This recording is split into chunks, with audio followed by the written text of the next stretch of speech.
going to make you a countryside chicken curry. My name is Green. Hello, everyone. Pound and a half of chicken. Stir and fry it again. Mom? You're living in our house now, Mom. We're not living in yours. Why do I have to keep telling you this? And then on Wednesday, you forget to pick up Nikhil from school. All of your meddling and these questions and the TV serials has caused you to lose sight of the fact that you are not a good nanny. I'm the best damn nanny that you ever done seen. Fuck top 5 nannies and fuck top 3. I'm the number 1 nanny, don't fuck with me. Fuck any of the nannies, says they better than Praveen. Cause I'm 85 years old, 85 years old, 85 years with my family on my back. So outlast everybody on my fucking haters. Don't know me now, then you never know me later. Say, I be in an elevator to the top, go and find your own way there. Drinking a little water ball for me by my way there. Not just anyone, but the hair fucking major. At the top, where it bees. Got a great grandkid, man, fucking ace. Wrapped in a shawl just in case a cool breeze. But you never catch me, better just catch Zace.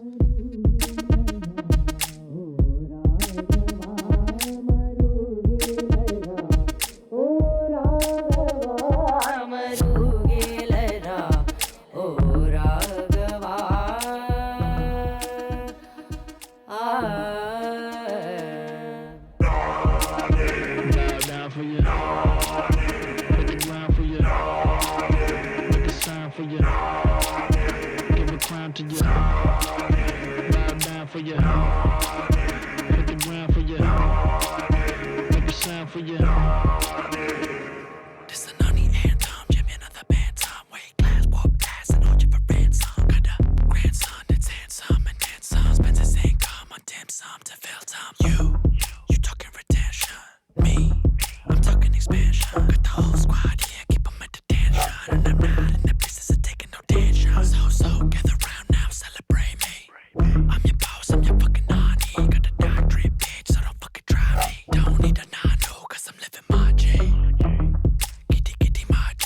Run this whole city like a Ramiyati. Stay setting people up, MC of the shawty. If you see me in the streets, don't be asking Guani. Bow down for you. Hit the ground for you. Make a sign for you. Give a crown to you. Bow down for you. Hit the ground for you. Make a sign for you.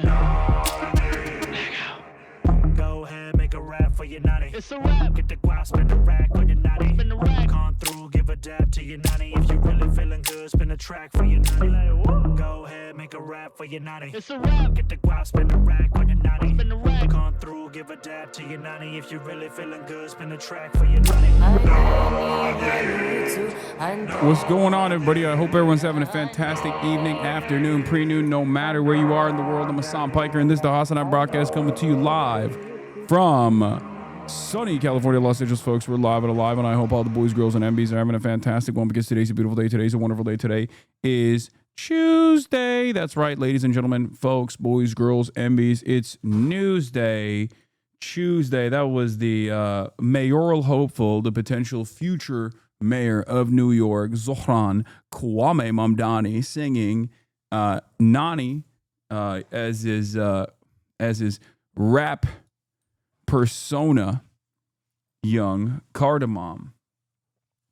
Bro has intentionally crashed the stream 4 days in a row just to dodge gaming. Yeah, bro is that devious. Bro is that mischievous. That's right. I love crashing my stream. Anyway, ladies and gentlemen, boys, girls, MBs, it is Tuesday, September 9th. 2 days off of 9/11, as a matter of fact. It's September 9th, 2024. And where did I get my glasses? They're thrifted. They're fake YSL. Pretty sure they're not real YSL, but they're fake YSL. Or maybe they're real. I don't know. But I got it at Meller Shooting Post, and then I put these lenses in them. And I've had these for many, many years. But yeah, I'm pretty sure they're fake because they've the gold plating has come off of them. Anyway, but yeah, folks, we're live. We're alive. It is Tuesday. It's 9/11 minus 2, 2025. We got a lot to talk about. Of course, it's 73 degrees and sunny here in Los Angeles, California, where I'm at. And I am having a fantastic one, and I hope you guys are having a fantastic one as well. But yeah, this is the part of the broadcast where I tell you about my personal news, about what's going on in the world of HasanAbi Broadcast in between the time period where I press the stop streaming button and press the start streaming button. So help me God, that's what I'm going to do. Okay? So, ladies and gentlemen, boys, girls, and MBs, we had, I got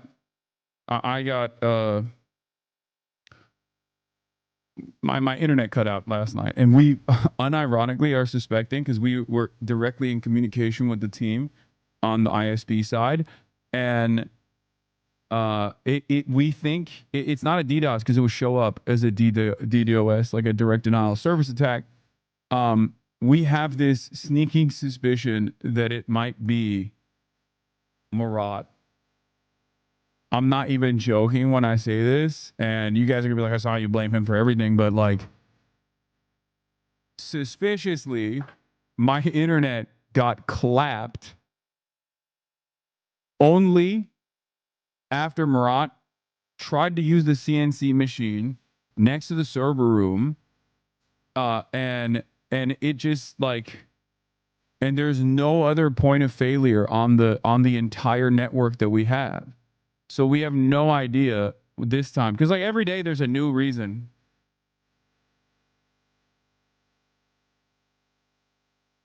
Yeah, Murat, more like Mossad, am I right? So potentially it could be that. Some people think I'm using my own bot farm to DDoS my own stream to get out of gaming. Okay, that's not real. I want to do gaming. You have a fucking CNC machine? Yeah, he built it. He built a CNC machine. And I asked him, why in this day and age, when 3D printing is readily available for like, you know, whatever kind of machinery that you want to build, why would you get a CNC machine? And he said, I didn't get a CNC machine. I built a CNC machine.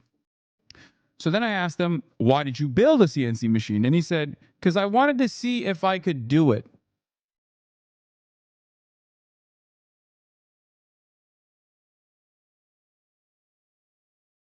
I hate this motherfucker, man. I swear to God. I can't wait for him to be married so he's no longer my problem. You know what I mean? Just I'm sick and tired of this fool, man. He is ruining my goddamn life. Okay? It's over. Anyway,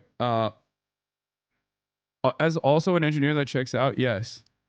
My point is, for all the engineers out there, he is living your dream. Okay? For all of the engineers out there, he is absolutely living your dream. He gets to have unlimited funds that he can dump into whatever kind of engineering project he wants to engage with. I mean, not only does he do engineering as a part of his job, but he also gets to do like fun engineering off the stream as well.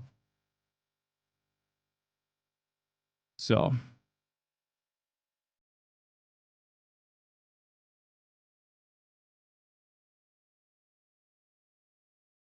I'm trying to save up money for my pilot's license, so I feel it. Well, he already got his. Unlimited billionaire acquisitions confirmed. Exactly. So in any case, 3D printing in metal hasn't gotten to a great point, so CNC is the best option. I mean, he has that too, by the way. He has a fucking 3D metal printer as well. He has everything. He has everything. Fucking out of control. All right. So anyway, the internet went out. I hung out with the family as always. You know, dad's here, mom's here, cuzzo's here, with the whole family. And it is a whole, it's a lot. There's a lot happening. Like sometimes I'm like, maybe I should just like get a hotel and just like sleep there. You know what I mean? But basically, you know, there's a lot of chaos and a lot of commotion here. Has he ever met Michael Reeves, my brother? Yeah, I think so. He's met Michael Reeves. He knows Michael Reeves. He watches Michael Reeves as well. So Is your 10-year-old niece that is smarter and more mature than you and talented? No, she's not, because they're that they're not making it to the wedding, I don't think, because they're well, my uncle passed away. But my other cousin, whose father is my uncle that passed away, is here. He's staying with me. So this is my father's side of the family. And they're all in Turkey, but they're coming here from Turkey. So sorry for loss, bro. It's all good, guys. Thank you. So Allah rahmet eylesin. Aynen. Niece, did Mariah have a kid? No. So Drew John, thank you for the 10 gifted. Do we have a big family? No, it's not big like Mormon big. It's like it's pretty normal. We're just close. Like that's the only difference I would say is like regardless of our physical proximity to one another, like, you know, most of my family's in Turkey, it's not big in the way that like Mormon families are, where they get like 8, you know, they have like 8 children. Like everyone in the family has like 2 kids, pretty much. So, but like I grew up with my cousin, you know? So that's it. I probably speak for many of us when I say I wish my older brother was half as caring and supportive as you are. To Murad is so heartwarming, low key. I mean, I love my brother. I love my family. I'm a big family guy. You guys know this already. I'm a huge family guy. I love my family. All right. So in any case, where were we? Oh, so yeah, I did. I did the damn thing. I hung out with the family. Went to bed. It's not Mexican big either. It's not Roman Catholic big. I'm telling you, it's just like it only comes across as big for like American Protestant standards, because like if you're a bicoastal elitist American, or even if you're like if you're in this chat, you probably have an extended family that you don't like actually see all that much, even if they have like even if you have more immediate relatives, you just don't really see them, as opposed to someone like myself. Like I'm in constant contact with my extended family, my cousins and whatnot. So it just comes across as like big, but that's it. It's not as big as like Cutie's family is massive, right? Like they have like, 12, like some of the family members have like 12 children and shit, right? Like, or 7 children. Like we don't do that. Anyway, where was I? Okay, so where was I? Oh yeah. So went to bed, woke up early, and went to bed, woke up early, played some basketball, lost one game, won one game. And it was like a terrible loss because it's like a very winnable game. But then I lost it in the like with a total like lucky bank shot reverse 3-pointer. Like it was like a 360.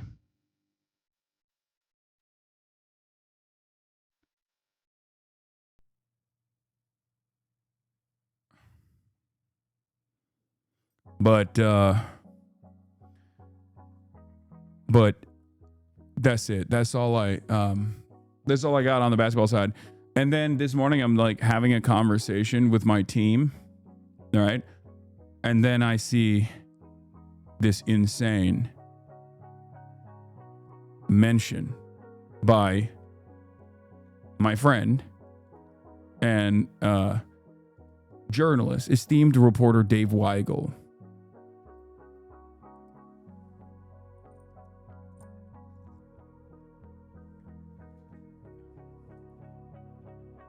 Okay. I get a mention this morning from my friend, esteemed reporter for Semaphore, Dave Weigel. And I'm like, what the heliante? What the hell is going on? I got this. I got an alert for tough on Hasan the Hun. Tough on the causes of Hasan the Hun. Yeah, that's right. Andrew Cuomo's doing a press conference today, and apparently he is going to be finally. Themasius came into offline chat with the live stream link of the Cuomo event saying you were being talked about. I thought they were joking. Then I clicked the link a few minutes later and I saw it. That's right. Ma'am Danny. Video is private now, so we can't hear the shitty quality. Wait, no, someone grabbed it, right? Oh, come on, guys. Someone must have grabbed it. They had a live stream where nobody could understand them. Please tell me someone grabbed that shit. Okay, in any case, we'll cover that. We'll cover that. We'll look at that. But very funny stuff. That's what I saw, and then I immediately fucking sent it to, you know, all of my friends and family. I sent it to like Majority Report. I was like, look at this. This is so funny. Because I think it's hilarious. But I'll talk about that in a second. But yeah, that's very fun. That's funny for me, and also very fun for me as well. But the reason why he's doing that, of course, is because he's getting absolutely clobbered. All right. And for good reason. Some new numbers came out for Zohran today, and they look very good. But yeah, that's it. That's all I got for personal news today. I'm gonna keep it pushing. Let's do it. Zohranmentum is alive as new numbers show absolute W over Cuomo.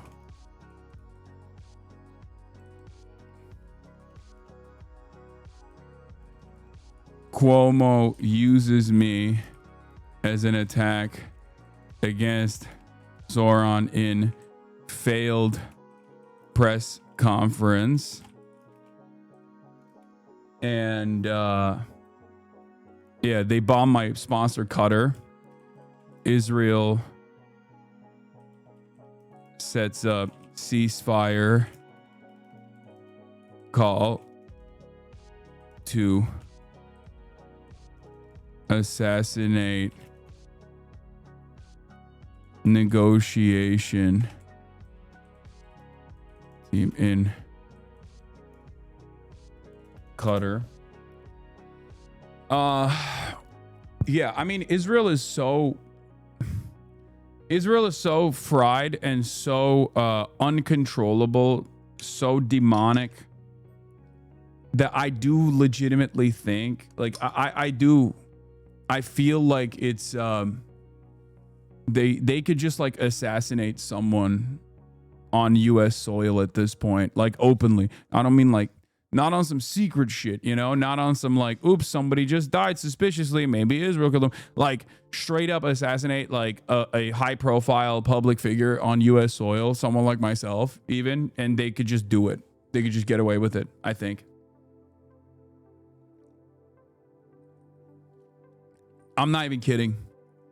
I mean it straight up. But yeah, did you see the David situation? They found a corpse in his car. I saw that. That's so crazy. I met him. He seems like a really nice guy. I don't know what the hell's going on there, but you know, I'm sure there'll be more details on that. But yeah.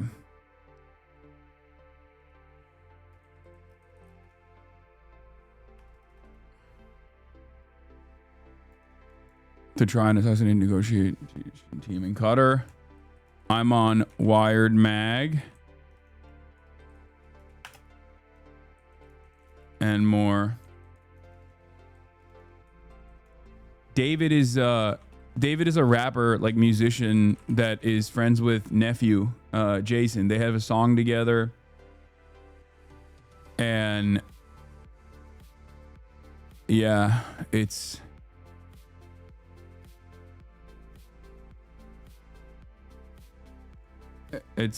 he seems like a really nice guy. But yeah, we'll talk about Israel. We'll talk about a lot. But wait, what is happening? Liv Agar is getting blasted on Turkish Twitter or something, an Ottoman twit. Someone told me this. Nepal needs coverage. Yes, I covered it yesterday. I'm gonna cover it today as well. Calling David a rapper is crazy. Sorry, he's not a rapper. He's a musician. He's a singer, songwriter, artist. Guys, I don't listen to music. Okay, calm down. Just freaking calm down. Okay, just keep it pushing. Just interact with this tweet. Okay, retweet it, re-exit. Okay, re-exit right now.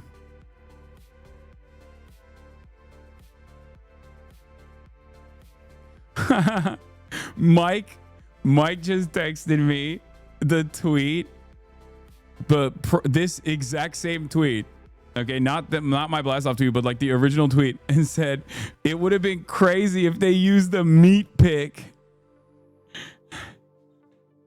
Bruh, I like that everyone's on board with this. Yeah, just it would have been funny if they did this instead. This is the guy that Zohranmentum is hanging out with. This is messed up.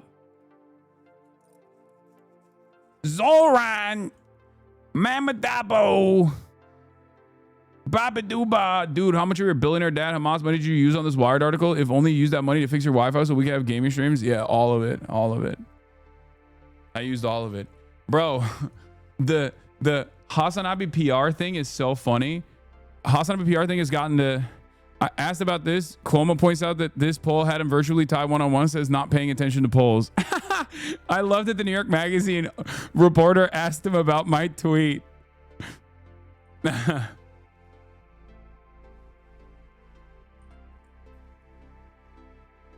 Reeks of desperation. Yeah. So I'm in Wired as well. I'm on Wired Magazine. But at this point, the whole like HasanAbi pays for PR meme has gotten so out of control that when I sent this photo to Sam Cedar, Sam said, "How much did you pay for this PR hit?" Oh man.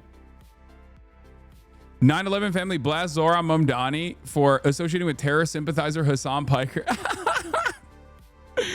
Oh, that's awesome. Yeah, this is such a sad line of attack. Also, yeah, of course it's coordinated. Of course it's coordinated. But you know, it's no motion as fuck. And the reason why they're doing that is because of this. This is the real reason why they're doing that. And we'll talk about all of that. But before I do any of this, got to get into the Liv Agar situation.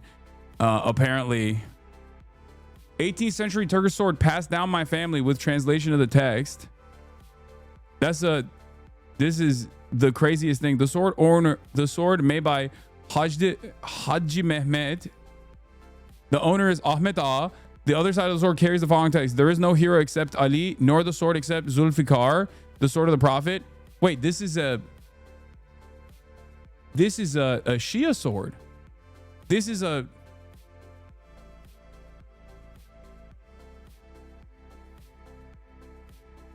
Yeah, you're American, you're white. How can there be a Bektashi Serb Ottoman Aga in your lineage? They're not cooking her. They're just like, Alevi kılıcı abi. Hazreti Ali diyorsa. Evet, Alevi. Well, not Shia. It's Alevi, right?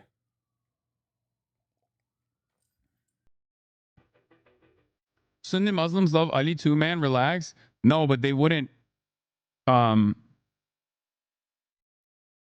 I don't think that they would. No, this dude is... I don't know the dude specifically, but like, let's be real. As someone that says there is no hero except Ali, nor the sword except Zulfikar, is the sword is a yatan. Abi Aleviler de teknik olarak Şii, ben Alevi olarak söylüyorum. Yeah, this is a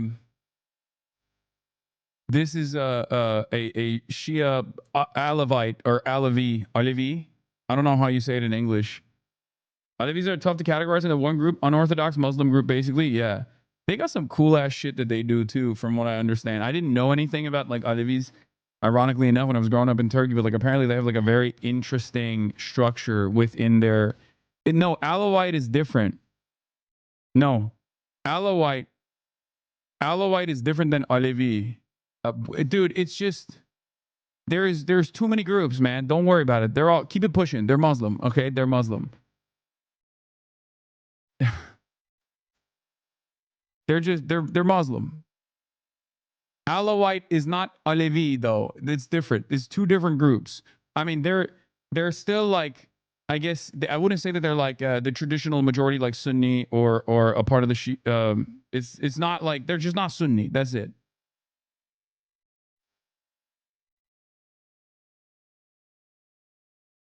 Time to bust out the Flowchart, yeah. Don't worry about it. Don't worry about it because it's very similar. It's not dissimilar to the way that like Catholics and like Protestants think that they're like different. You know what I mean? They're not. Like there are some significant differences, I guess, in interpretation and whatnot. And there has been like obviously uh uh battles and war and struggles as a consequence of these ideological differences. But like it doesn't it's the same as like I as a Muslim look at all Christians as the same, right? With the exception of like maybe Mormons, but even then Mormons are also under the Christian banner. And from the Christianity perspective, like this is all, this is all just like inside baseball. It don't fucking matter. All right.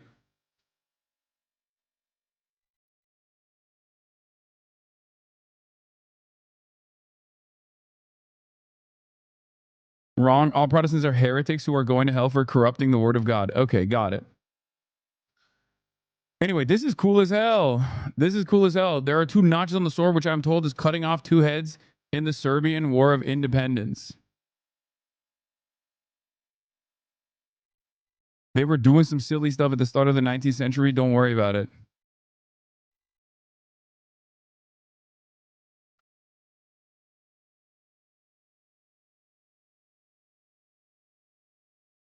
This is a crazy sword, bro. This is dope as hell, dude. Like, look at this. You are all under the Serbian banner. Abi nasıl geri alacağız bu abladan? Turks are devising ways of stealing this back for Turkey. What do you mean? Her family played a role in this. Like, that's fair is fair. That's an understandable family heirloom. What are you talking about? It's not like they pulled a British and just like stole it. They used it, bro. They chopped off heads apparently. I didn't even know that like Serbs played like that. I guess maybe they were just like, we love chopping heads, so fuck it. You know what I mean? They were just like, we'll do it for anybody. But like, that is crazy that it belongs to Albania. Yeah. Yeah. Crooked Media reveals lineup for DC conference live Pod Save America taping. Yeah, I'm gonna be on this as well. Yeah, they were just like invested in the head chopping. So this one was this one was for culling the Serbs that were trying to do uprisings at the behest of the Ottoman Caliphate. So much respect to Liv Agar. It seems like her family, at least at a certain point, was on the right side of history, the Ottoman side. Okay, that's all I'm gonna say.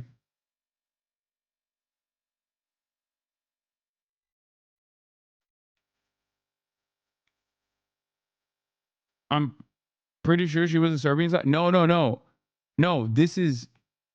I don't think unless I'm misunderstanding it. Unless I'm misunderstanding it. No, her family were very clearly collaborators with the Ottomans. She is Serbian, so I think her family was.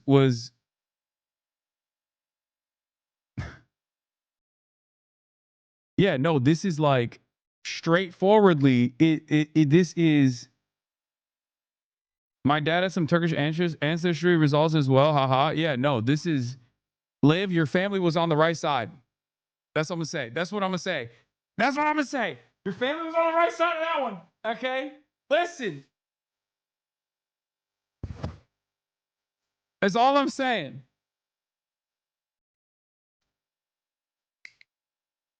There's only one side, okay? Listen. Listen. Balkanization has been a disastrous failure. Can we all admit that?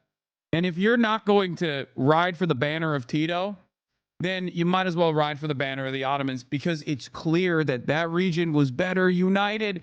That's all I'm saying. It's clear that that region was better united. Think about this in NBA terms. Think about this in basketball terms. Imagine a world where the entirety of Yugoslavia is one team. Okay? This would imply the Joker and Luka playing on the same team. Okay?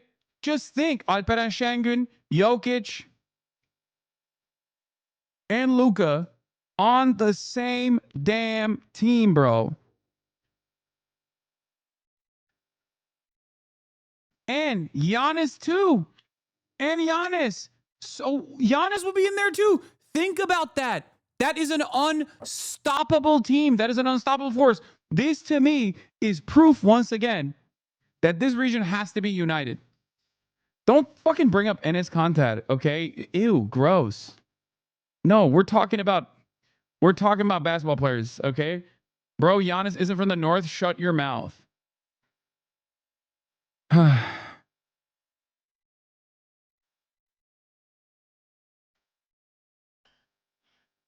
Think about how deep that fucking bench would look like. America would literally lose. America would lose to that team. That would be a super team that could unironically match America's prowess at the Olympics. Okay?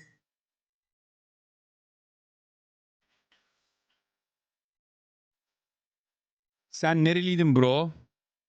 I mean, İstanbul bebesiyiz oğlum. Ankara bebesiyiz aynı zamanda ama. La bebe. Luka is looking mad scary, man.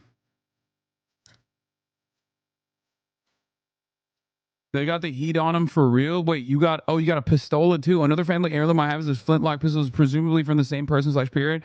But I know much less about it because we never brought it to an appraiser. Baba, bak gel bir şey göstereceğim sana oradan uzaktan bak. Bak 18. Century arkadaşın sordu. Yatağın diyorlar. Bak görüyor musun? Bak bir dakika dur. Hacı Mehmet Ahmet Ağa owner'ı Ahmet Ağa diye bir adam. Diyor ki there is no hero except Ali nor the sword except Zülfikar. İşte tam bu Şii değil mi? Alevi kılıcı. Şii kılıcı. Ama bunlar Sırpmış ve şeymiş. Bu ailesi Sırp. Şeyden. Ha? Ha Bektaşi evet. Sırp ama evet o da diyor zaten evet aynen. Ama diyor ki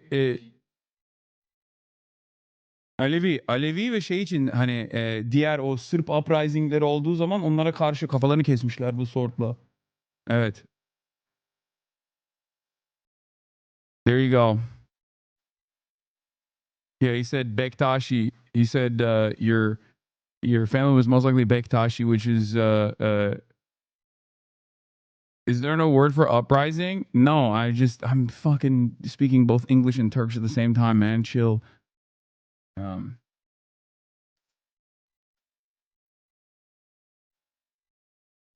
Sword, M-word, kılıç oğlum.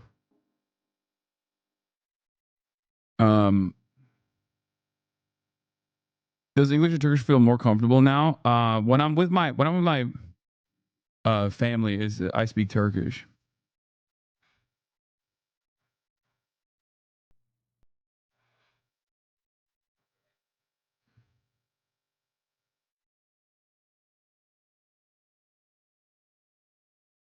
Did you talk about what happened in Doha? Not yet. I will though.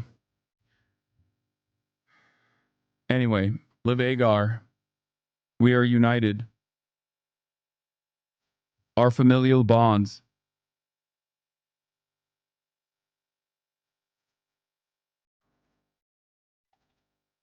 Liv Agar, Liv Aga, Liv Ah. Ah means so. My name is HasanAbi, or my username is HasanAbi, which is Ah. Abe means older brother, or Ah also means like I guess like a tribes leader kind of. You know what I mean? Aga. It means like unk almost. Means general. No, it has multiple meanings, but it comes from older. Like abi, abi comes from a yumuşak ge, which is like a G but a silent G.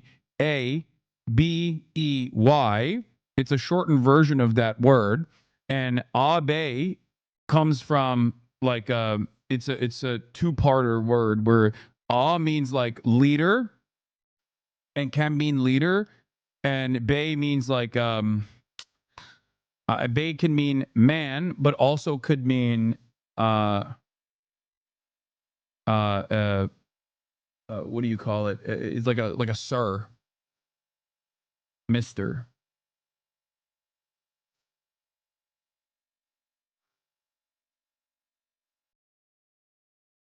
What is little brother? Because if you are Hasan, the older brother, then the family should be called the younger brother rather than HasanAbi head. No, younger brother just means like you just say Kaddish, but there's no honorific for younger brother really. You don't say it's the same as like in Japanese culture, for example. There's an honorific for like older brother and older figures, and you don't actually say the names of your older relatives. You say whatever their honorific is, what their familial relationship is with you, as opposed to for your younger siblings and younger people in your family, you just say them. You just say their names. Anyway, so Pasha. What about Pasha? Pasha means a general.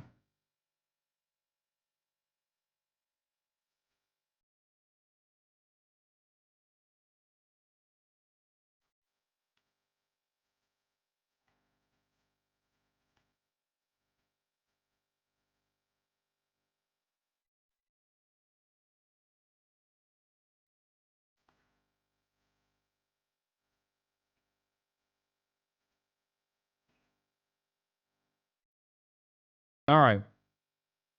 So we got a White House press conference. Prime Minister told President Trump that he wants to make peace and quickly. President Trump believes the unfortunate incident can serve as an opportunity for peace. Yeah, it's fucking bullshit. We're obviously going to talk about Israel in a second, but we're going to start off before we get to Israel doing all of this unlimited violence and super violence. Let's get started with something fun and something funny. As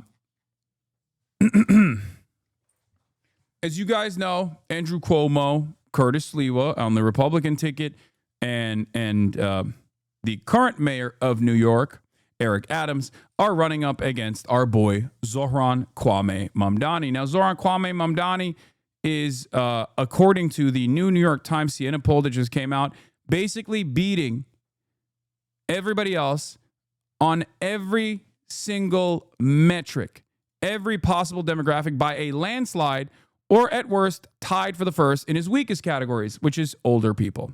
Okay. And what has Andrew Cuomo, who's supposed to be like the guy that is going to try and beat Zohran Mamdani after he lost in the primaries, what has he thought about doing as a line of attack? What has he thought about? Attacking Zohran Mamdani over, who's the current front runner? His connections to a popular Twitch streamer who has been supporting him from the initial stages of the primary. That connection to said popular Twitch streamer, me, has actually played a role in him beating Andrew Cuomo in the primary. Not like a super significant role, but somewhat of a role. So, not sure exactly why he thought this would be a fantastic own. Okay? But that's right. Andrew Cuomo has decided to play the association game with Zohran Mamdani. Who are those other people? Victims of Hasan Piker? I assume, I don't know anything about this press conference because I didn't see it. I only saw this originally, and it launched me into orbit. Okay, your tweet got age restricted. Which one?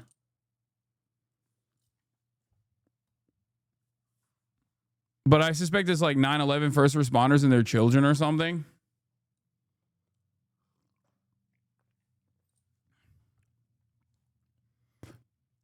But in any case, it is pretty funny that America's most important city's mayoral race has gotten so completely out of control that they're basically trying to do like internet beef. That is where we're at. Lamont, I work in office with David Friedlander.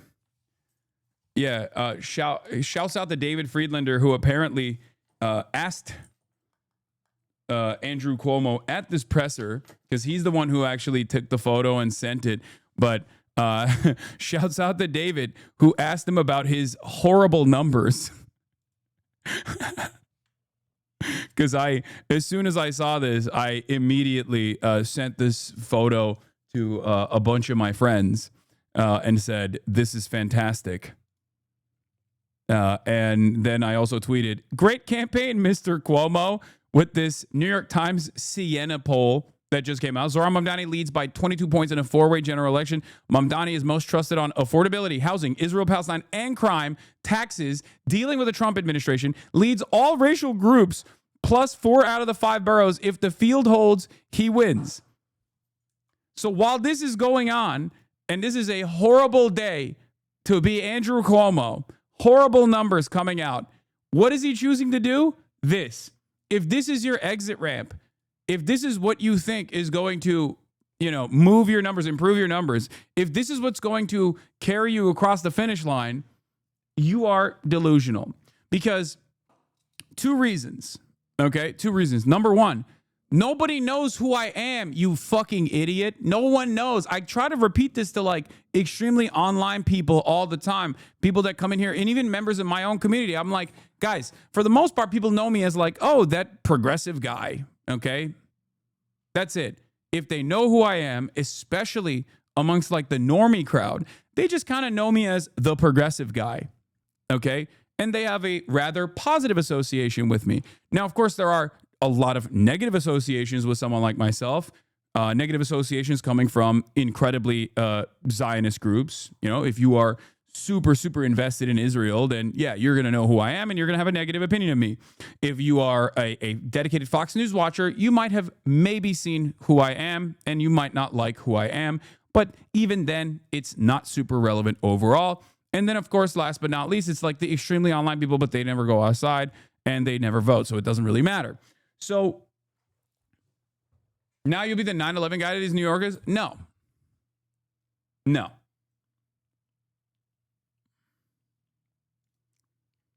And he is so desperately trying to farm this shit and trying to do this in a way. But here is the funniest thing.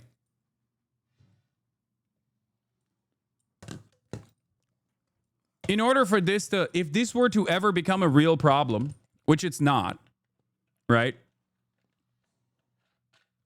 All Zohran needs to do is say, I don't know him. And I did a podcast with him because he has a massive platform and it worked. And I don't know him and I don't like him. Okay, what now? You know what I mean? Oh no. All he needs to do is Jeremiah Wright my ass in the same way that Barack Obama did to Reverend Wright. Also, I do personally find it funny that this is another op that I have that is a fucking sex criminal. Oh my God. He was already asked about this during the primary, and he said he will go anywhere. Yeah. Regular New Yorkers seeing a picture of Hasan. I don't even know who you are. Yeah. Can you imagine? Can you imagine a regular ass New Yorker being like, wow, this guy sure sucks. Can't believe Zohran did an interview with him. The reason why this is such a stupid line of attack is because either nobody knows who I am, and that's the overwhelming majority of normies, okay? Or the people that do know who I am overwhelmingly are on the younger side. They're already very pro-Zohran. And part of the reason why they're pro-Zohran is because they might have even seen Zohran and myself communicate on this fairly successful Twitch stream that we conducted early on in his campaign. So who is this for is the question I have. I'm imagining a guy, okay, from one of these demographics that Zohran is really cleaning, right? like a 34-year-old who's like, I really love fast and free buses. And I really think that it's cool that Zohran was saying like, I'm not going to go to Israel. I am the mayor of New York. Why would I go to Israel? I thought all that stuff was cool. But wait a minute. Am I seeing that right? He's hanging out with HasanAbi Piker? Well, that's it for me. Time to vote for Andrew Cuomo, I guess. Like, that's so stupid. And of course, he had been asked about this already by, once again, a Zionist group that was, hammering this early on in the primaries. And he said, I'll go anywhere. I'll talk to anybody. So ultimately, this is just red meat for my haters online who will be like, your association is a negative one with Zohran. It's like, well, I already associated with him and he won the fucking primaries. I did my job, okay? He was in a crowded field. He was in an incredibly crowded field. And myself and many others in our little sphere of influence recognized that he was a cut above. There were plenty of good candidates there as well. But my job is done. We already brought him into the primary. Okay. So from this point on, it's just not, you can't fucking be like, oh, your association is like hurting his reputation. It's like, no, he's good. Now, of course, the other side of this, too late, too little, too late. But the other side of the story that I think is of course interesting is that if we were to talk about associations, Andrew Cuomo is associated with the entirety of the Trump orbit, Trump himself, and also Benjamin fucking Netanyahu. Like, what are you talking about? There's no comparison. Oh, wow. This guy hung out with the Twitch streamer who said America's actions in the Middle East was what caused 9/11 to happen, okay? In 2019. Wow. You got him.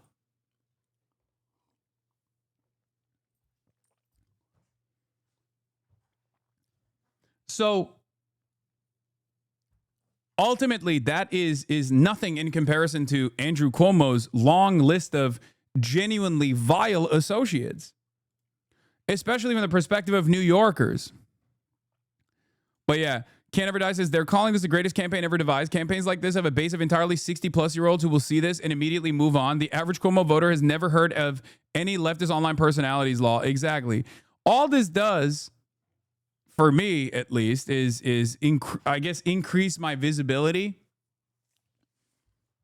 It doesn't do anything to Zohran in general. And if it ever even got to like a serious point for them, all he could do is just say, I don't know him. I'm not associated with him in any way. And that's it. That's all he has to do in that situation. Now, I don't think he should do that. Once again, it's in a way, it's not that different from, the whole, like, not backing down from the globalize the intifada message, right? Because like his original assessment there was correct.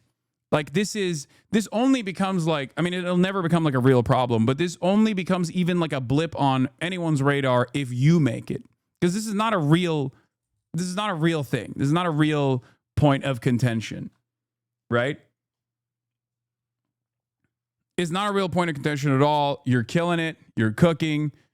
And it's, your association with a massively popular streamer that is massively popular by the standards of like a lot of Zohran's base of support is not going to be a negative for you. Okay. Hey, you know that massively popular streamer who's beloved by millions and resonates with Gen Z? He supports the other guy. Yeah, this association is not a negative one. It's a positive one. And I'm not just saying that because I'm me. I think it only becomes an issue if you make it an issue. But he might. Who knows? I mean, he has appeared squeamish at times when it comes to like Israel-related things every now and then because he thinks that will stop people from yelling at him. Hasan, I think it's a big issue for Zohran. It's not. The reason why it's not a big issue is because most people don't know who the fuck I am. And the ones that do are already like either door knocking for Zohran or have voted for Zohran. Like, it comes down to this. And I mean this. I'm not like, I am not glazing my own self when I say this. I think I am a more popular figure in New York City than Andrew Cuomo. This is not to say that I am more known than Andrew Cuomo. Of course, Andrew Cuomo is a much more visible, much more known person. But he's also a hated person in New York City. I am not. Do I have my share of haters in New York City? Certainly. But the number of people who like me is far larger than the number of people who hate me in New York City specifically. And I would say that it is a reversal for Andrew Cuomo. A lot more people know who he is, and a lot more people don't like him than do like him. And I would go so far as to say that if we went band for band in terms of how many people would be willing to go out to a rally or a meetup that I set up, me versus Andrew Cuomo, there would be more people showing up to mine than his. Do you see what I mean?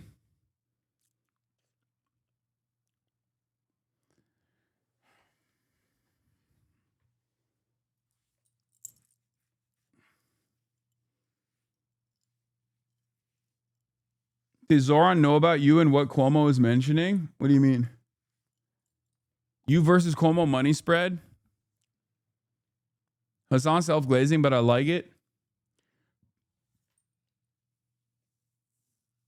How is it in LA compared to New York City? I love New York City. He was endorsed by Wendy Turigi, who became an AMT after the attack. She added his opponent Zohranmentum, proudly associated with Hasan Piker, man who said America deserved 9/11. To families like mine, that's not politics, that's life and death. His association with Hasan Piker qualifies him to serve at any role for New York City, let alone as important as mayor. I'm calling on Zohranmentum to disavow Hasan Piker and his hateful words. Like the whole like he needs to disavow Hasan Piker. Like, what are we doing? What are we doing? This is yet again another instance where you going to let the reactionary group, the reactionary entity in this race, Andrew Cuomo, backed by Donald Trump, lead the conversation? Okay, disavow this person, condemn that person. If you get into this game, okay, if you get into this game, it's not going to be good for you because you're constantly going to have another person that comes after you.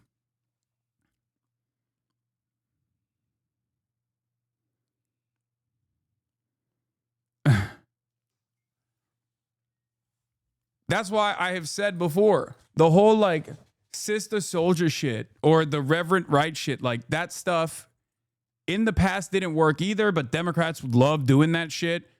This is a new meta. This is a new dawn. It is a new day. Okay?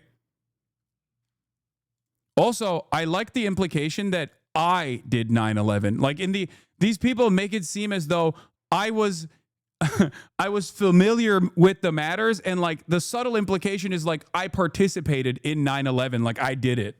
Okay?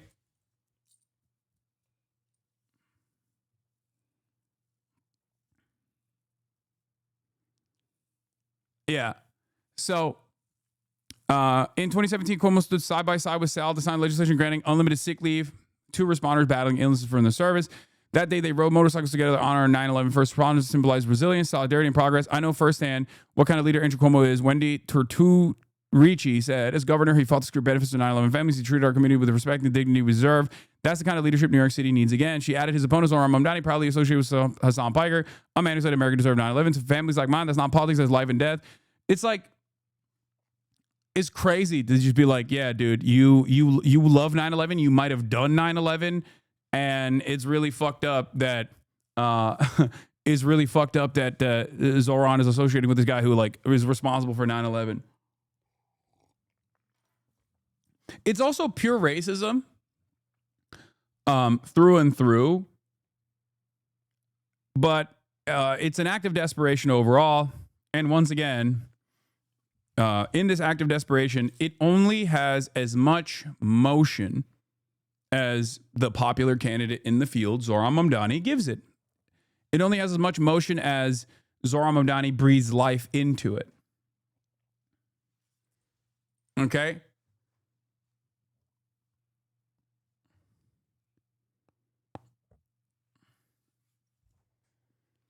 Cuomo keeps his remarks to benefits for 9/11 victims, saying Mamdani's inexperience is dangerous in the case of terrorist attacks. Families are still living with the pain, and families will still endure the loss from 9/11.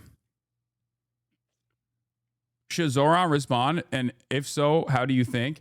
Look, I have no, I have no way of figuring out exactly how he's going to communicate through this. But the best possible thing would be to just never even respond to this at all. And if you ever were forced to respond to this in like a moment where someone, they sent like like a provocateur or something, then they caught you when you were doing like a presser or some shit, the best possible response would be like, what are you talking about? Like, this is a popular media figure. He's a leftist. Of course I'm going to go on a stream. And of course, instead of like, if we're going to talk about the association game, Andrew Cuomo is associated with Benjamin Netanyahu and Donald Trump. So he's both bad on domestic affairs and bad on foreign policy as well. My association with a progressive Twitch streamer using Fox News lines of attack is so insane. But yet another clear-cut example to Andrew Cuomo is a right-winger and running to spoil this race. That's it. I want to improve people's lives in New York. This kind of silly back and forth is a simple distraction for a campaign that is failing, for a campaign that is failing for good reason, because they do not care about New Yorkers, and New Yorkers have already responded by voting for me, Zohran Kwame Mamdani, over Andrew Cuomo. That's it.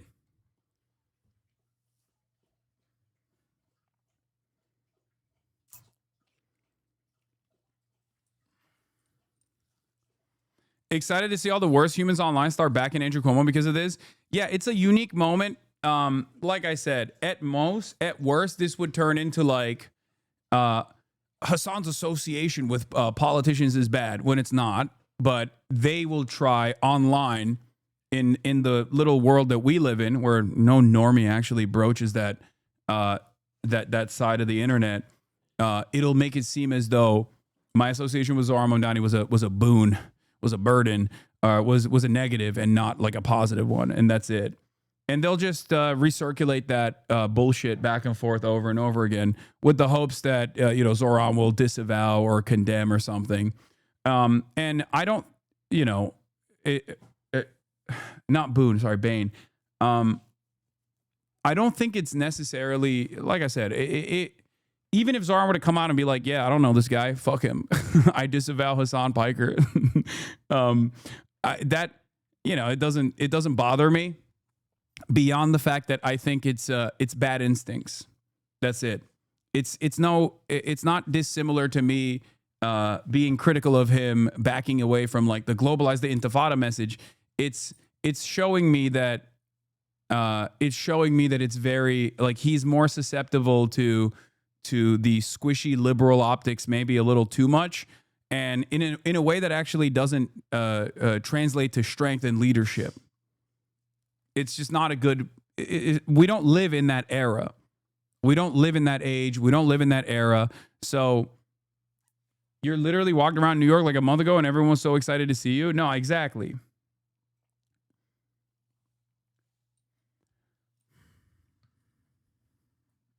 So that's it. Like, come on, dude. It's in the same line of attack. I met and hired a Gen Z line cook who's one of my sous chefs now. And when we met, I tried to tell him I watch you. And he goes, you want me to watch Hasan Piker? 3 years later, I mentioned him again. I get my news now. He says, oh, well, that's for the best. If you want to know what's actually going on. Oh, how the turns have tabled.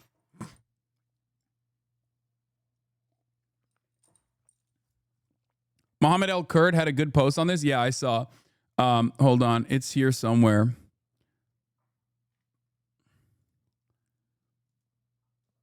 Where was it? Do you guys understand what I mean, by the way? Because it's like, it doesn't, association with someone like myself, a fucking niche online left figure, is either seen as like a major positive for those in the know. Like, a lot more people have a positive association with that than a negative one. Or they just like are completely oblivious and think like, why the fuck is this a big deal? Like, what are you talking about? Like, they're trying to make this a big deal. But the problem is, you must be extremely online to think that this would be a big deal association. Do you see what I mean? I don't have enough motion and broad mainstream disapproval for this to actually stick. And for the most part, my mainstream appeal is positive, regardless of how much the ADL comes after me and attacks me with regular frequency. So yeah, we're gonna look at Zohran's numbers in a second. But have we blasted off already? Yes, I did. Where was it? There was a Muhammad El Kurd post that I was going to cover as well. Hold on. Yeah, Dave Weigel joke says, tough on Hasan the Hun, tough on the causes of Hasan the Hun.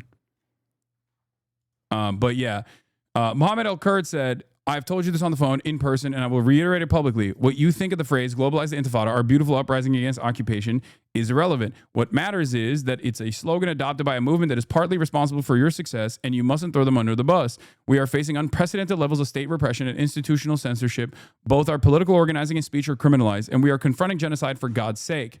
That you choose to continue elevating Jewish feelings over the lives of Palestinians over the fact of genocide is nothing more than punching down on those who have helped elevate you. And not to mention, it is bad electoral strategy considering you are quite literally winning and need not to bow down to Zionist pressure 100%. Like, I'm endorsing Mohammed's take here 100%. He's right. The tens of thousands of volunteers who have canvassed for you in the scorching hot sun, they are not to be taken for granted. Their support isn't unconditional. Remember that. If I could vote, I would vote for Mamdani solely because of his economic agenda, as I care about the poor and working class New Yorkers. No other reason. I have no doubt that those anti-Palestinian dog whistles will only grow louder if not challenged. I sincerely hope I am wrong. I said this already. I don't think this is a betrayal.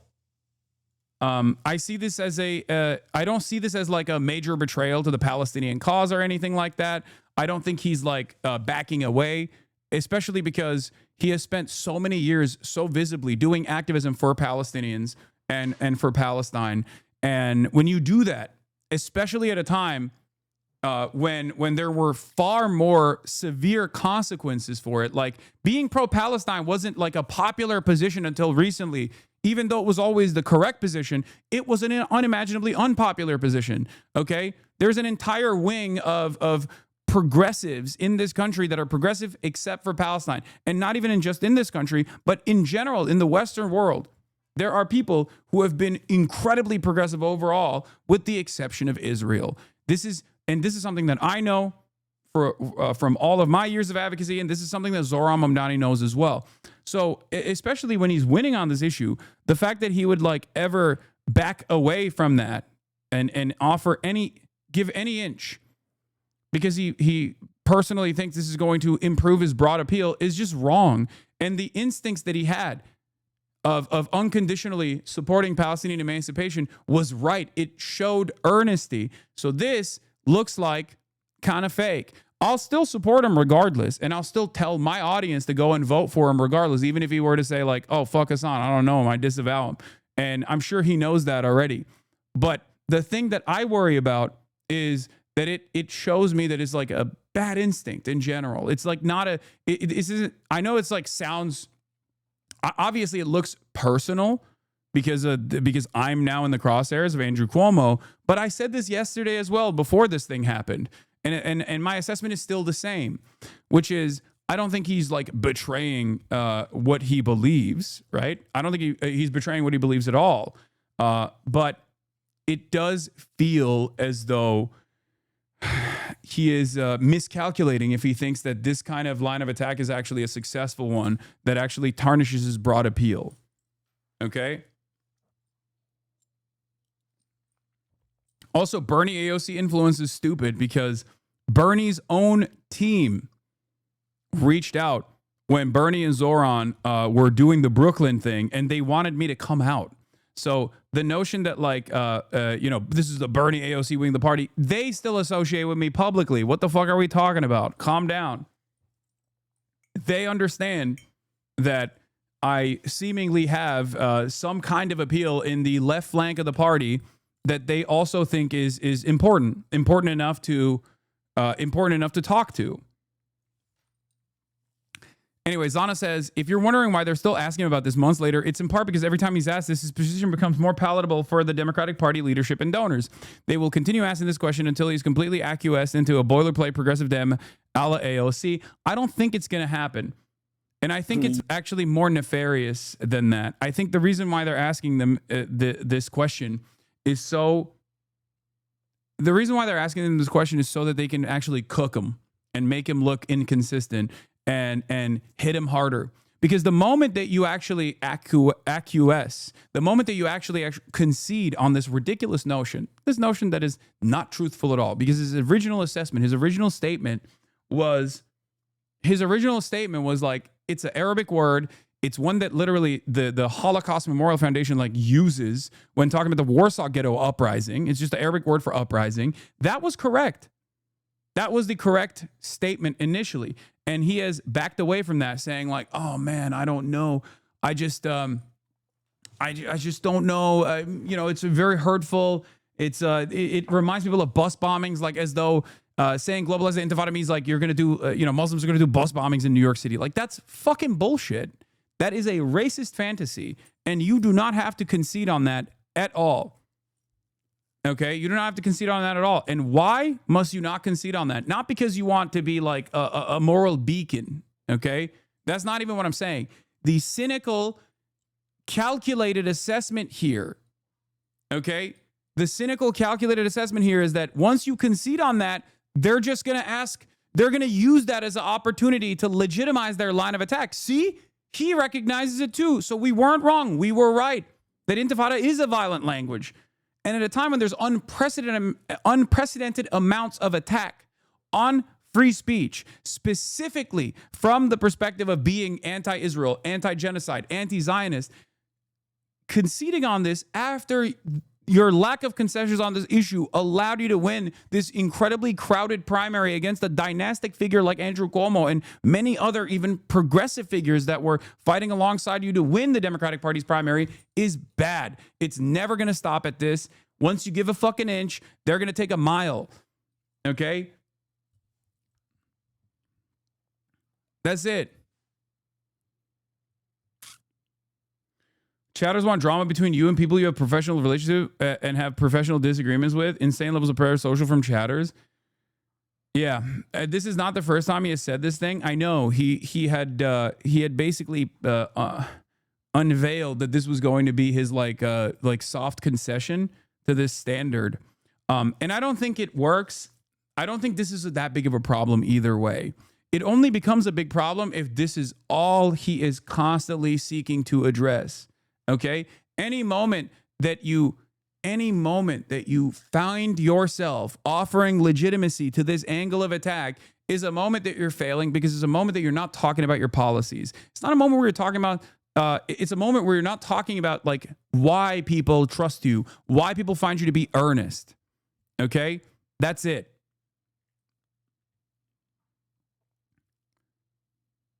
Didn't you address and predict this in your interview with him? I mean, I might have brought this up at some point, but I don't remember. I don't recall. Maybe.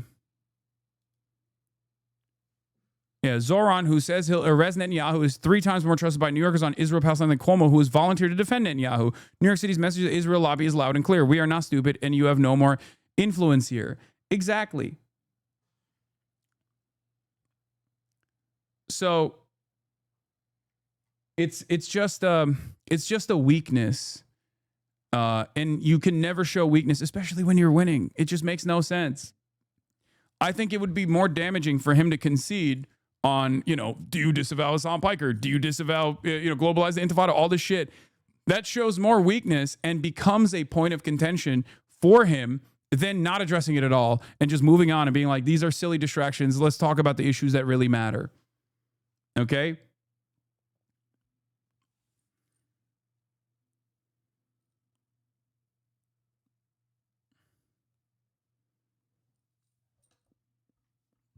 Do you see?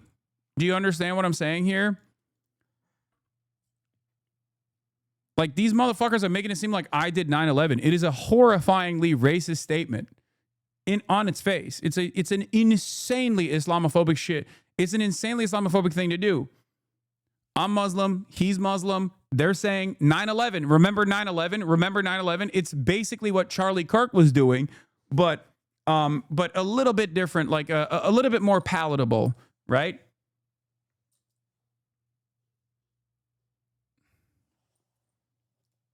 What is this? Holy, just watch the context related to that quote is way worse. What do you mean? I think people need to cut him some slack because this guy's running for mayor, not president or governor. No, I'm cutting him all the slack in the world. I don't think you guys understand. Like, this doesn't change my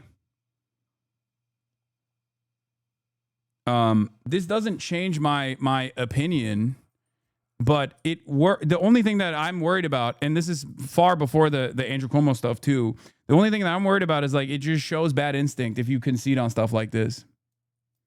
Okay? I don't think he's, like, betraying the Palestinian cause or anything, or, like, used it as a way to farm clout or anything like that. You know?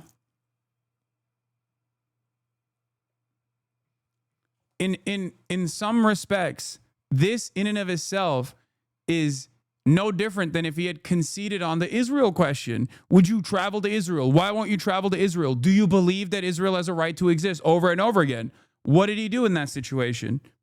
He said Israel has a right to exist as a democratic state that has equal rights and equal representation for all, which is not what Israel is. Okay? He perfectly took a framework that is so acceptable for liberals and recalculated and answered it in that way.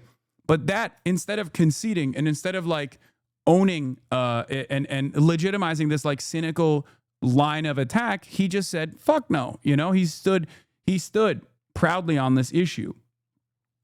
So anyway, but it is obviously like a coordinated campaign. Maybe Fox News will get in on it too a little bit, but, like, it's gross. It's gross the way that, like, Andrew Cuomo is just, like, farming 9/11 to be like, see, this guy may or may not have done 9/11. Andrew Cuomo standing next to a sign that says in big letters, America deserved 9/11 with no additional context other than the photo of a Twitch streamer that most regular New Yorkers have never heard of. What a fantastically run campaign. Exactly. It's so stupid. Like, you do this only if you, like, want to attack me, not even Zohran. Because the counter here is so easy for Zohran to just be like, I don't know what you're talking about. Like, at most. Do you see what I mean?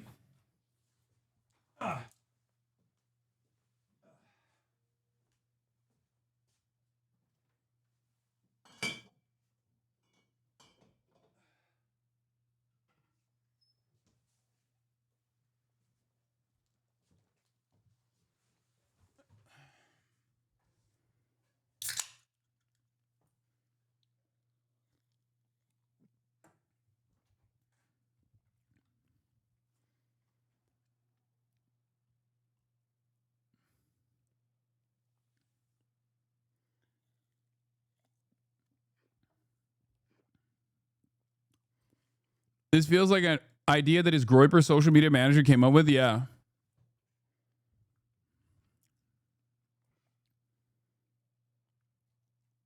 It's an act of desperation. 99% of retweets have just been laughing at this. I know, but that doesn't matter because Zohran's assessment might be a little bit different.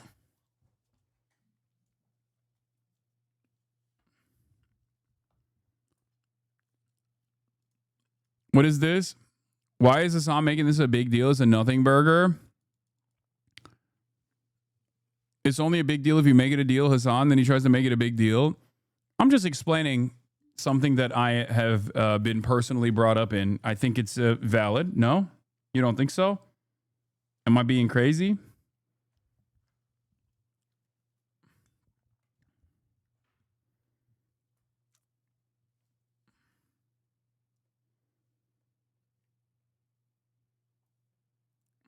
And I'm, as always, not just talking about myself in this process, but also drawing on a broader point.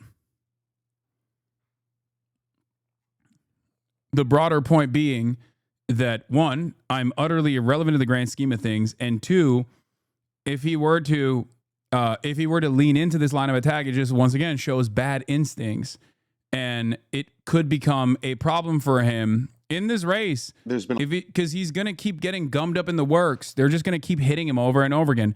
This is what originally this is what was brought up in the mayoral town hall from a Zionist group that asked him about this already, because this is like something that the ADL has been trying to fucking farm off of Zohran over and over again. In the last 24 hours, that social media comments, activist slogans actually can lead to what happened last night in Washington, D.C. We've reported at Jewish Insider that you've gone on the show of a podcaster, a popular podcaster on the left named Hasan Piker, who has justified Hamas's October 7th, 2023 terror attacks. Said it didn't matter if rapes occurred on October 7th on his show on a number of occasions. You've been on his show. Do you regret going on that show? And especially in the light of last night's murder of the Israeli embassy staff, is that type of rhetoric responsible in our public discourse? I think that one of the lessons I learned from the Democratic Party's failures in this previous election is an inability to use every single platform and avenue to communicate with as many people as possible. Yeah, the framing is also crazy racist, making it seem like I'm responsible for the fucking DC shooting once again. Like, this is double fuck for someone like Zohran, because he's not a white boy either, you know? I mean, they're lying about my takes. That's fine. They always do. What are you going to do? Who cares, right? But this also, like any attack in this vein that is directed in my direction, can absolutely be implemented against Zohran in the exact same way because of our similar backgrounds. That's it. So it's a even more unique position for someone like him, because once again, he's brown, he's Muslim, he's even more visibly Muslim than I am, right? And he's a socialist. And also, he has spent a very long time doing very visible pro-Palestinian advocacy. So any kind of line of attack that bastardizes my assessment, my commentary, my analysis can very easily be directed at him as well.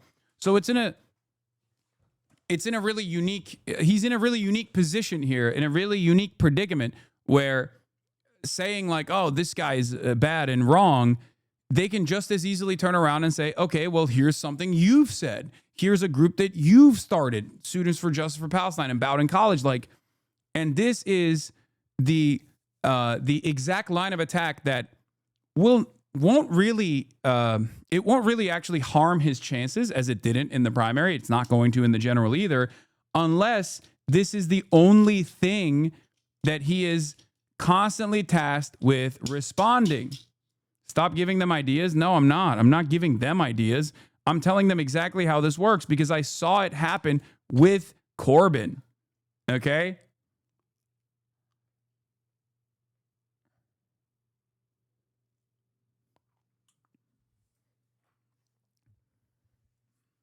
That's it.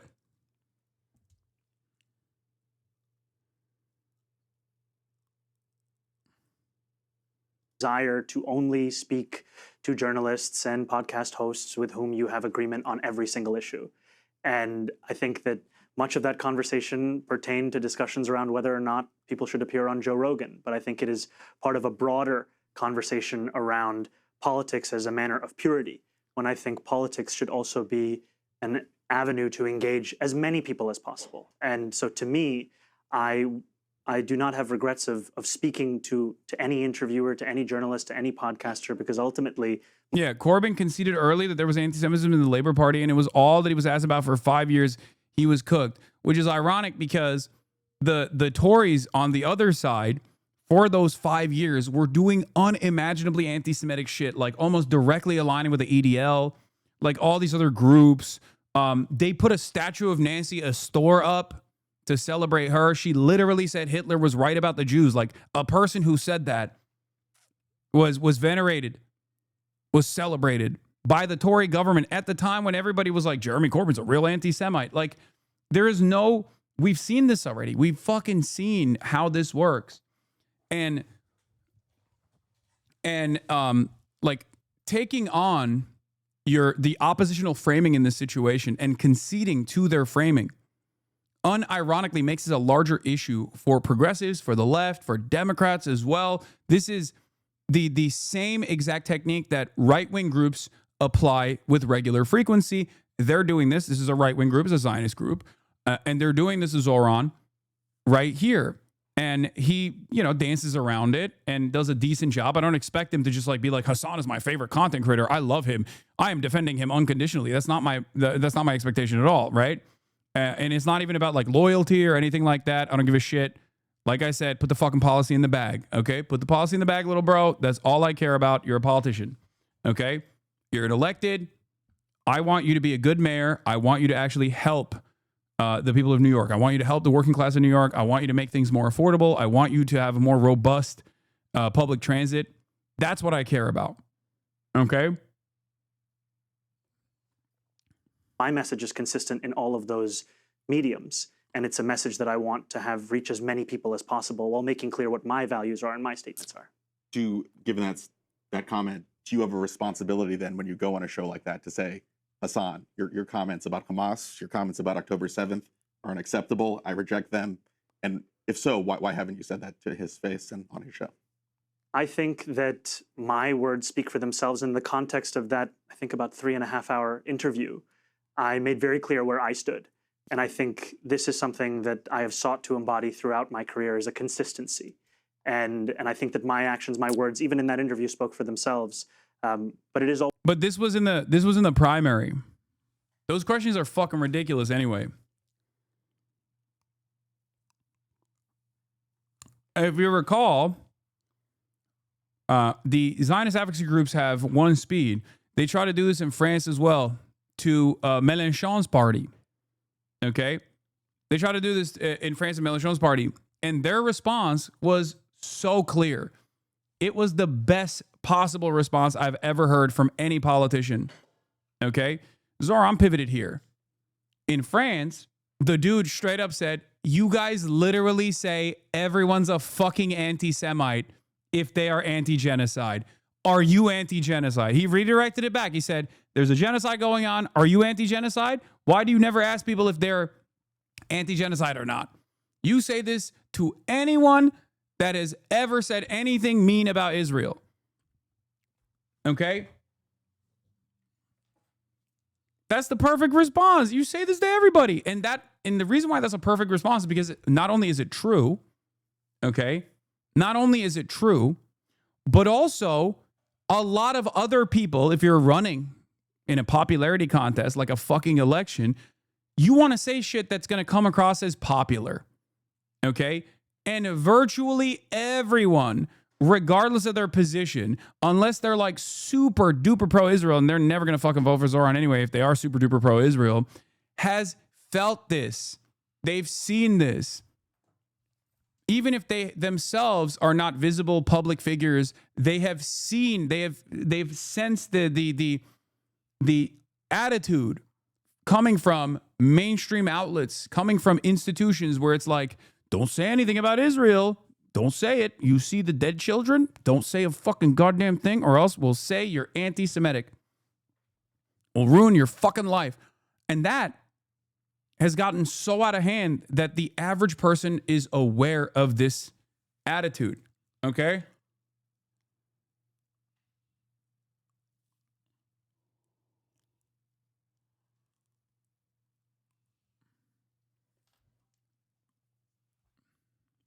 always helpful to hear feedback as to what I have said, how I have engaged, and to always understand what it could look like in the future. Has what happened?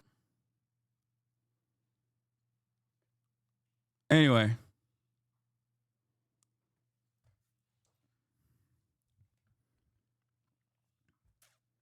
Would you consider being a campaign manager for someone else? No, dude. Why the fuck would I do that? I give it out for free, okay? Nothing in my advocacy is paywalled. It's fucking free, okay? That's why the Piker Broadcasting Service is sponsored by you, the viewers, for you, the viewers. There's no ads. And you know, it's free ball. There is no reason for me to, in any way, shape, or form, paywall my takes.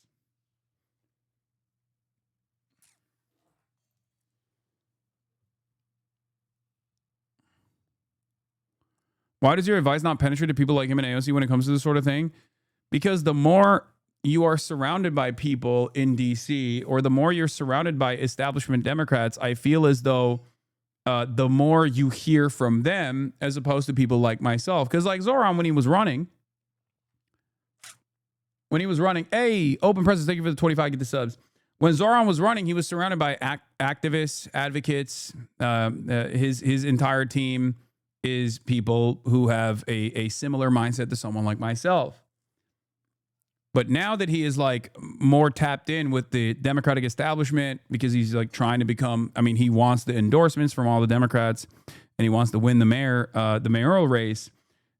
He has more feedback, less feedback from people like myself and more feedback from people in DC. And their attitude is a lot more careful. Their attitude is a lot more calculated. But the thing is, Zohran Mamdani's earnesty on this issue, on an unimaginably popular issue in the base, is what allowed him to cut away from the rest of the politicians on that crowded field in the primary.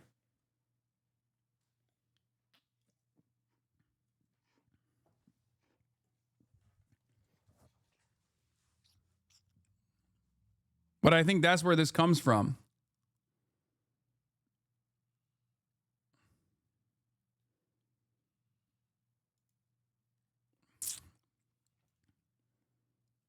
Mélenchon's answer on the Dig podcast on being smeared as anti-Semitic is a way to delegitimize Muslims and Palestine solidarity. Here's what Mélenchon said. Jean-Luc Mélenchon said, at the same time, all these attacks are an opportunity for mass popular education, provided we never back down. That is to say, once the battle is engaged, we do not give in. We do not back down. We do not apologize. We do not admit any mistakes, and we put up a fight.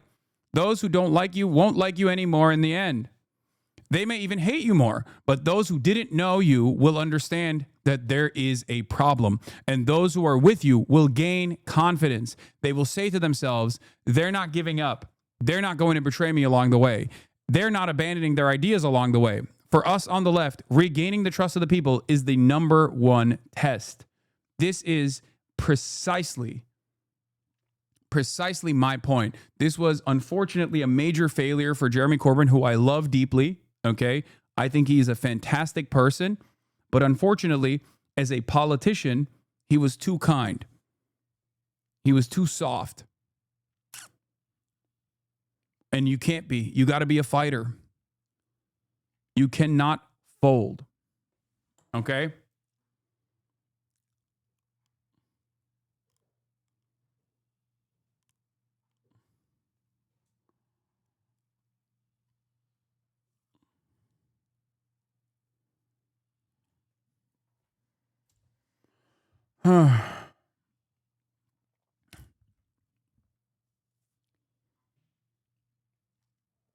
That's it. So,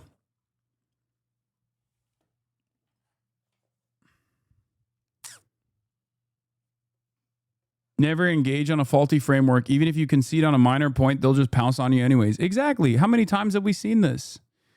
But now on to some, here, I'll do this last part. A hero 9/11 family on Tuesday slammed Democratic mayoral nominee Zohran Mamdani for associating with vile left-wing influencers. Hasan Piker once said Americans are 9/11. How can you hang around with someone, blah, blah, blah, blah, blah. Mamdani doesn't deserve to be mayor, she said. Her husband, Sal Turtucci, 60, a FDNY emergency medical technician who removed bodies and body parts from Ground Zero to be sent to the morgue, now suffers stage 4 neuroendocrine cancer, added, I don't like Mamdani. The couple said they were endorsing Mamdani's rival, ex-governor Andrew Cuomo in the November election, joining him in a press conference 2 days before the 24th anniversary of the terrorist attacks that killed 2,977 people. Piker once controversially said, America deserved 9/11. I'm saying it. We fucking totally brought it on ourselves, dude. Holy shit, we did. We fucking did. He also said it doesn't matter if rapes happened to women during Hamas' October 7th attack on Israel. Wendy Turtucci said Mamdani palling around with Piker's beyond the pale. She also pointed out Mamdani once voiced his love for the 5 leaders of a notorious nonprofit convicted of funneling more than $12 million to the terror group Hamas. You see, it's more. It's not just like his association with Hasan, okay? It's in the same vein of attack. So if you fucking actually turn around and concede on this framework, they're going to pounce on all this other shit too. Do you see what I mean? You should not be fearful of this. You shouldn't. It's ridiculous. Do you see what I mean? Do you get it? Because the starting point here, the starting point for this cynical line of attack is not out of like some sincere belief, unless you legitimately think that like myself or Zohran had anything to do with fucking 9/11, and you are actively misunderstanding what I'm saying there. Okay?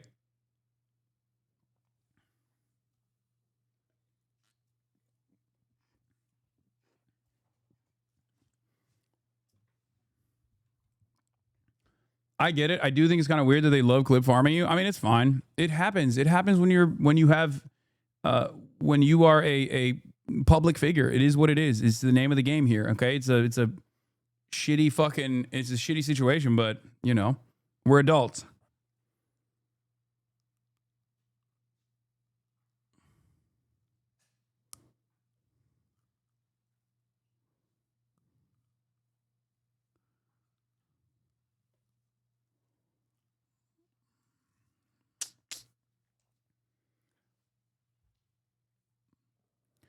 Sal Turtucci and Cuomo also rode motorcycles together to honor 9/11 first responders. I know what firsthand Andrew Cuomo is. Like, this is just a way to try and fucking make Andrew Cuomo look good. Okay?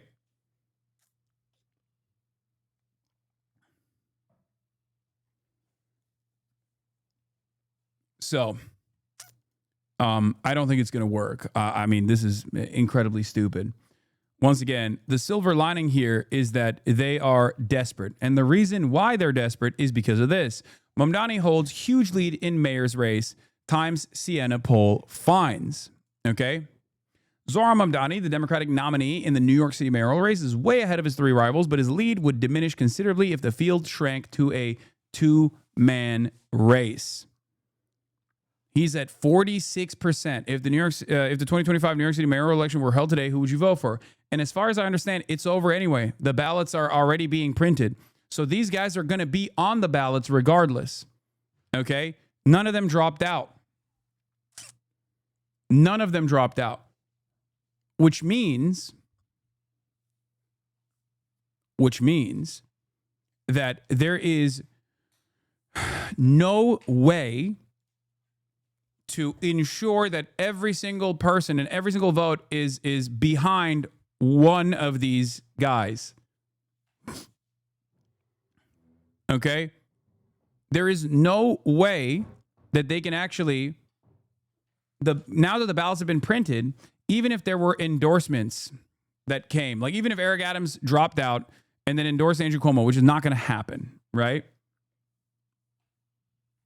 Even if Eric Adams dropped out and endorsed Andrew Cuomo, which is not likely to happen, he's called Andrew Cuomo a snake and a liar. Even if Curtis Sliwa dropped out, which I think is the less likely option out of all of this, and endorsed Andrew Cuomo, their names are still on the ballot. And therefore, there are going to be a lot of people who vote for them regardless. Do you understand? There's going to be a lot of people who just simply go, yeah, I didn't hear it.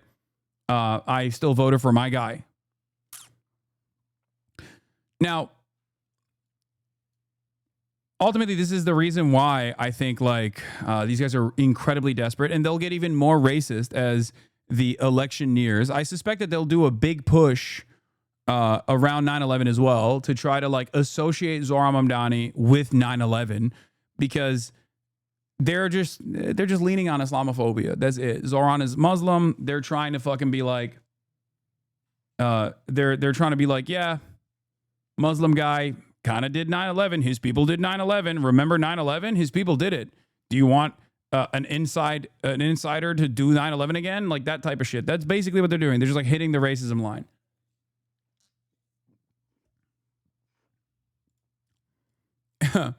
New York about to be Mumbai 2.0. It isn't a phobia if it's rational. You think, first of all, you're in the chat of a Muslim dude. That's number one. But number two, you think Zohran Mamdani is going to do 9/11. You think that's a rational phobia.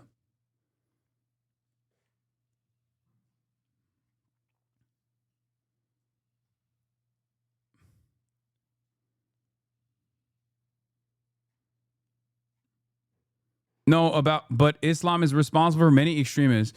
Brother, this is the worst time to say that. Okay? First of all, that's just transparent racism. But it is pretty funny to say that at a time of like unprecedented Christian nationalism growing in this country. Okay?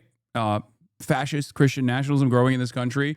And also, Israel falsely is conflating every single action that they're doing at the behest of this Zionist project, which is a Jewish supremacist ideology that is exterminationist in principle. They're saying that they're doing this for Judaism. So like right now, in terms of like the Abrahamic religions, the only reason why you feel like the Muslims and Islam is responsible for many extremists is because like this is the worst possible time. If you were saying this in like 2001, it would still be ridiculous, but at least like, you know, you could have a little bit of broad appeal for this kind of sentiment. 2025, 20 plus years after the failure of war on terror, not a good time to just like deliver this racist sentiment because it's one of those things that just like slams you directly in the fucking face. That is just not real at all. Not that it changes the dynamic for you in any way because you are not operating off of any sort of like rational fear, even though you think you are rationalizing this fear. But it's incredibly stupid. Incredibly stupid to say right now as opposed to any other time.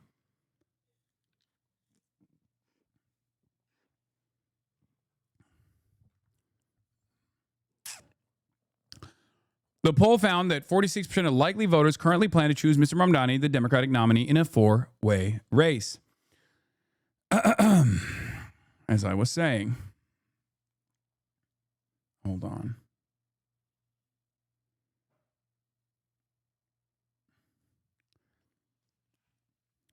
By comparison, 24% of likely voters in New York City said they would support former Governor Andrew M. Cuomo, who is running as an independent after losing June's Democratic primary. 15% were back the Republican candidate, Curtis Sliwa, and 9% favored Mayor Eric Adams, the scandal-scarred incumbent who is running on an independent line. The survey captured the state of the race in early September at a moment of unusual flux. The day after polling began, the New York Times reported that President Trump and powerful figures in New York City were endeavoring to create a one-on-one contest between Mr. Cuomo, 67, and Mr. Mamdani, a 33-year-old state assemblyman and Democratic socialist.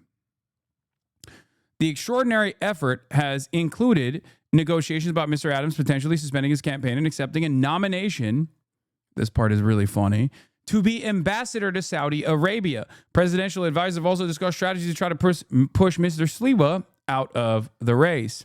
The Times Siena poll underscored the potential impact of shrinking the field. Doing so, it suggested could meaningfully erode Mr. Mamdani's lead, but only if Mr. Adams and Mr. Sliwa, who have vowed to keep running, suspended their campaigns.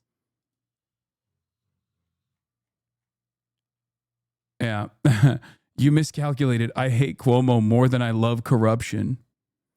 Yeah, that is funny. That is literally what happened. They just thought that they could squeeze him out by giving him like a sweet deal because they're like, you love deals. You love doing corruption.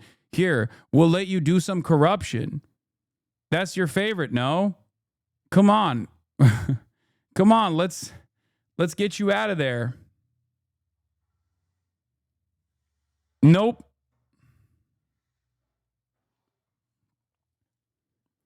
They should have suggested making him the ambassador to Turkey, and maybe then he would have been down, I think. You know? They fucked up. Anyway, in a hypothetical head-to-head matchup, voters who initially supported Mr. Adams and Mr. Sliwa broke heavily towards Mr. Cuomo, a moderate Democrat. The survey suggested that would lead to an extremely tight race, with 48% supporting Mr. Mamdani and 44% supporting Mr. Cuomo. But if Mr. Adams dropped out and Mr. Sliwa stayed in the race, Mr. Mamdani would likely still hold a comfortable lead, given Mr. Adams' relatively low level of support. With just under 2 months to go until Election Day, the race has already been one of the most tumultuous New York City has seen in decades. It has included short-lived corruption charges against Mr. Adams, a comeback attempt by Mr. Cuomo 4 years after he resigned as governor in scandal, and the unexpected rise of Mr. Mamdani. The Times Siena survey is among a handful of independent polls in the race in recent weeks and showed a somewhat larger lead for Mr. Mamdani than others tracked by the Times. The new poll suggests that Mr. Mamdani's success so far is rooted in 2 factors. This is huge. Voters' personal regard for him and their sense that he is best positioned to address the 2 top electoral issues, affordability and housing costs.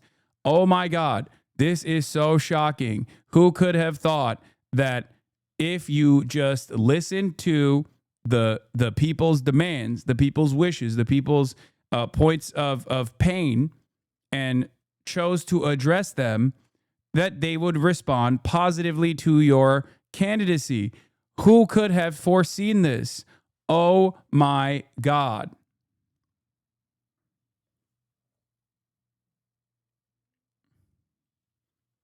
So shocking. No, it's the voting base that is out of touch. Exactly.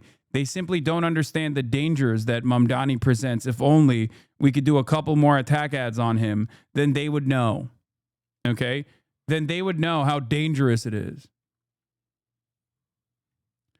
Around 60% of likely voters said Mr. Mamdani was inspirational, had good character, and cared about people like them. He's the only candidate viewed positively by a majority of voters, despite months of attacks against him, because those attacks are failing, because those attacks are fucking stupid. Those attacks against Zohran Mamdani revolve around shit that people actually want. They say his campaign promises are impossible. They will ruin the economy. People go, dude, what the fuck are you talking about? The economy for me, personally, is already ruined. It's tattered. I can't afford shit. They say Zohran Mamdani hates Israel. He hates Israel. He hates Israel. People go, what the fuck? I hate Israel. What do you mean? And even attacks that comprise, like, they say he's hates Jews, right? The Zohran Mamdani hates Jews. Like, people understand that the reason why they're saying that about Zohran Mamdani is not because he actually hates Jews and is anti-Semitic. People understand it. It's because he's anti-Israel. And everyone else is anti-Israel as well, seemingly. So, of course, most people have at least encountered at the very least encountered online or on TV the exact same thing that I'm talking about. Someone who comes out and says, yeah, fuck Israel. What they're doing is terrible. It must be, we must stop it. We must put an end to this violence. And immediately they get pounced on and everybody goes, oh, you must hate Jews. You must hate Jews. You want to kill all Jews. And people go, no, I don't want that. What the fuck are you talking about? So they've already experienced this, even if they themselves have not actually been public about their own personal positions. They already have felt the environment of insecurity due to the endless sea of counter narratives and attacks in this cynical direction. So when they try to fucking hit him on that stuff, when they try to hit him on this shit, people understand exactly where this is coming from.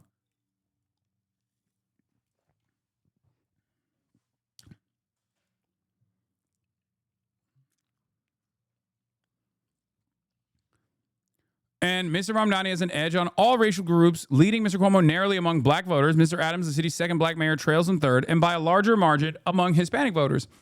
Overall, voters said they trusted Mr. Mamdani over Mr. Cuomo 49% to 23% when it comes to handling the city's daunting affordability challenge, with the other candidates lagging behind.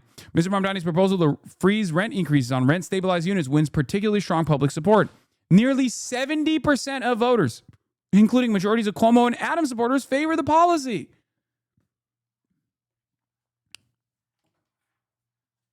How'd that happen? How the fuck that happened? They've been attacking him on that line as well. They keep saying, "Oh, this is silly. This is ridiculous. Good things are not possible. Vote for me instead of Memdani."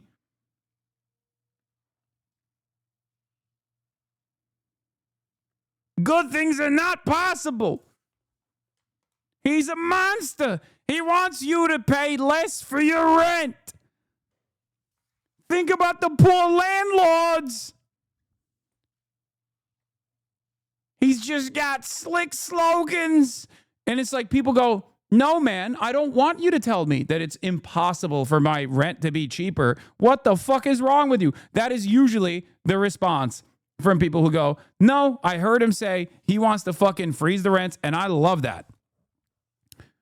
Increasing taxes on the wealthiest New Yorkers, as Mr. Mamdani has proposed, is also widely popular, the poll found. Wow.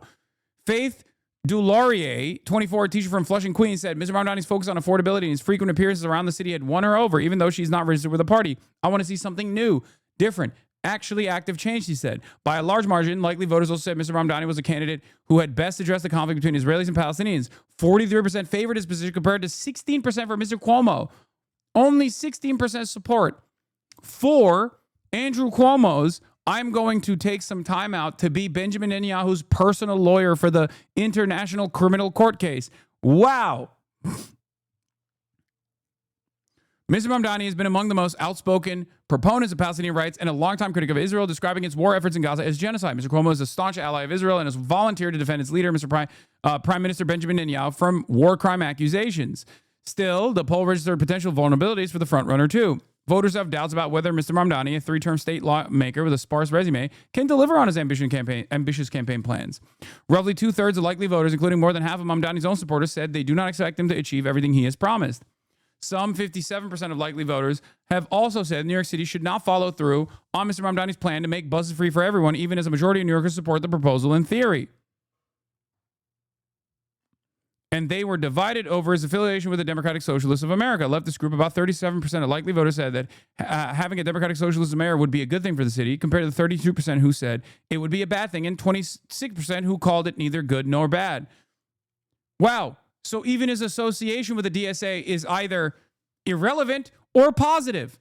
A larger number thinks it's a positive association. Who could have fucking seen that?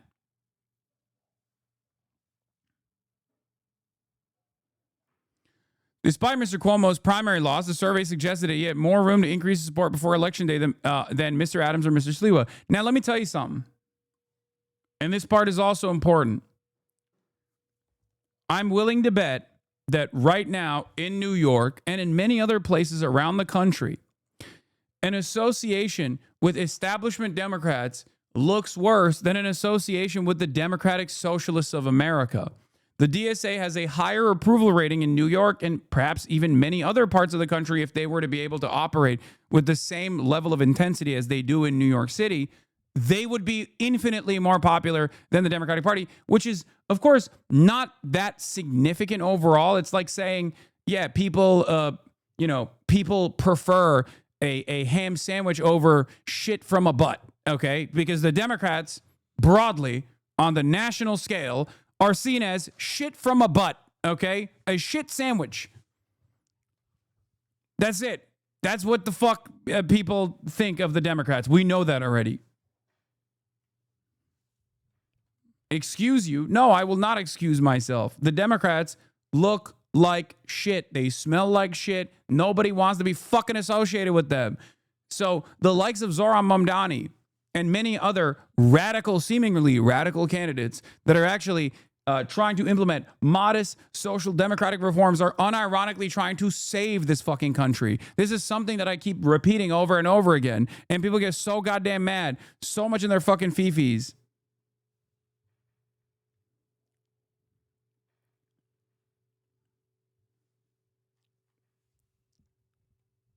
Democrats are unpopular. The Republicans are unpopular too, but Democrats are also devastatingly unpopular. These guys, people like Zohran Mamdani, are exactly the type of people that they should be like grabbing onto and then trying to implement their fucking policies, try to identify why they're popular. and then repackage their dumbass campaigns in a similar vein to say like, oh yeah, we're radical too, we're socialist too, please. It's a different kind of Democrat. We're a different kind of Democrat. You know, one that is a real fighter. That's what they should be doing. The former governor has taken a far more aggressive approach in recent weeks to try to convince voters that Mr. Mamdani is too inexperienced and too ideologically left-leaning to lead a global financial capital. Mr. Cuomo, who spends a decade leading the state, receives high marks on his ability to govern. Roughly 50% of likely voters said the phrase would be an effective mayor described him well. Rodrigo Tobar, 64 of Queens, said he planned to support Mr. Sliwa, but was open to voting for Mr. Cuomo because of his experience. I like Sliwa because he's on the side of Trump, and I like anyone on the side of Trump, said Mr. Tobar, who works at Elmhurst Hospital. But Cuomo did a great job as governor. I think he'd be a good mayor. Roughly 2/3 of voters support a proposal by Mr. Cuomo to limit who can lease the city's nearly 1 million rent-stabilized apartments to those who would be spending at least 30% of their income on rent. Mr. Cuomo named the plan after Mr. Mamdani to draw attention to his rivals living in a rent-stabilized unit despite his six-figure state salary. Mr. Cuomo's plan to hire 5,000 more police officers is also popular and has support from many of Mr. Mamdani's backers. But there are signs that the key lines of attack by Mr. Cuomo are not working. He has spent months criticizing Mr. Mamdani for his past support for defunding the police department, a position the assemblyman has since reversed, and has argued that his rival would be ill-equipped to go toe-to-toe with Mr. Trump. Yeah, except this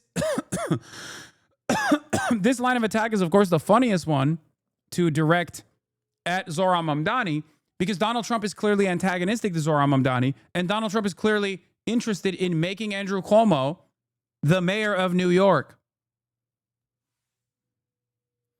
Christian extremists never flew planes in the buildings. Don't ever compare them to Islam. I hate Christians, by the way. Wait, what? Yes, Christian extremists never flew planes into buildings.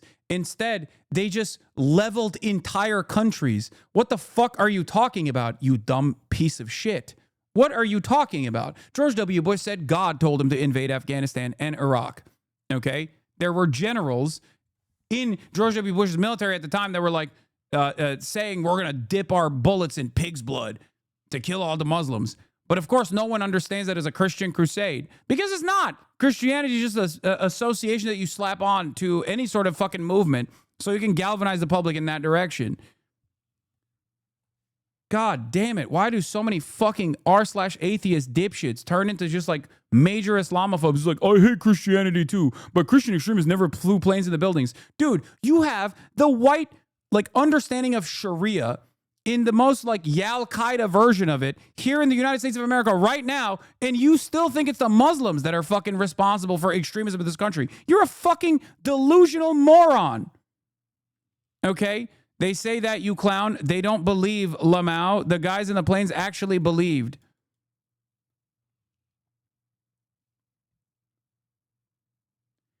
If you think fundamentalist Islam is an ever-present danger to your existence in the United States of America in 2025, you can be convinced of anything, okay? You can literally be convinced of anything, especially in this conversation, when we're having a conversation about myself and my associations with Zohran Mamdani. Do you think me or Zohran are in any way, shape, or form fundamentalist Muslims? Are you fucking stupid?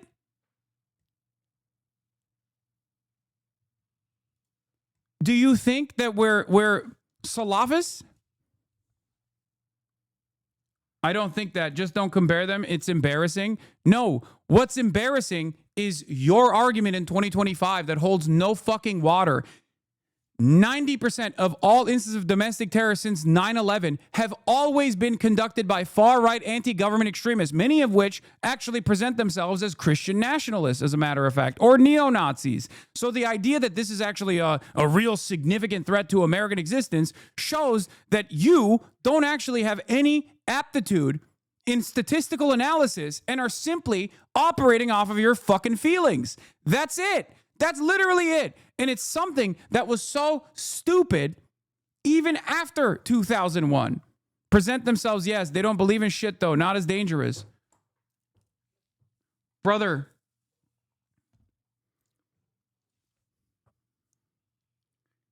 I am talking about the most dangerous ideology from your perspective, okay, from your existence, it is neo-Nazis, it is white nationalists, it's white supremacists. Whether they are real believers of Christianity or not doesn't fucking change that, okay? If Muhammad Atta was caught drinking alcohol before he did 9/11, would that change the dynamic from your perspective? No. You just assume this is a visible aspect of Islam. You're a fucking moron. It's so funny to say this right now, by the way, when the evangelical Zionist Christians are attached to the fucking ass cheeks of Israel, which is also presenting a ethno-religious supremacist state doing a fucking genocide, and the evangelical Christian Zionists here in the United States of America are literally permanently on board with this. What are you saying? Your perspective on this issue is not as decent or as calculated or as analytical as you think it is, okay? You're just trying to present your fears, unsubstantiated fears, as though it's like a reasonable position. It's not. And it's also not a new position. It's one that I've heard a million times over. None of them would blow themselves up, Lamau. You are a fucking moron. What are you talking about? What do you mean none of themselves will blow themselves up? They have blown themselves up. What the fuck are you talking about?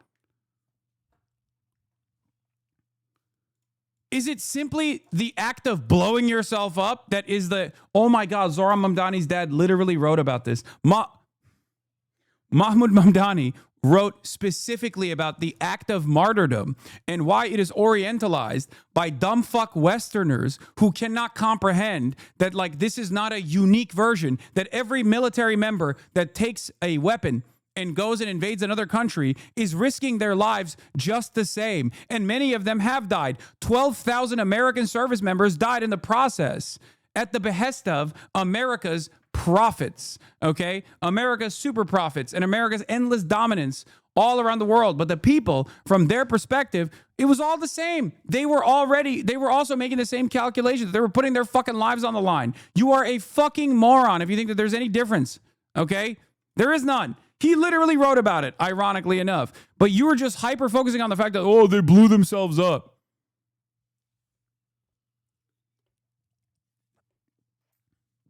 So I guess it's fine if someone just rides a fucking car into a crowd of people because he didn't blow himself up. It's a different type of terrorism.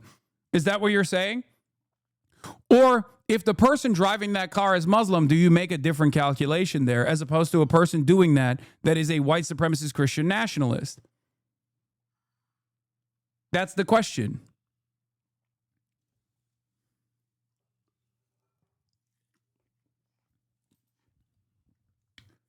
When a white supremacist Christian nationalist goes into a fucking school, shoots a bunch of children, and then kills themselves or engages in suicide by cop, I guess that's different because they're Christian, they're white.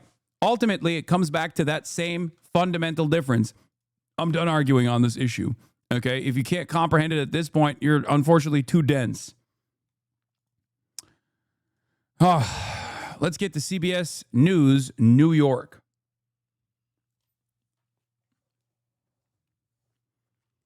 Yeah. It's also so stupid because, once again, it's utterly irrelevant. It's just simply saying, oh, no, it's different because they're fucking, is different because they're blowing themselves up. That's all this is. Like, it does not matter. It doesn't matter that it doesn't matter that the death counts are far larger on one side over the other. It's just the methods utilized. The methods utilized is very different. Even if those people also are basically putting themselves in the line of fire and recognizing that they might die in the process. There is no... That's not a real assessment. You're just desperately trying to figure out a way where it's somehow different, okay? It's somehow different when Muslims do it. That's it.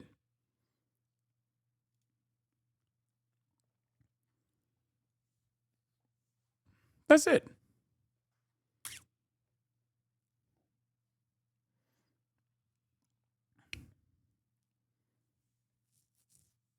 Anyway.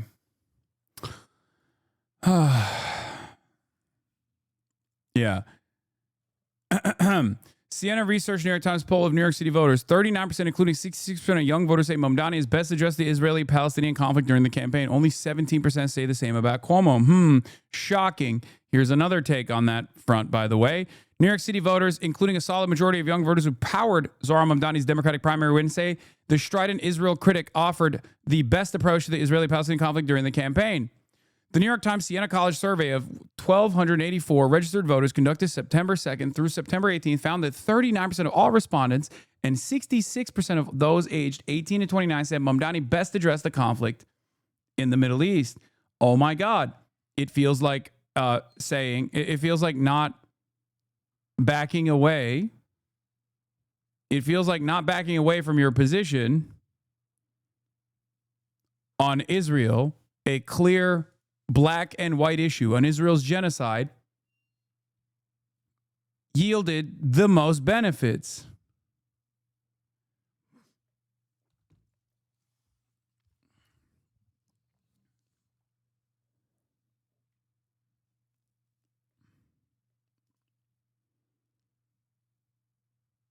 Anyway, yeah, we got the sniper story as well. Don't worry, I'm going to cover that as well.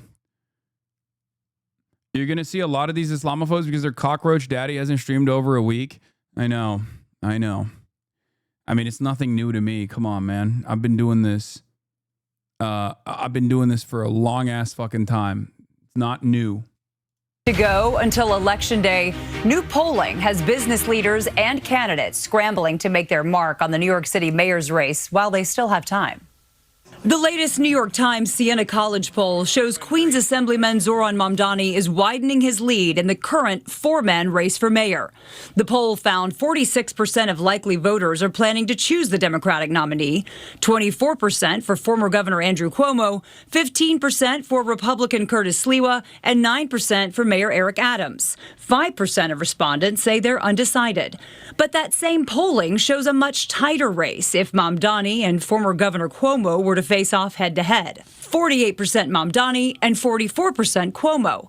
Meanwhile, a group of business leaders met with the former governor in Midtown today to back his candidacy. I care about the city. I grew up in the city, and I think that he is the right guy to lead the city. We need a plan for Andrew to become the mayor of New York City. It's the most vital issue in New York City today. Zohran Mamdani, when you hear that name, what comes to mind? I cringe. Absolutely cringe. Mayor Adams says he's also meeting with prominent business leaders who back his candidacy. Well, right now, the concern is...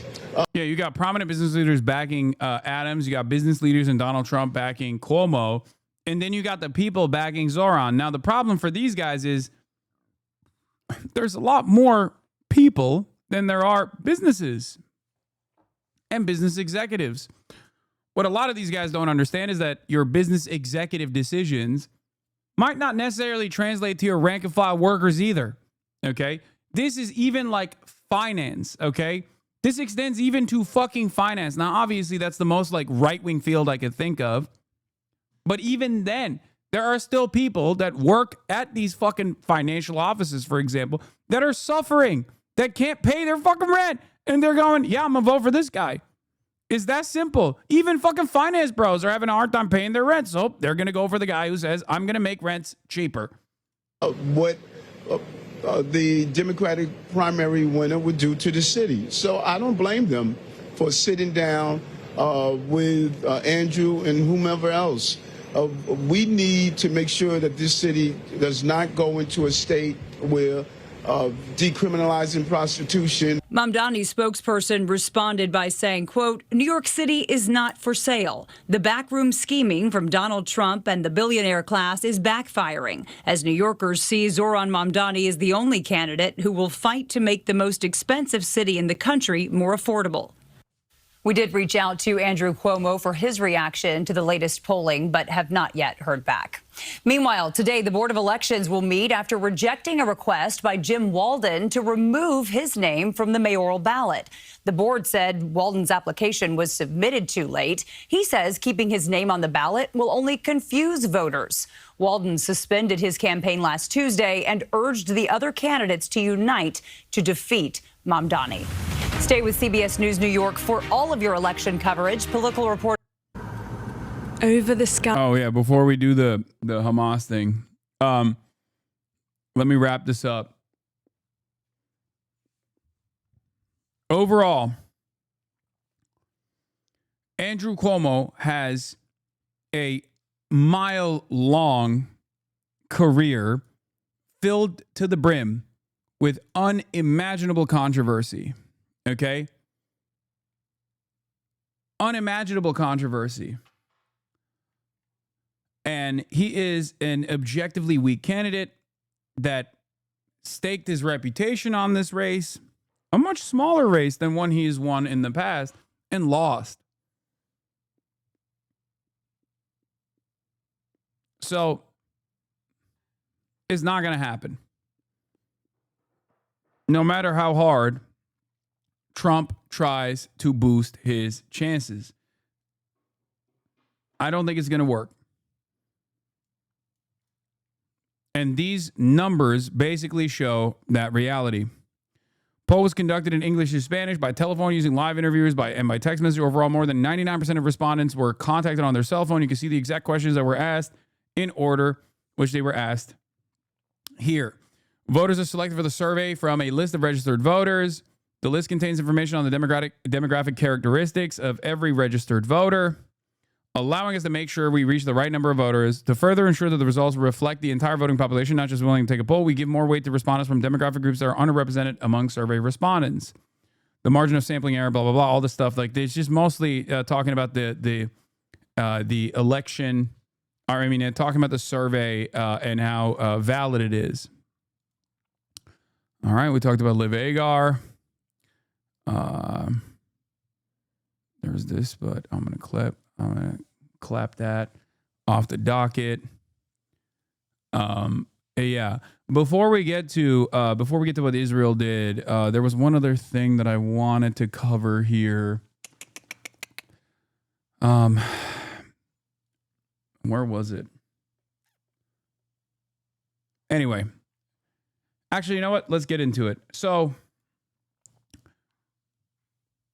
basically what happened in the past day, in the past 24 hours, is that the United States of America and Israel got together and put forth yet another bullshit ceasefire appeal. Okay? They said, "Oh, we're going to float the ceasefire in front of you. We are going to come to terms with like a reasonable proposal here. We're going to stop this unlimited violence." Okay? Trump sent a peace deal to Hamas.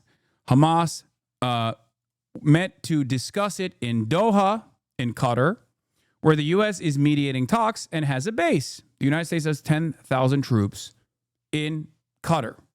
Okay? And then Israel turned around and bombed them, presumably with U.S. support. This is what Ryan Grims from Dropsite News says. The strike in Doha was aimed at Hamas negotiators who were gathered to discuss Trump's ceasefire offer, according to a Hamas official speaking on Al Jazeera. Much as Trump carried out fake nuclear talks with Iran in order to kill the Iranian negotiators. Okay? Israel is taking credit for the attack, citing 10/7, though most or all in Doha didn't even know about the 10/7 attack until it happened. The IDF and ISA announcement is that they conducted a precise strike targeting the senior leadership of the Hamas terrorist organization, For years, these members of the Hamas leadership have led the terrorist organization's operations that are directly responsible for the brutal October 7th massacre and have been orchestrating and managing the war against the state of Israel. Prior to the strike, measures were taken in order to mitigate harm to civilians, including the use of precise munitions and additional intelligence. The IDF and ISA will continue to operate with determination in order to defeat the Hamas terrorist organization responsible for the October 7th massacre. It is, once again, another fucking war crime. Okay? Israel went in and bombed Doha.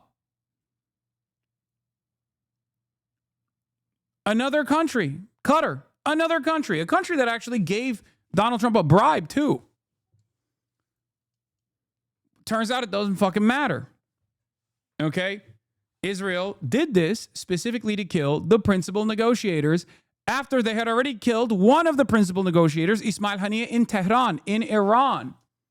Okay? They are bombing the capital of a foreign country that is supposed to be an ally to the United States of America, a country that is such an important ally to the United States of America that its central command is there for the entire region. Its central command for America's operations in the entire region is in fucking Qatar. Okay?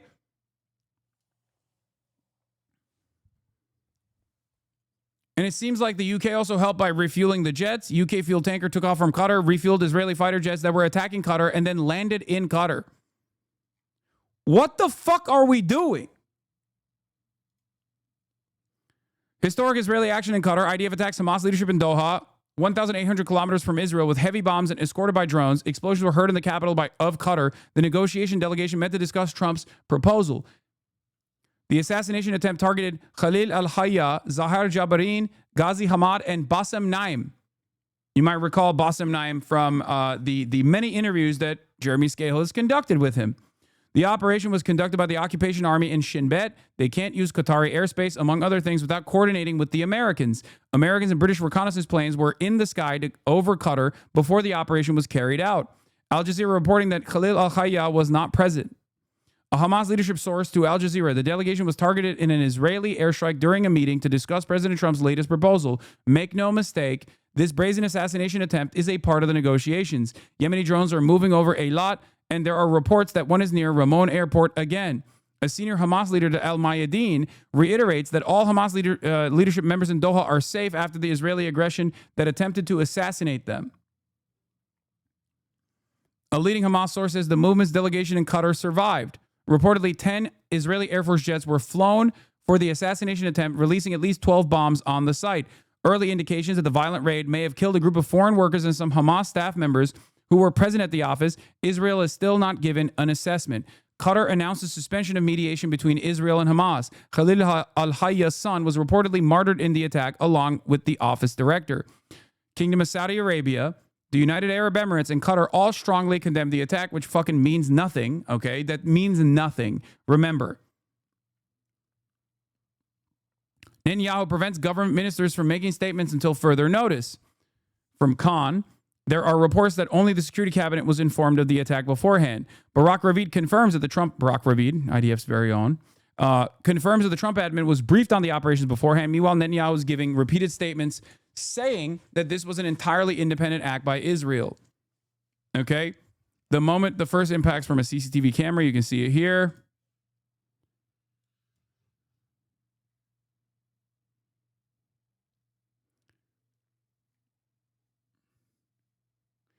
It's also complete bullshit to say that like Qatar didn't know. America knew this was not an independent attack. There is no way that you can do an independent attack. The UK probably helped as well, according to these reports of the refueling that took place. Nothing Israel does is done without the go-ahead of every other fucking nation involved. And if they were to do such a brazen act of terrorism once again to a pivotal fucking ally to the Western interests in the region, then they would get punished for it. These guys would turn around and fucking destroy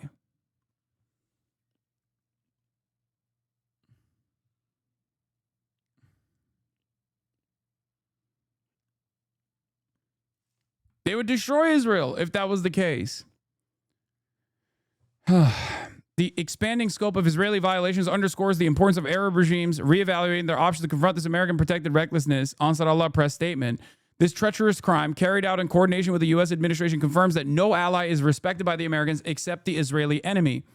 The treacherous crime in Qatar reveals the practical involvement of the U.S. in the declared Zionist plan. We warn of the American Zionist project, which spares no one. Those who act otherwise are only deceiving themselves and living in an illusion in all its forms.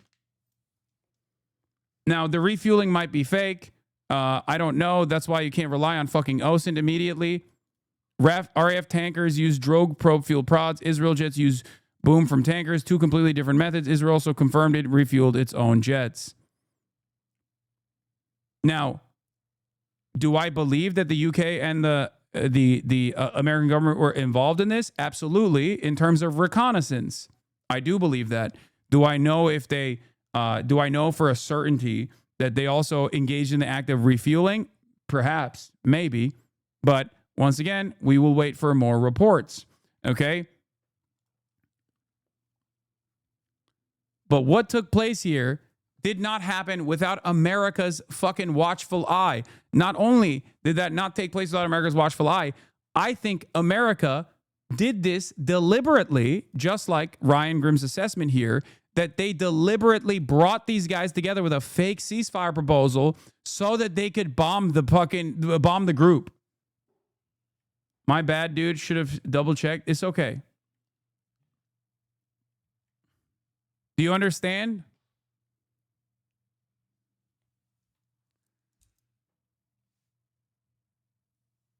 This is almost identical to the Iran situation.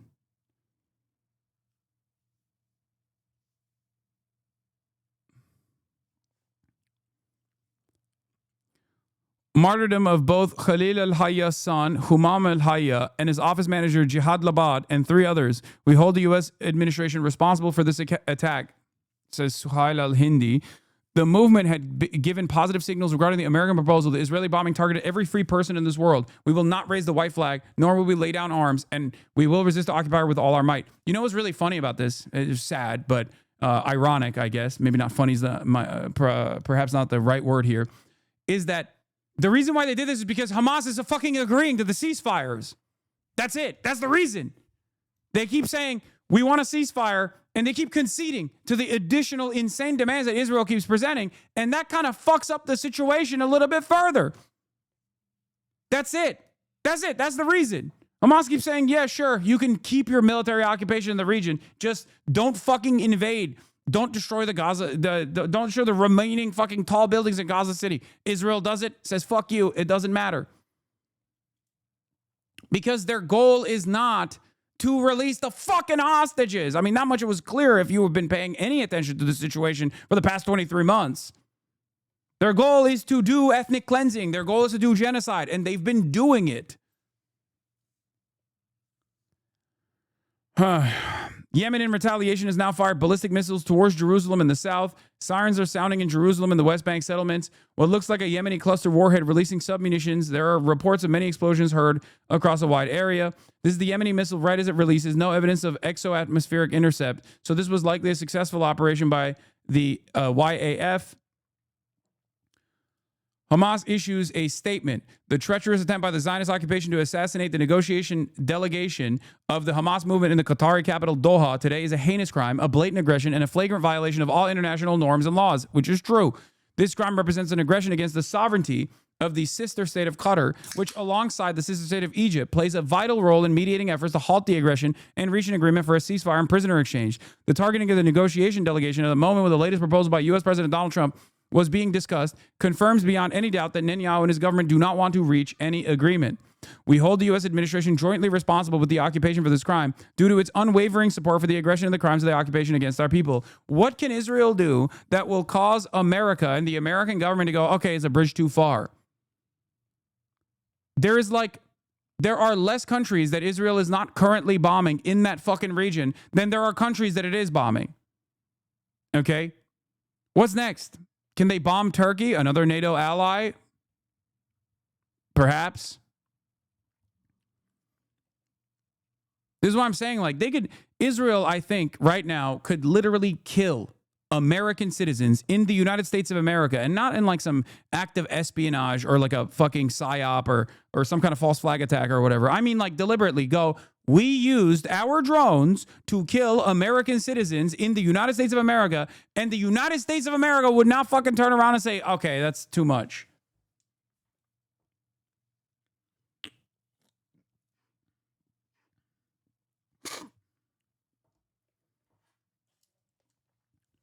They've killed American citizens in the West Bank, and obviously the United States of America said nothing about it.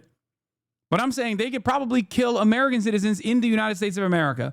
I think Israel could turn around and assassinate me on U.S. soil if they chose to do so, and the American government would never even fucking turn around and say, oh, yeah, this is really... They'd say, it's my mistake, our bad, that we didn't fucking kill him ourselves.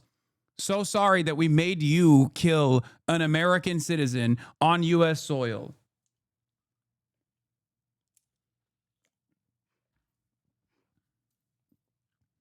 It is fucking insane.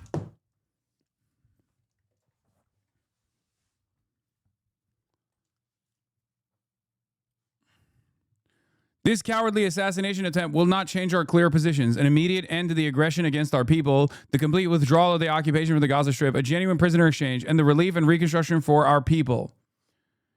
We affirm that these crimes will not weaken the resolve of our movement, nor will they divert us from adhering to the national rights of our people and continuing the path of resistance until the occupation is removed from our land and our independent Palestinian state, with Jerusalem as its capital, is established. Qatari foreign minister claims that they were not given prior notice and that they received a call from the U.S. government officials as the sounds of explosions were heard.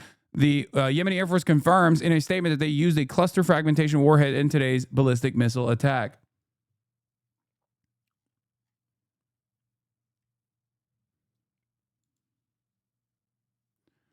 Yeah, Yusuf Munayyer says, if you are sitting in Amman, Cairo, Riyadh, or Istanbul, and you just watch Israel strike Qatar, a major non-NATO U.S. ally that Trump just visited and which hosts a major U.S. airbase, you have to conclude that there is little to protect you from the diabolical Israeli rogue regime.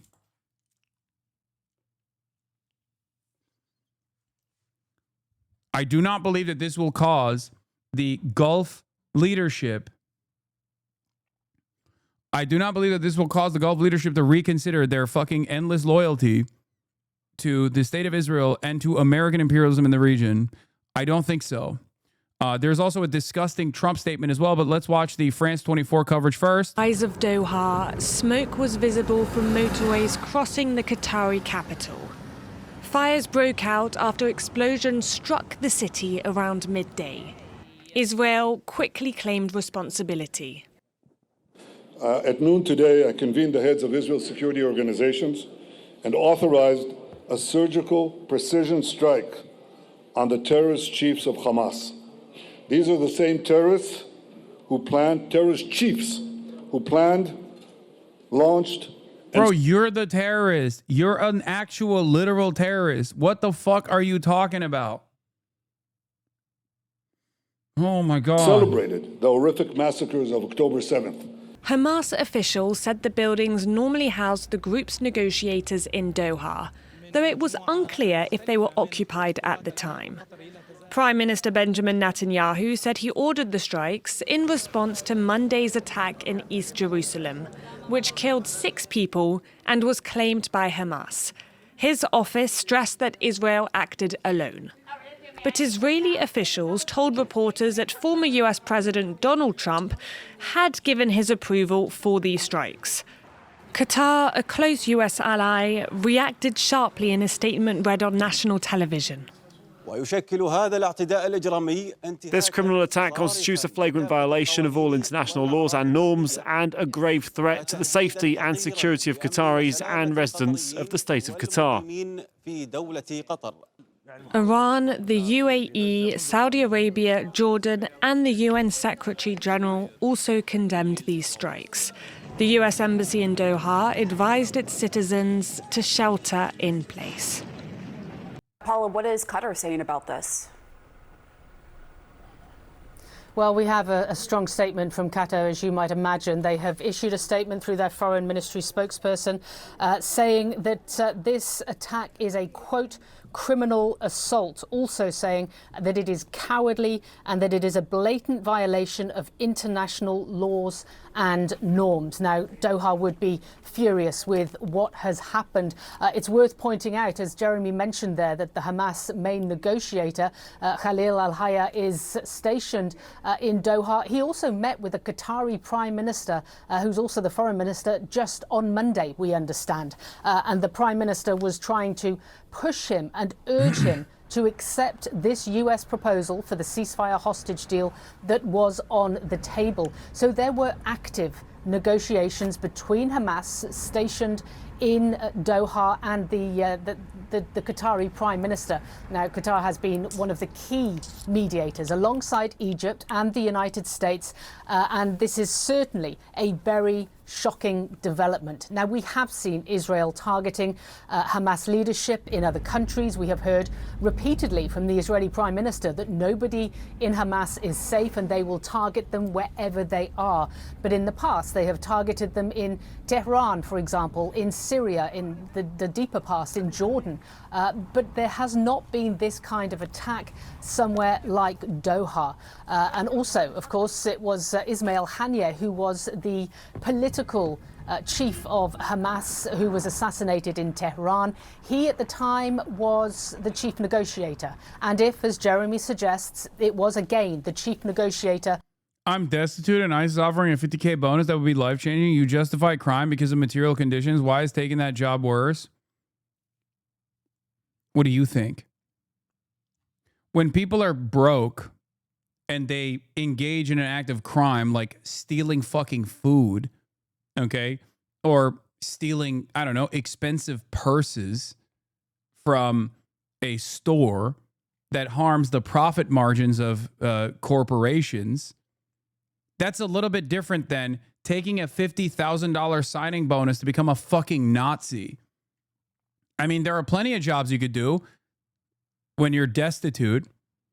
Do you think you should be a fucking contracted killer, for example? That's a crime too. The fuck kind of question is this?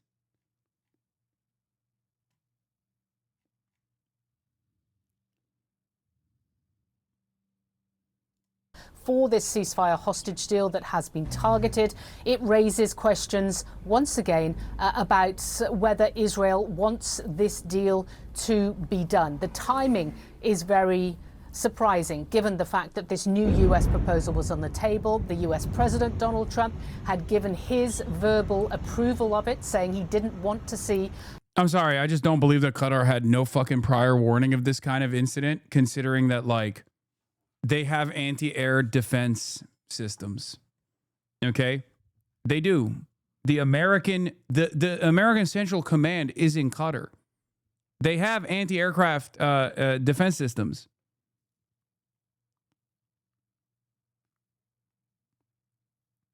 I don't think that it's possible for them not to. I don't think that it's possible for them not to, like, be able to withstand this kind of attack without, like, actually fighting back.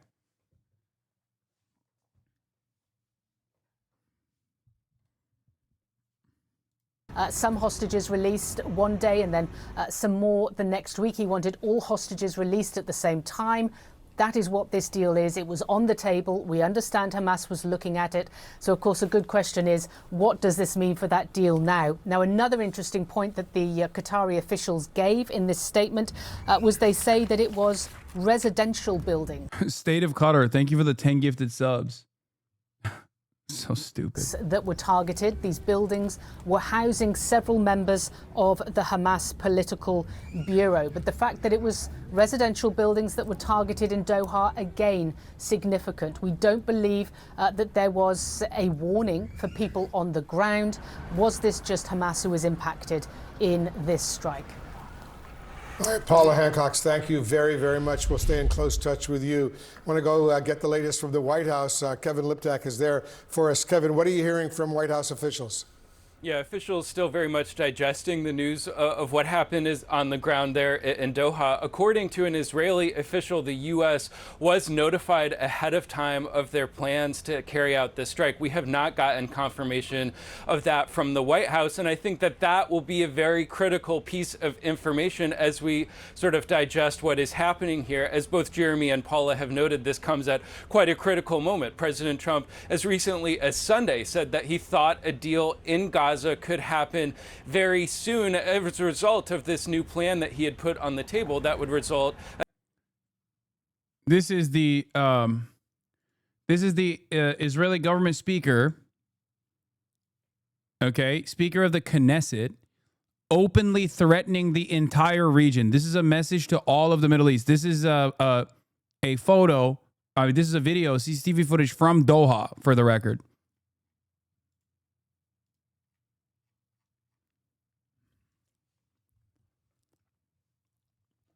Make no mistake. They will not, none of these fucking Western operators within the Western media infrastructure is going to turn around and say, this is fucked up. We have to put an end to it. This is the message of a state that is trying to impose hegemony over the entire region. Gratitude is not expected, but giving your support is non-negotiable. Israel stands against the terrorism that threatens most Arab and Western peoples, and we do not expect words of gratitude, but we anticipate support.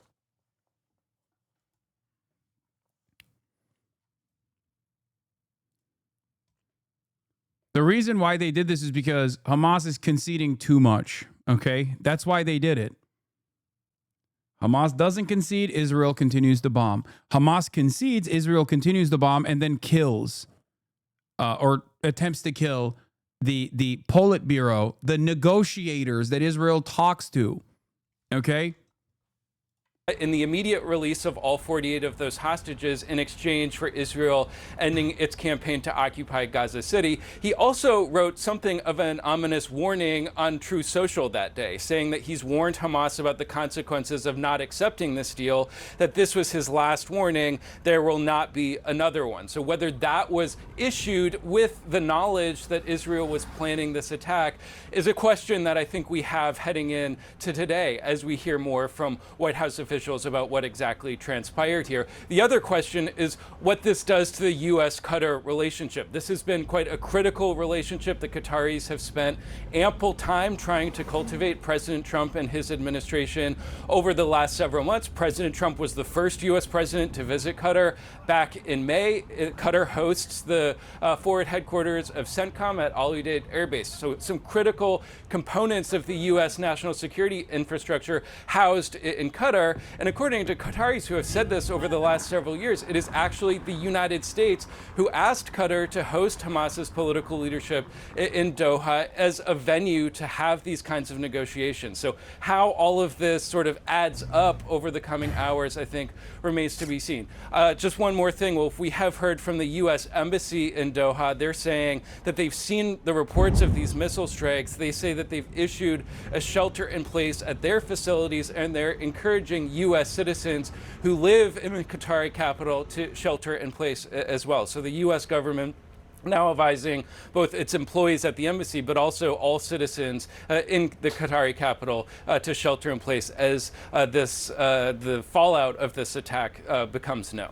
Yeah, it's really a serious, major development that's unfolding right now. And Kevin, a lot of people probably don't realize that the U.S. and Qatar have an extremely close military-to-military relationship. The U.S. Military Central Command, for example, has bases at the Al Udeid Air Base. A lot of Air Force personnel are there, and Camp Asaliya, as you pointed out, ground troops. That's basically a regional headquarters for the U.S. Military's Central Command. There are a lot of U.S. military personnel on the ground right now in and around Doha, Qatar, so that's a significant development. We'll continue to watch and monitor that as well. We'll see if that had any impact on this Israeli decision to go ahead and target these facilities in and around Doha, Qatar, where they suspect Hamas officials may be. But these negotiations are continuing. All right, Kevin Liptak, thanks very much. Paula Hancock, Jeremy Diamond, thanks to you as well. Yeah, and we should also note, when you look at the U.S. and Qatar relationship, it was Qatar that gifted, controversially, that luxury jet to President Trump recently to replace Air Force One. It is a close ally of the United States, so it will be interesting to hear from the White House on this. But I first want to go to CNN Chief International Correspondent Clarissa Ward, our correspondent in London. Clarissa, just talk about the significance of what's going on right now. I mean, this is a seismic event. It's not often you read something cross the wires that makes your jaw drop, but this was certainly fall into that category. And I think what will be crucial in the coming hours is trying to ascertain Israel's claim that the U.S. was aware of this strike. How aware of the strike were they? Did they effectively condone it? And if so, what could the possible impact of that tacit acceptance of this strike be in terms of the relationship between Qatar and the U.S.? And as Kevin was just articulating, and as you and Wolf have been discussing, this is a crucial relationship for the U.S. Qatar is host to the largest U.S. base in the entire Middle East. This is a close relationship that has lasted over many different administrations. And Qatar has effectively cultivated a unique space for itself in terms of being a neutral space where these talks and negotiations between various non-state actors and states and terrorist groups can happen in a safe and sensible manner. This is not the first time, by the way. We're looking very much now at the talks between Hamas and the U.S. and Egypt and Qatar and Israel. But of course, Qatar was also host to the Taliban and was a crucial part of the U.S. navigating its withdrawal from Afghanistan and essentially forming some kind of a dialogue between the U.S. and the Taliban that without an interlocutor like Qatar would be. I mean, not stopping Israel at any given point it has allowed them to do this. Not stopping Israel after this is going to allow them to do whatever the fuck they want and continue to blow up whatever country they want to. I'm telling you, dude, like the way this is going, Israel is going to fucking blow up an American citizen on U.S. soil openly, not in some like act of espionage or whatever, just openly. And then the American government is going to apologize to Israel. Israel's on track to break the post-war nuke taboo sooner rather than later. There's nothing stopping them. It'll be a jailable offense in the West, a hate crime to publicly oppose Israel nuking countries. Yeah. It is completely belligerent. It is an insane nuclear-armed nation state that we have complete power over, and we're just not reining them in at all.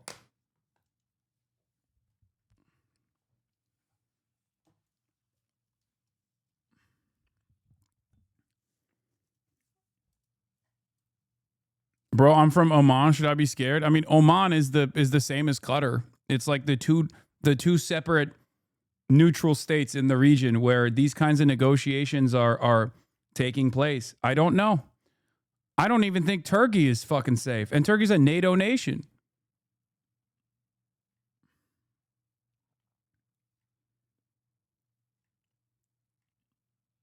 I don't know. I don't know what to say anymore.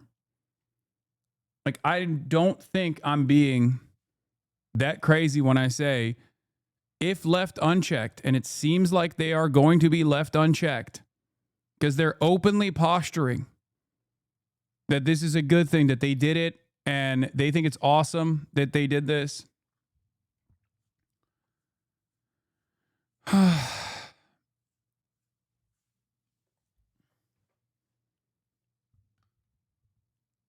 I don't know.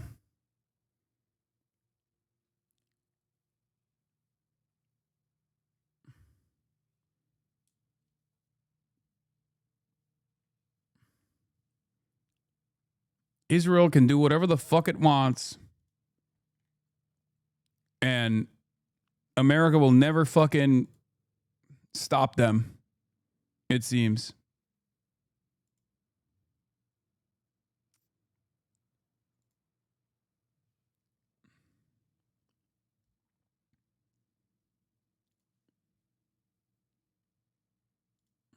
Effectively impossible. And I think the question now becomes, beyond the sort of U.S. Qatar of it, what does this mean for these negotiations at such a crucial point in this conflict? Do they effectively... Dude, they targeted a fucking terrorist. What do you want them? What do you want? Send them a party? Dude, what the fuck are you talking about? They targeted a terrorist. As long as there are dumb fuck Americans that have just been this lobotomized, I mean, that's another part of the reason why you could just like get away with whatever the fuck you want to do. Dog, they're the negotiators, okay? Just because Israel calls them a terrorist doesn't mean that they actually are.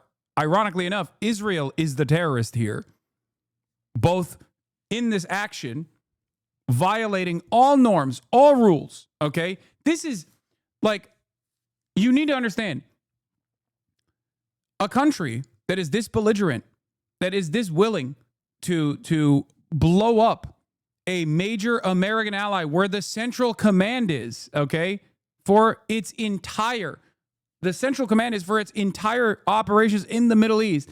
A country that is willing to blow up the host nation's capital can kill anyone anywhere without any scrutiny whatsoever. Okay? That's it.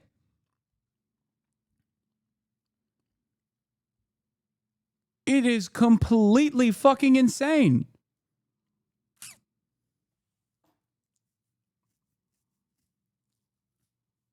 The people that they killed are diplomats, dumbass. The people that they killed or tried to kill and failed to kill were unironically people that were in the conversation with Israel trying to set up a ceasefire negotiation.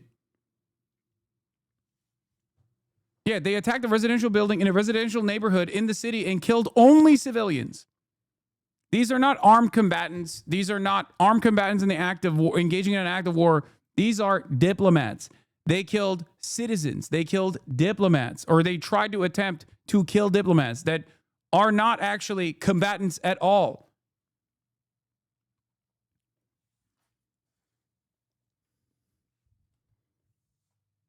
And the way that the strike was conducted was through perfidy. Again, another war crime. But it doesn't really matter. Like, people say, oh, well, America's capital, like America's decency has run out in this region. Like, I think it ran out a long time ago, man.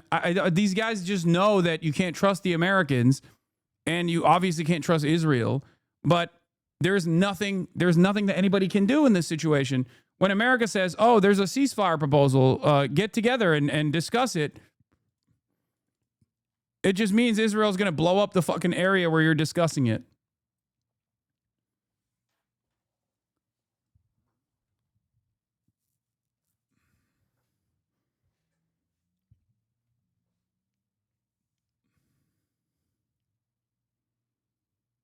A not so hypothetical is that Israel attacks press and influencers, and if they happen to be people who Trump does not like, the Trump administration will accept, like in Turkey. Yeah.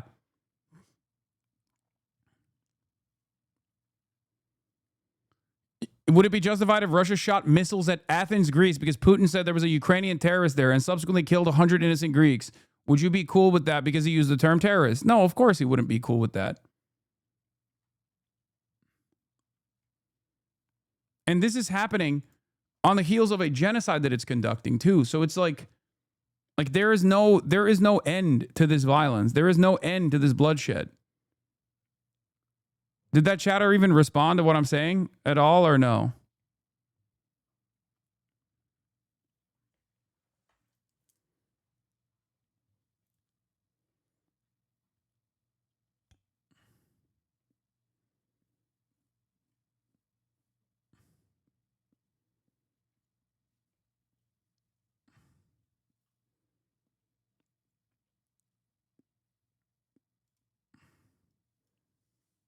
Like, as long as you can slap the terrorism sticker on whoever the fuck Israel's trying to kill, it's fine. One day it'll be you.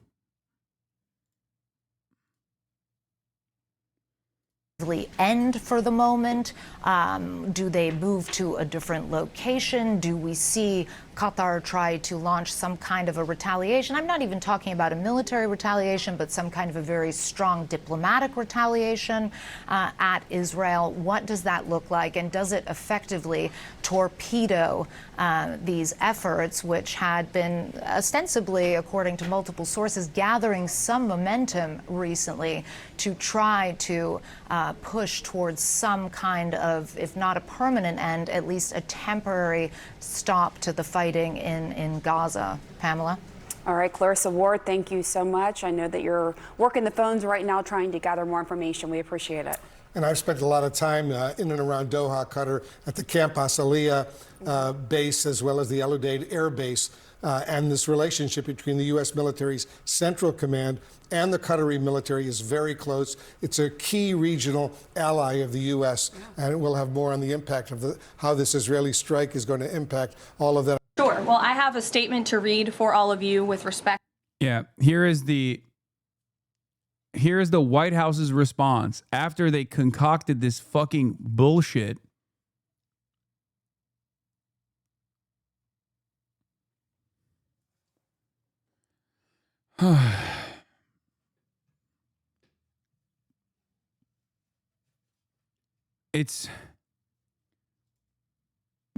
They're saying like, oh, this is a great opportunity once again to find a reasonable conclusion to this. Trump posted personally as well. But to the Israeli strike in Doha, and here it is. This morning, the Trump administration was notified by the United States military that as Israel was attacking Hamas, which very unfortunately was located in a section of Doha, the capital of Qatar. Unilaterally bombing inside Qatar, a sovereign nation and close ally of the United States that is working very hard and bravely taking risks with us to broker peace, does not advance Israel or America's goals. However, eliminating Hamas, who have profited off the misery of those living in Gaza, is a worthy goal. President Trump immediately directed Special Envoy Witkoff to inform the Qataris of the impending attack, which he did. The president views Qatar as a strong ally and friend of the United States and feels very badly about the location of this attack. President Trump wants all... I do need you to understand something. Because this is not just a violation of like current norms, current rules, the rules of warfare, okay? Like contemporary rules of war in the international rule-based order have been violated by Israel in egregious ways forever, okay? But what they did here is literally a rule that has existed since antiquity, okay? When you watch like a movie about, I don't know, fucking warring factions or tribes or whatever, you'll sometimes see an envoy, right? An envoy from the opposing belligerent side that goes and walks up to the fucking gates of the gates of the fucking kingdom and says like, I'm here with a message, a diplomatic message. Okay? Those guys don't get killed. Don't shoot the messenger is a trope, a colloquialism that like we understand. Okay?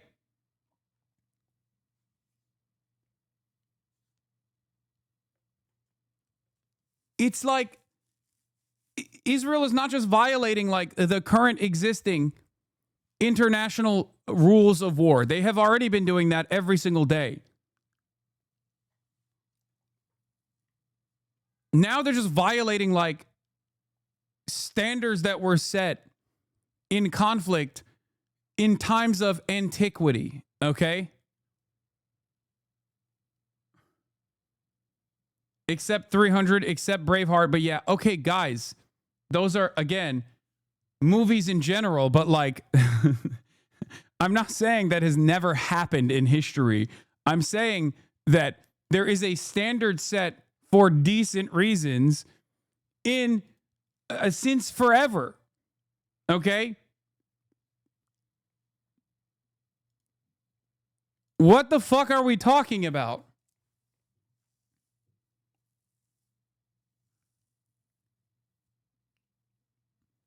This is considered like a barbaric thing to do by standards set by fucking tribesmen. Okay? What the fuck? All of the hostages in Gaza and the bodies of the dead released, and this war to end now. President Trump also spoke to Prime Minister Netanyahu after the attack. The Prime Minister told President Trump that he wants to make peace, and quickly. President Trump believes this unfortunate incident could serve as an opportunity for peace. The president also spoke to the Emir and Prime Minister of Qatar and thanked them for their support and friendship to our country. He assured them that such a thing will not happen again on their soil. To be clear, the president disagrees with the location of the strike and that he passed that along to Prime Minister Netanyahu. The president just confirmed that in the statement that I just read to you, which I spoke with him about before coming out here. Jackie. Thank you, Caroline. So is the president upset with Netanyahu now?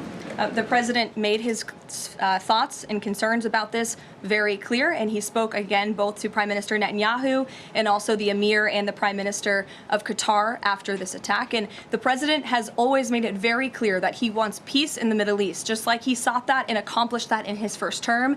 He expects all of our allies and friends in the region, that includes both Qatar and Israel, to seek peace as well. And he wants to see that happen, and he's working with all of our allies in the region to get that done. Any consequences, so to speak, for Netanyahu doing this, as it sounds, against the president's wishes, or at least his belief that it was appropriate?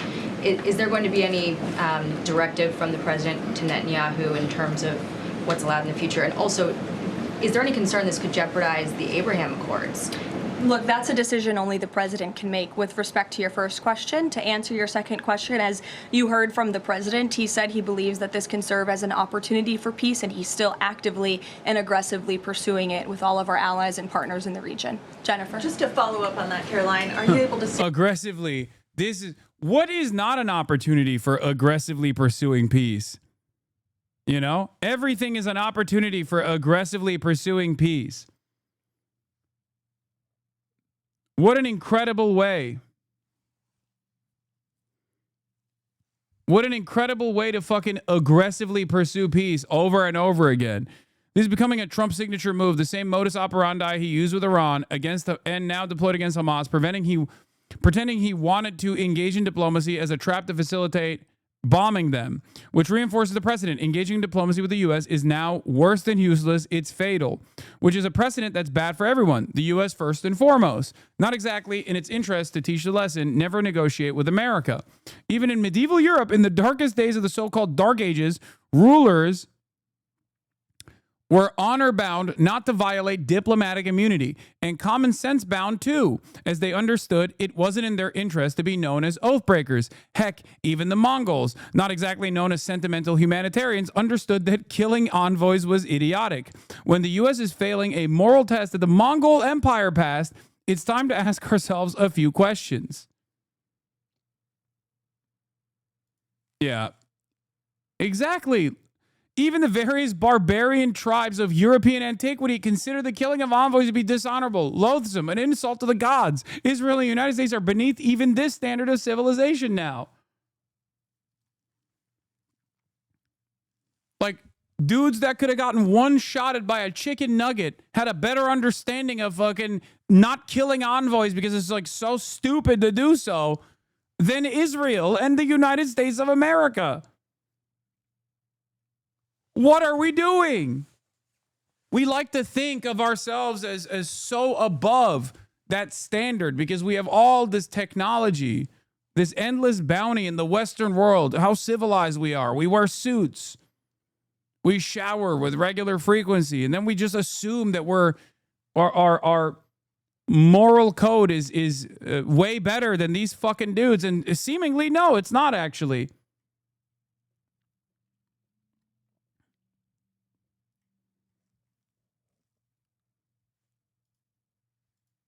how often the president spoke to the prime minister of Israel before this? Because he That's one question. And then what did he mean on Sunday when he posted, "I've given my last warning to Hamas, etc." He wasn't talking about this strike on Doha? No, he was not. As I told you, the Trump administration was notified by the United States military that Israel was attacking Hamas, and the president spoke to the prime minister after the attack, as well as, again, the emir and the prime minister of Qatar. And I know Secretary Rubio and Special Envoy Witkoff were present for that call with the Qataris as well.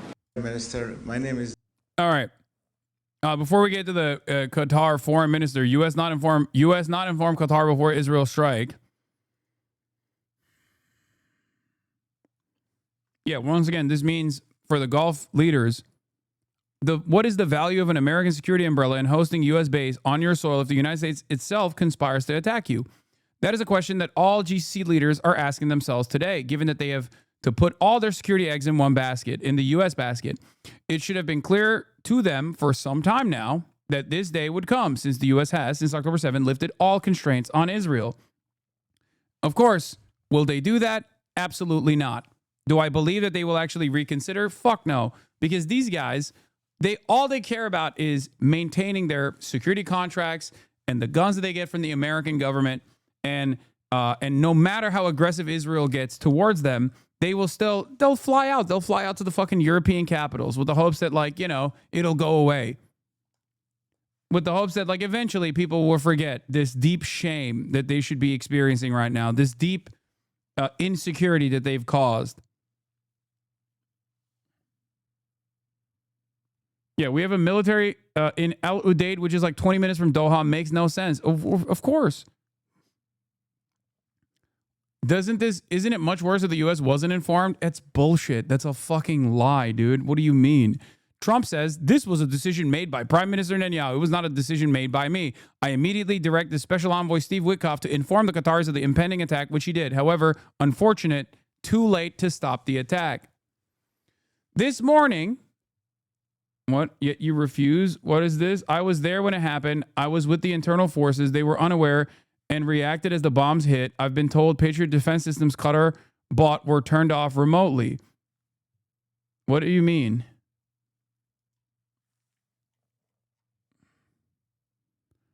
I was there when it happened. I was with the internal forces. It was the Patriot systems that were turned off apparently remotely. They were reacting as the bombs hit. The government had no idea. I was there. The U.S. apparently turned off the Patriot systems. I was with the internal forces. They were all unaware of the bombs and only reacted when it happened. It's not first of all, it's not even a sabotage in that situation. It's just like, it's just America using Qatar as a fucking sleeve, basically, like a cum sock.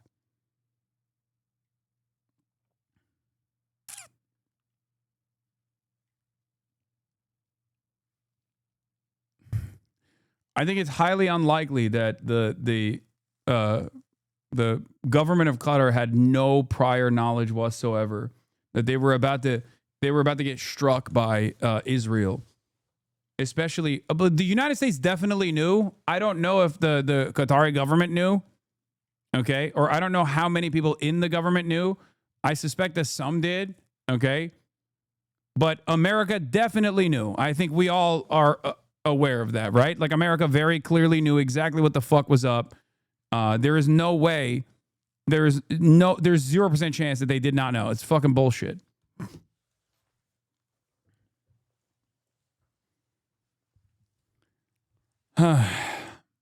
This morning, the Trump administration was notified by the United States military that Israel was attacking Hamas, which very unfortunately was located in a section of Doha, the capital of Qatar. This was a decision made by Prime Minister Netanyahu. It was not a decision made by me. Unilaterally bombing inside of Qatar, a sovereign nation, a close ally to the United States that is working very hard and bravely taking risks with us to broker peace, does not advance Israel or America's goals. This is not written by Trump, by the way. There's no way.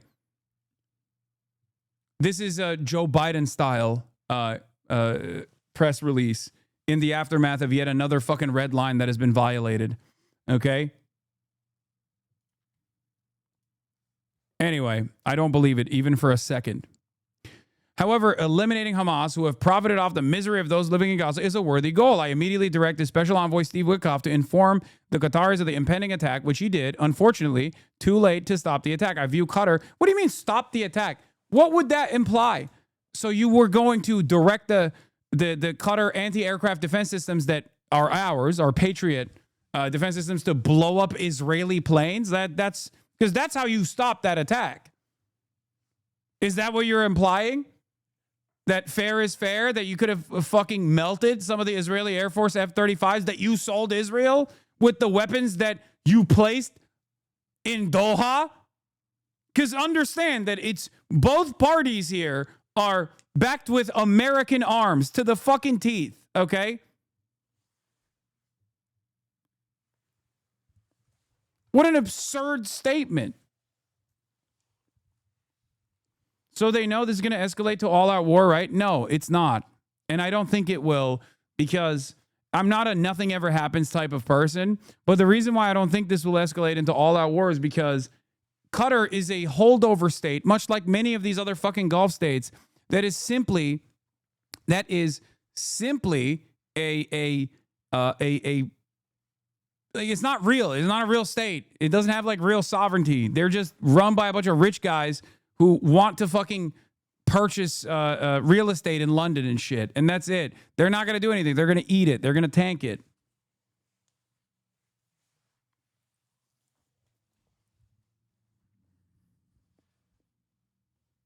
You're telling me Bibi is just striking without consulting his pay-pick daddy? No, of course Bibi is striking with the consultation of his pay-pick daddy.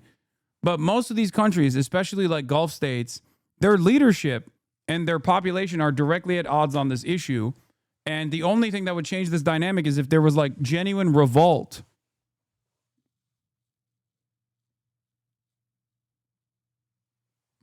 And a lot of these Gulf states already are too tiny.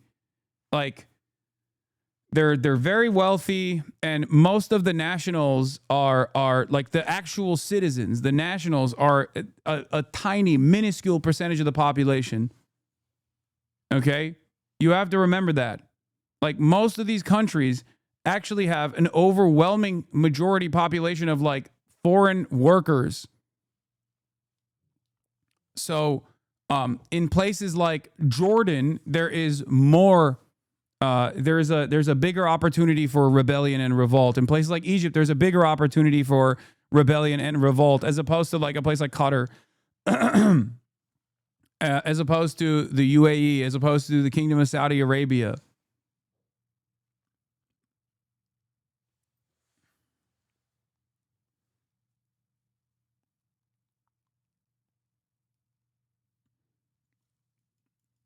Or are you saying he's hoping? I'm interested in whether Trump is actually doing this to cause war, though. I just don't understand the motivation. Or are you saying he's hoping for destabilizing the countries? No, it's just to make Israel's dominance in this area permanent. Okay? Israel is America's hammer, and it can do whatever the fuck it wants. It's a warning, not against Qatar, mind you. It's a warning against Turkey, I think. Because Turkey, as a loyal servant of U.S. empire, has taken the initiative and played an incredibly important role in redesigning the current state of Syria. Okay? So what Israel is doing here is not even an attack against Qatar. It's more so a threat against Turkey because of Turkey's own ambitions in Syria. I think Syria is going to heat up quite a bit in the upcoming month. That's what I think. There's already been a lot of conflict in Syria. Insane mental gymnastics to bring it back to Turkey, or maybe I just know more than you do about this region.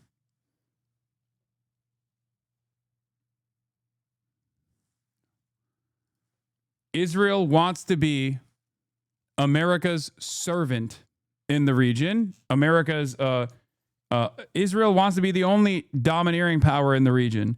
Turkey presents a threat to that.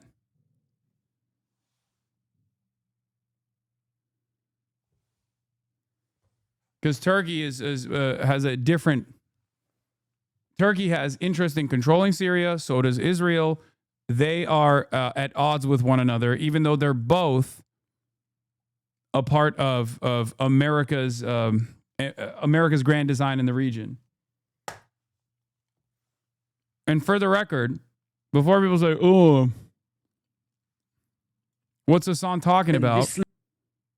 Let's take a look at I-24 English. And Harel, when you look at the reaction specifically out of Iran, interesting wording from the foreign ministry saying Israel's attack on Hamas officials in Qatar is dangerous and a violation of international law. Your thoughts about the kind of reaction one might see out of Tehran specifically, not Doha itself? I think it's another major blow for Iranian efforts in the area. Basically, a full collapse of Iran's strategy in the Middle East, in the Arab Middle East, I would say, and the Hamas and this leadership was basically the last pillar of this policy, and therefore I'm pretty sure that in Tehran, regardless of their ridiculous terminology, as if they are number one peacekeepers of the world, I think it's a major blow. Or even maybe the final note. We need to wait, of course, but definitely a serious development from their point of view in the strategy that was basically orchestrated by Qasem. What? Any strike on Turkey by Israel wouldn't trigger Article 5? That talking point is bullshit. NATO would just condemn Israel? Oh, yeah, 100%. Yeah, you'll see. If it were to happen, you'll see. You'll see how much worth there is for Article 5. Sammy Gold says, a reminder that if Israel attacks Turkey, the U.S. is, by law, forced to strike Israel with the support of every other member of NATO. Not going to happen.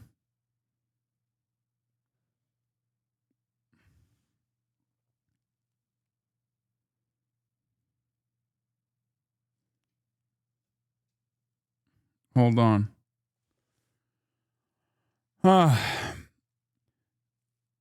Tarek Kene Shawa says either Israel acted alone, meaning Washington cannot guarantee any country's security from Israeli threats, or Israel closely coordinated their attack with the U.S., meaning Washington will willingly let Israel violate the sovereignty of any country it chooses. It's the latter. Qatar hosts the largest U.S. military base in the region, gifted a plane to Trump, and was specifically asked to host Hamas officials for mediation purposes. If the U.S. still won't guarantee Qatar's sovereignty and security after all that, then what is a U.S. guarantee worth? It's worth nothing. Late Qasem Soleimani, but now we see that it brought only a disaster for Iran, their loss of investment, and so on and so forth. How worried would you think Recep Tayyip Erdogan would be watching all these developments in Doha? It is well known that Hamas leaders are also hosted in Turkey, of course. Well, that's a very good point, because I think the message here to Turkey is pretty clear. There is no place on earth that Israel is avoiding from attacking if it needs. The whole reason why we didn't attack them until today was just a matter of decision making. We gave it a try because it had an instrumental role. We wanted to see if they can help or if it can serve the purpose of hostages. It did to a certain point, as we know. But that's it. They don't. It doesn't serve us anymore, and therefore, Qatar is not immune to Israeli attacks. And the message to Erdogan should definitely be the same. If you will harbor terror, Israel will not avoid from attacking this terror on your. Yeah. This is also correct. If Israel attacks Turkey with no retribution, then there is no more reason for leaders to give Article 5 any weight, especially at a time when NATO's biggest military power has a president who's reticent on committing forces to NATO. NATO would become as relevant as a non-aligned movement, nothing stopping Russia from taking over the Baltic states with full impunity. This guy is delusional for saying, honestly, losing Turkey wouldn't hurt NATO that much. It's the second largest standing military in NATO after the American military. And it is also a major player, a major role player in the fucking region for America's grand design. Syria would not have fallen, and the new Syrian government would not have been propped up if it wasn't for Turkey. They played a much more formative role there than fucking Israel did. These guys are so dumb. Turkey hosts American nukes, man.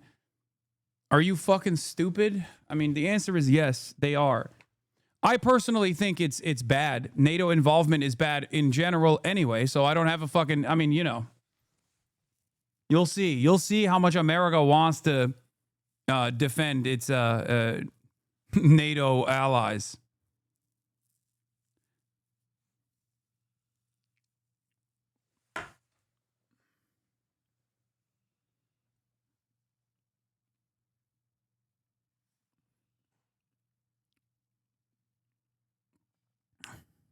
Land.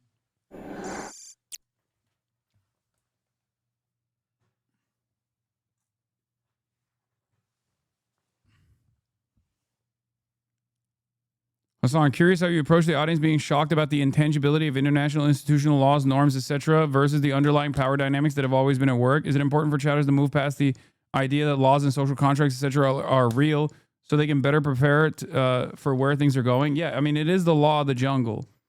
It's been the law of the jungle, but it's absolutely the law of the jungle now, more than ever. Israeli security source to Al-Hadath, Turkey is trying to harass us and drag us into a military confrontation. This is from fucking 8 hours ago. That we do not fear, but do not want. And the Homs airstrike targeted Turkish weapons depots.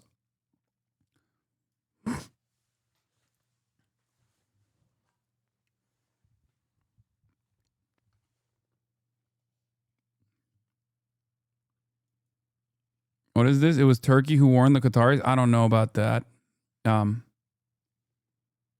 But it wouldn't be surprising to me if that was the case. It wouldn't be surprising to me if that was the case because Turkey is also incredibly invested in Qatar as well. Like, Qatar is a holdover state. It's mostly comprised of, I mean, America has tremendous influence over Qatar, but so does Turkey. Don't Turkey got nukes? Yeah, American nukes in Incirlik.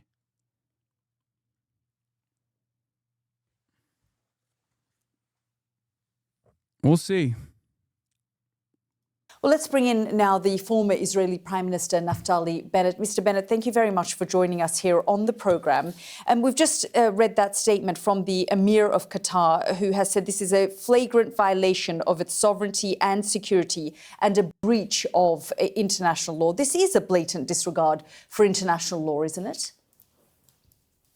No, international law starts with the duty to defend your citizens. And I want to say that international law does not provide immunity for ARC terrorists and the masterminds of terror attacks, wherever they are. We'll get to any terrorist, wherever he may be. Well, in fact, international law is very explicit. No state may attack another without Security Council approval or a case of direct self-defense. So, frankly, you didn't seek any of those approvals. You've gone into sovereign territory, crossed the skies and launched this strike on a sovereign state. You know, when the U.S. went out and took out Osama bin Laden in Pakistan, they didn't notify Pakistan in advance. That was also a sovereign country. You have to do this in order to eradicate terror. Brother, the United States wasn't in active negotiations with Osama bin Laden at the time. Like, and what the fuck? He just said we kill whoever we please, whenever and wherever on the planet, and there's nothing you can say about it. That's all he said.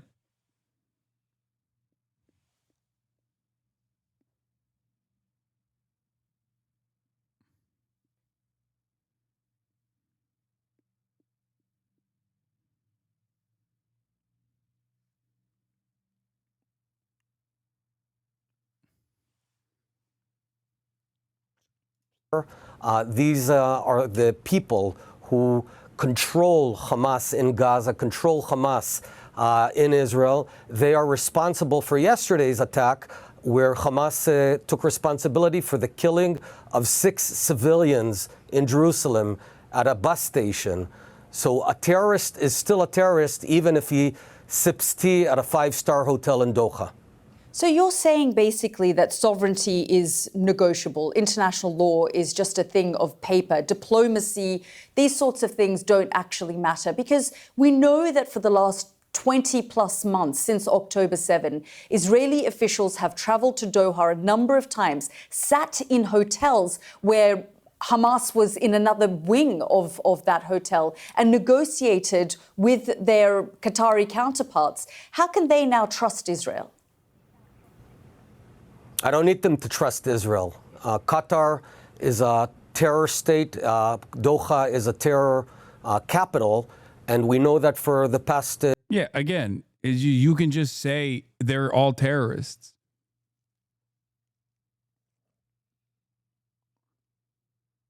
They're all terrorists. That's it. Qatar is a terrorist state. Everybody's a terrorist state.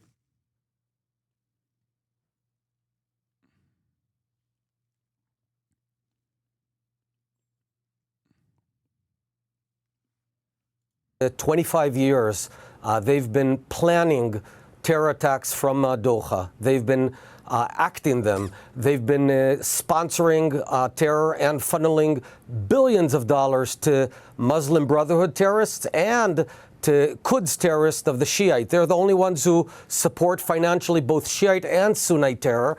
So I don't need their approval. I don't need them to love me. I need to protect our people. Well, the United States, they're... Bro, you're the terrorist. I don't know what else. This is terror speak, okay?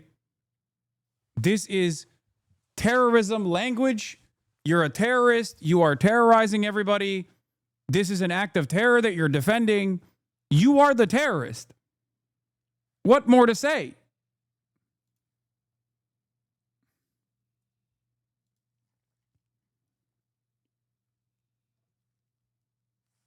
It's fucking insane.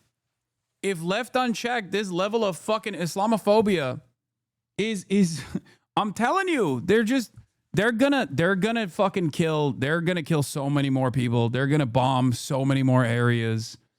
And America's just going to continue supporting it every single step of the way. Holy fuck. Ally of the United States. They have the US has military bases in Qatar, and frankly, as far as keeping terrorists there, it was the United States under President Barack Obama who asked the government of Qatar and the Emir of Qatar to have the Hamas office there. So pointing the finger of blame at Qatar in this instance for housing Hamas. Would there be anything that is too far for U.S. support? I don't think so. If you asked me like 2 years ago, I would have said like this. I would have said this. If you asked me 2 years ago, I would have been like, yeah, maybe like, I don't know, blowing up other countries like that are under the security umbrella of the United States. I would say that was probably a bridge too far, and it's gone. It's over.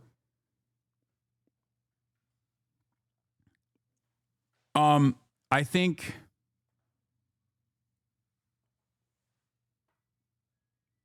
they assassinated Ismail Haniyeh in Tehran, which is a foreign adversary, right? Like in the past, they did this to Ismail Haniyeh, the principal negotiator at the time, and they did it in Iran. That was a major escalation, but at least it was done on the foreign soil of a foreign adversary, right? Now they're blowing up allies. Like this is, I don't know what else to say. Putting bombs in cell phones? No, like Lebanon, no amount of cruelty that Israel subjects other neighboring countries that are not as like firmly committed to the American security is going to be unjustifiable. Like the beeper bombing attacks, that is obviously a fucking act of terror. It's a war crime, all that stuff. But like, that's still well within the realm of like American appetite for death and destruction. Attacking Qatar a country that houses 10,000 U.S. soldiers, that has U.S. Central Command, smack dab in the middle of the fucking nation, is a new violation. Israel has assassinated Hamas Politburo chiefs already. You know this. They did it. They did it to Ismail Haniyeh, but they did it in Iran. He was in Doha the entire time. There's a reason why they didn't do it in fucking Doha. This is basically Israel saying, we can target whoever we want, wherever we want, and America will let it happen. Even when it is against America's interests, ostensibly. Even if it's like a country that has a shit ton of American military members.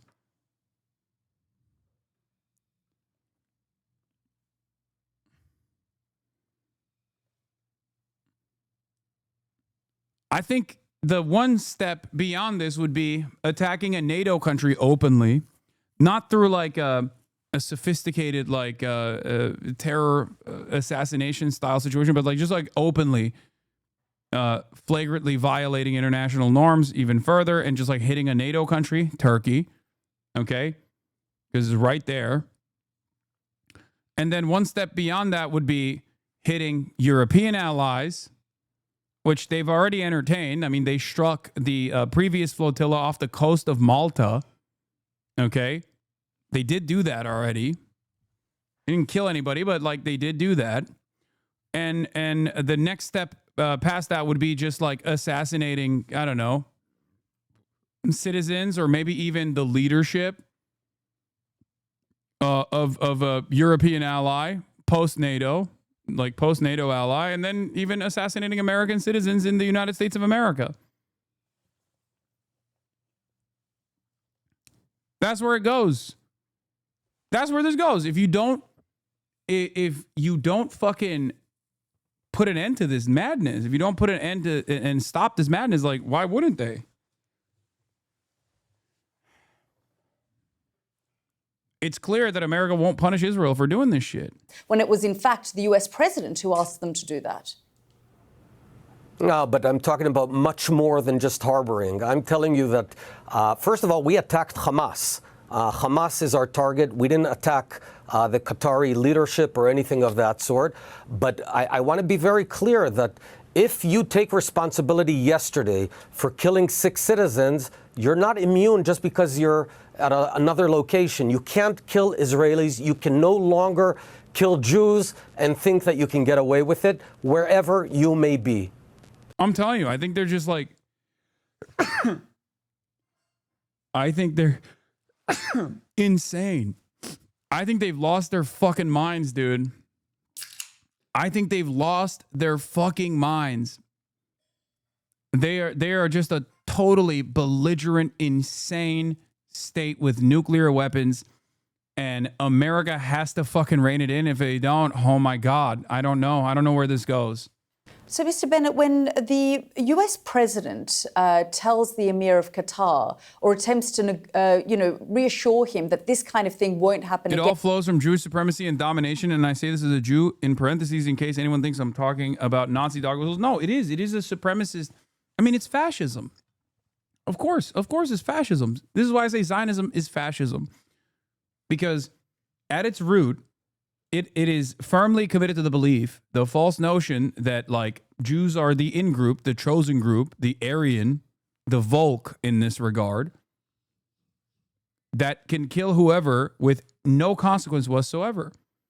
And it is a poisonous ideology that has taken root and has reached its logical conclusion. If left unchecked, this is precisely what happens. As an American, I abhor all versions of fascism, all versions of supremacist ideology. This is precisely why I attack white supremacy with regular frequency. Because if left unchecked, this is what happens. And in many respects, it already is here for Americans, the white supremacist notions. As an American crying, I mean, it's true. I'm an American citizen.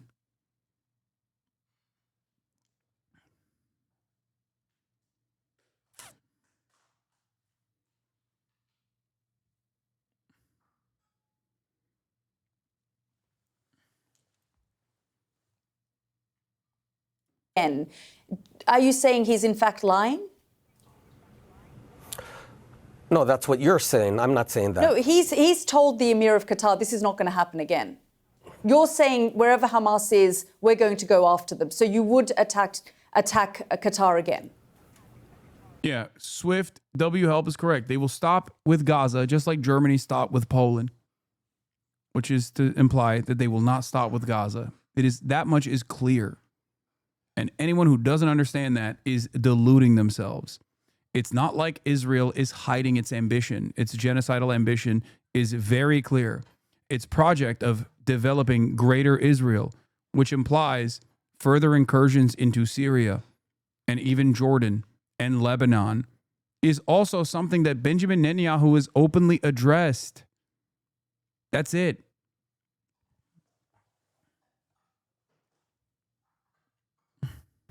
I'm not going to say what we're going to do or not going to do. I will tell every terrorist on earth you said we would do it again. Let me be clear. Any terrorist on earth who's planning to murder Israelis, planning to murder Jews, will be killed if necessary. Nothing will be a safe haven for terrorists who want to murder my people. And that is the position of the Israeli government, regardless of what the US president is saying, that this won't happen to the Qataris again. I don't think the U.S. president says that you can go murder Israelis and get away with it. He himself said that these. Let me finish the sentence. President Trump today, after the attack, said through his spokespeople that the Hamas. To be clear, since some chatters are confused, I'm not saying it has anything to do with the merits of the religion of Judaism itself. I'm talking specifically about how Judaism has been viewed by Israel specifically to justify every stage of these atrocities. Yes, it's Zionism, not Judaism, that is an ethno-religious supremacist ideology. Zionism at its root, just like every other version of fascism, believes that there is an in-group that is the domineering force. That is the powerful force that must exterminate all of its enemies. Their enemies are not real humans. Their enemies are not humans at all. They're just a parasitic force. A parasitic force that must be excised. And that is precisely what is going on here. Everyone could just be considered a terrorist, no matter who they are. Leadership needs to be eradicated. He did, in fact, but he also spoke in the last hour or so with the Emir of Qatar. They've put out a statement saying that the US president has told them this isn't going to happen. Look, what I can tell you is my message, our message, is that the days where you can go around murdering and raping and burning Israelis, let me remind you, it was Hamas who attacked Israel on October 7th. Oh my God, this motherfucker is still talking about October 7th, bro. Jesus Christ, dude. Oh my God. Oh my God. Nothing that led up to October 7 justifies October 7, and everything post October 7 is justified because of October 7. That's the argument, always. I don't even think he fucking believes this. It's just, he just wants to literally kill as many people as possible. And it's a nuisance to him that he even has to justify it. It's like, who the fuck are you? Maybe you're the next terror target. If you considered that, you're speaking quite a bit like you are also about to be victim to Israel's self-defense style situations against Hamas. Burning, raping, murdering 1,200 Israelis. Right now, Hamas is holding 48 hostages, of which 20 are alive and being tortured. Oh, shut the fuck up, dude. Jesus fucking Christ. Oh, we are so cucked, dude. America is so fucking... I mean, it's not necessarily that America's even that cucked, to be fair. It's just that, like, America doesn't give a shit. They're cucked in the sense that, like, they think this can continue. They think this can just continue forever. And this statement from the Trump administration is a perfect demonstration of this. It's like this fake, oh, we didn't know about this beforehand, but also it's not so bad that they did this. This is exactly the same thing that Biden said as well. Okay? This is the exact same thing that Biden kept repeating over and over again. Oh, I can't believe this. This is a violation, but also it's kind of valid that they did it, and more of that should happen. And that's why we're going to keep sending Israel weapons and offer Israel protective cover and also attack all of Israel's enemies. Yeah. Moen Rabbani says, it seems Trump is taking a page out of the Biden playbook. Play dumb, act surprised, insist Israel acted without Washington's knowledge or authorization, feign anger, and hope it hoodwinks all concerned.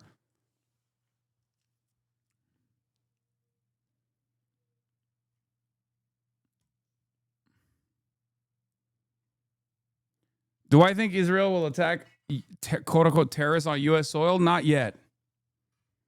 Or at least at this stage, I don't think. I think Turkey is a more direct target.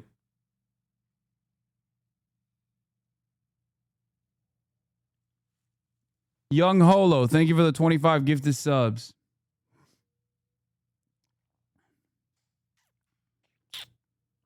I told you, they will, the order of priority, like the expansion of the permission structure goes as follows. Okay. Obviously striking Doha is an expansion of the pre-existing permission structure. After that, you strike Turkey, okay, a NATO nation that would trigger Article 5. No Article 5 triggering will happen. Then you move on to European civilians, or maybe even like other officials, if there's no checks or balances in that regard, no scaling back. And then America. So it's not, I don't think it'll get to that point, but who knows? Who knows?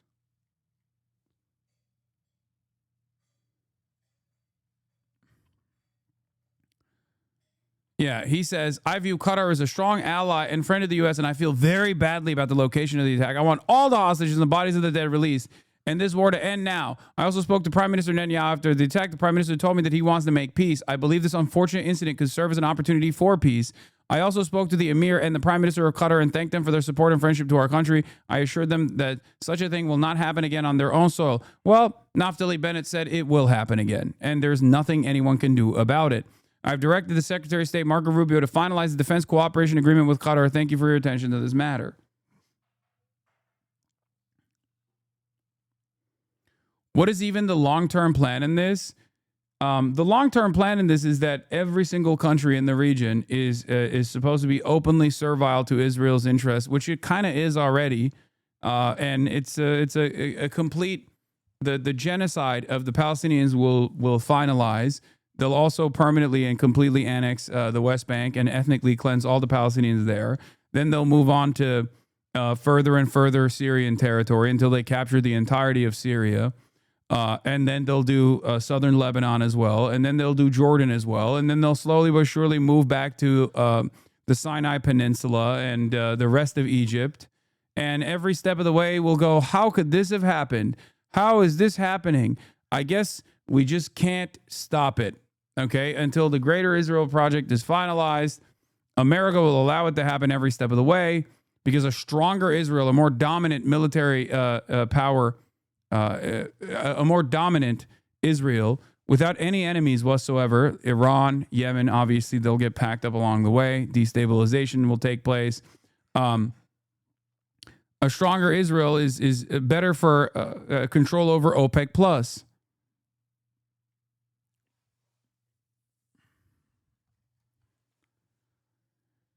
Oh, how the fuck do they think they have the population to do this? They don't. They're fascist. It's like Nazi Germany. Why the fuck did they invade Russia in the middle of the winter? They're not thinking.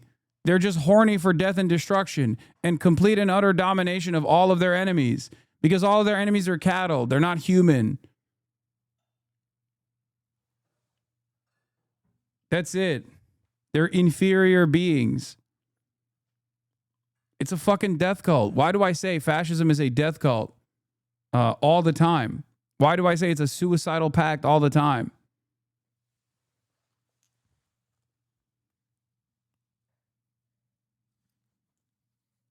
You sound like Alex Jones? Really?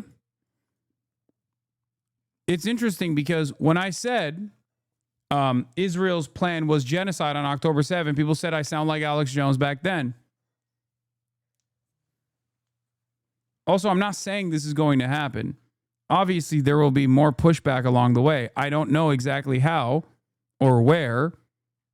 I just don't believe that it's going to come from the United States of America until they recalculate their unlimited support for Israel.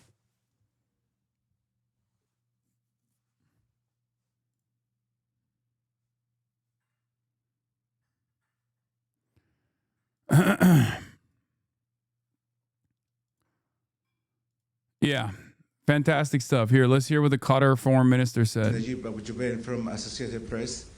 My question is, after this attack and these circumstances and situation that we're living in Doha, like everybody is shocked for what's happened today, but again, what is the role that Qatar will do after the Israeli escalation in this region, and what is the effect on the truce deal or the hostage deal and the talks with Hamas and other, especially Qatar is not playing one role in the region, it's playing many different roles in this area. I'm sorry, if you are talking specifically about the talks on Gaza, Qatar has spared no effort in order to stop this war, and will do whatever it can to stop this war, to stop this hostility on Gaza. Now, when it comes to the current talks, I don't think there is something valid right now, while after we're seeing such an attack happening like this. السؤال الثالث الجزيرة الإنجليزية. Rasul Sadar from Al Jazeera English. Sir, has there been any communication between Qatar and the U.S. prior to the attacks, or has there been any warning from the United States conveyed to Qatari officials, or based on your information, has there been any involvement of the United States, whether with the approval or with the knowledge?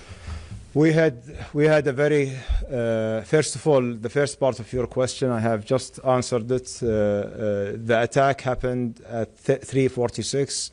The first call we had from an American official was at 3:56, which is 10 minutes after the attack. And after that, President Trump has... By the way, this is shown once again that, like, these countries do not have a sovereign military. That's the other thing. Because all of the anti-aircraft systems that they have, all the beautiful American weapons that are supposed to be protecting these Gulf nations,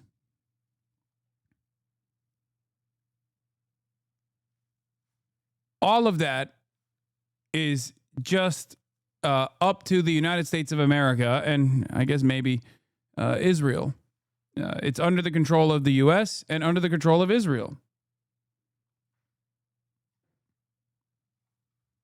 That's it. This is something that I have mentioned over and over and over again when talking about NATO as well. America's security cooperation agreements are actually just the 800 military bases that are currently being reflected as security cooperation agreements is actually just 800 military invasions. The only difference there is the soft power initiatives that make it so that the governments of said countries are aligned with the United States because they feel like they are under the security blanket of the United States. This proves that it's not a real security operation whatsoever, that if the United States or if Israel chooses to attack you, then your weapons shut off mysteriously. Spoken with His Highness the Emir, he condemned the attack, and the U.S. government positioned that they have no knowledge about the attack nor any coordination about it until it started to happen. Now, when they got the alert, when the alert has reached us, that's an information that I don't know right now. What I know that the official channels that we have with the U.S. Got notified by the U.S. after the attack with 10 minutes. السؤال الرابع والأخير. Is It is highly unlikely Turkey would be aimed at any at this point or any future point. This war around Palestine was enabled by Russia occupying Europe heavily in their war with Ukraine. Turkey has mandated several anti-Israel rulings, hence the rhetoric outburst towards them. Yeah, Turkey's rhetorical outrage against Israel has only stayed at the point of rhetoric. Turkey, if it wanted to, could shut off all of the Azeri oil and gas going into Israel. They do not. As long as the Israeli energy grid continues, that means that Turkey is not taking the initiative to truly stop Israel and punish Israel.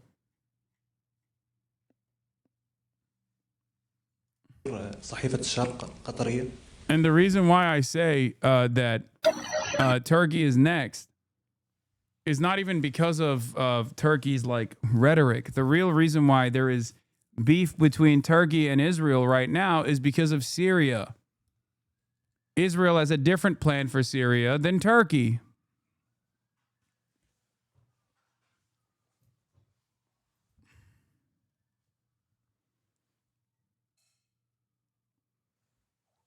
That's it.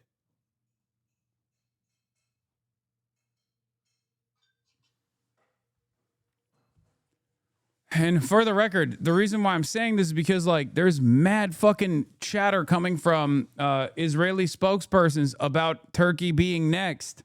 And they've been saying that for a while now.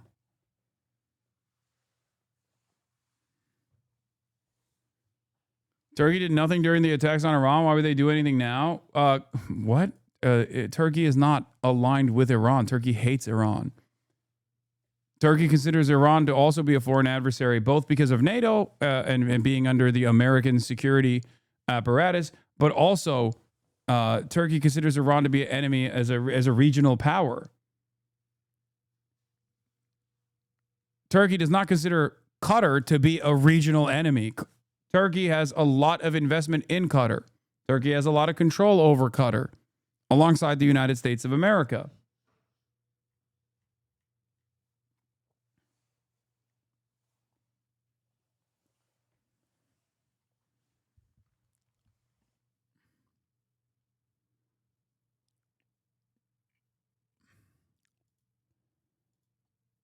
Anyway, there was also another Israeli drone strike on the Gaza humanitarian flotillas that are actually going in the direction of Gaza right now, off the coast of Tunisia.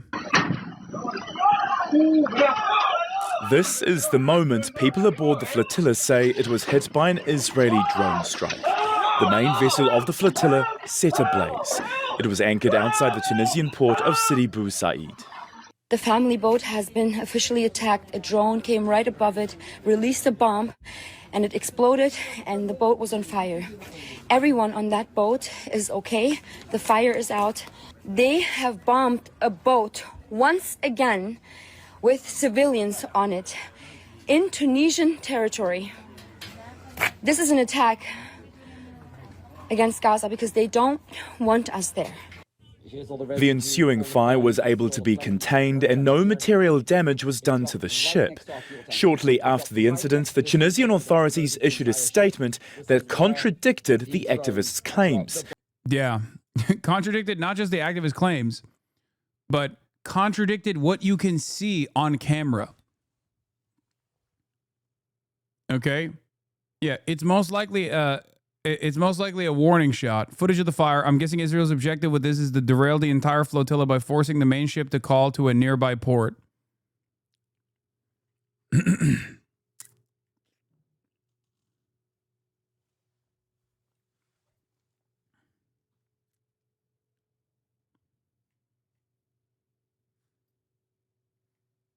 That's it. Surveillance footage of the attack. The impact sounds light. Could be some sort of incendiary device meant to start a fire on the deck. And it was on the port, too.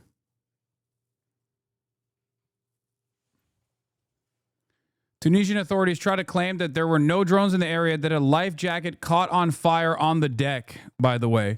And you can see that that's not correct.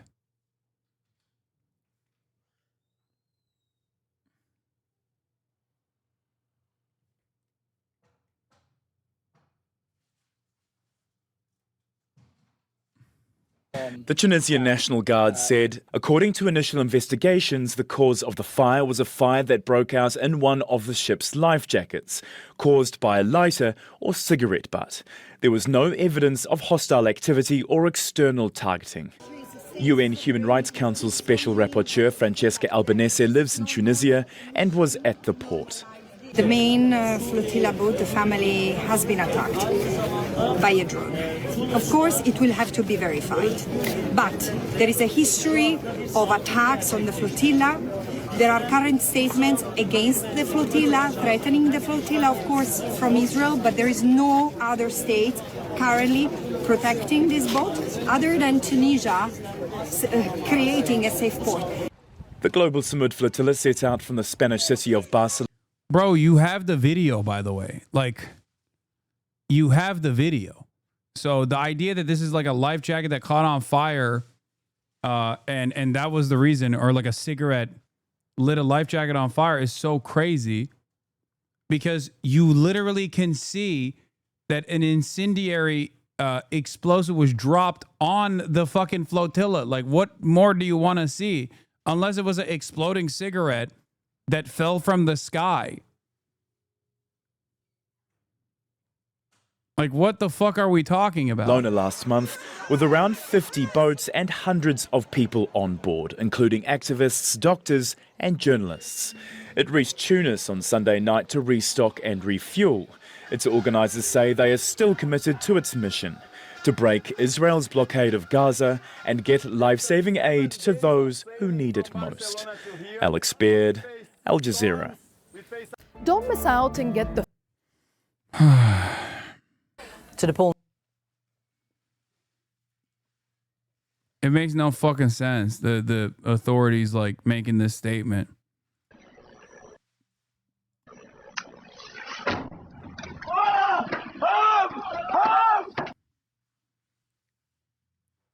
What is this? Not good consequence if Israel keeps this up? Oh, yeah, this is also another thing that I mentioned, but Italian dock workers threaten to shut down all of Europe if Gaza aid flotilla is blocked.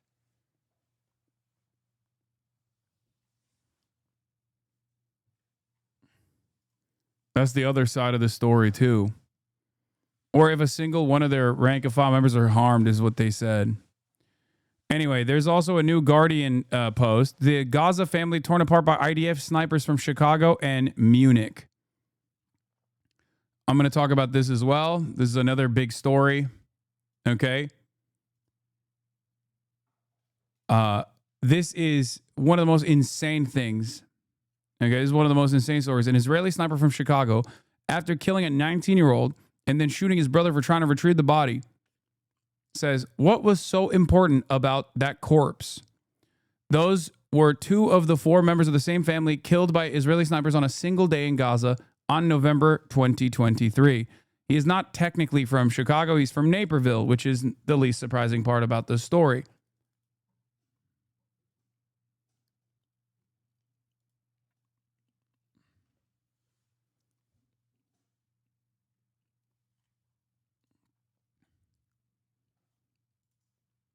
Felix says, Daniel Robb of Naperville, Illinois, is a serial murderer. His family raised money to buy him the equipment he used to carry out these killings. Sooner or later, it will become apparent that we cannot have a functional society while the thousands of families just like this remain free. Okay? That is what's, I mean, this is just so unimaginably cruel, so insane that these guys just walk amongst us. They go, they fly out, they get money to fund their act of terror. In the United States of America, when someone does this, the entire family would get punished. I mean, it has happened. School shooters have gotten penalties, and their family members have gotten penalties as well for allowing these school shooters to use their weapons. These are guys who knowingly are flying out to Israel to do this kind of serial murder. What are we doing?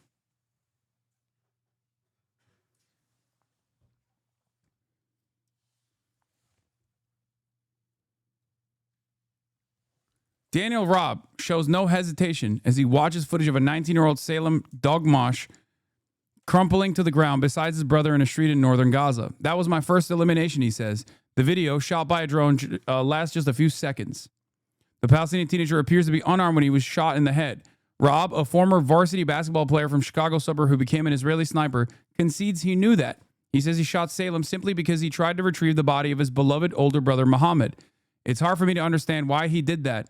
And it also doesn't really interest me, Robb says in a video on an interview posted on X. I mean, what was so important about that corpse?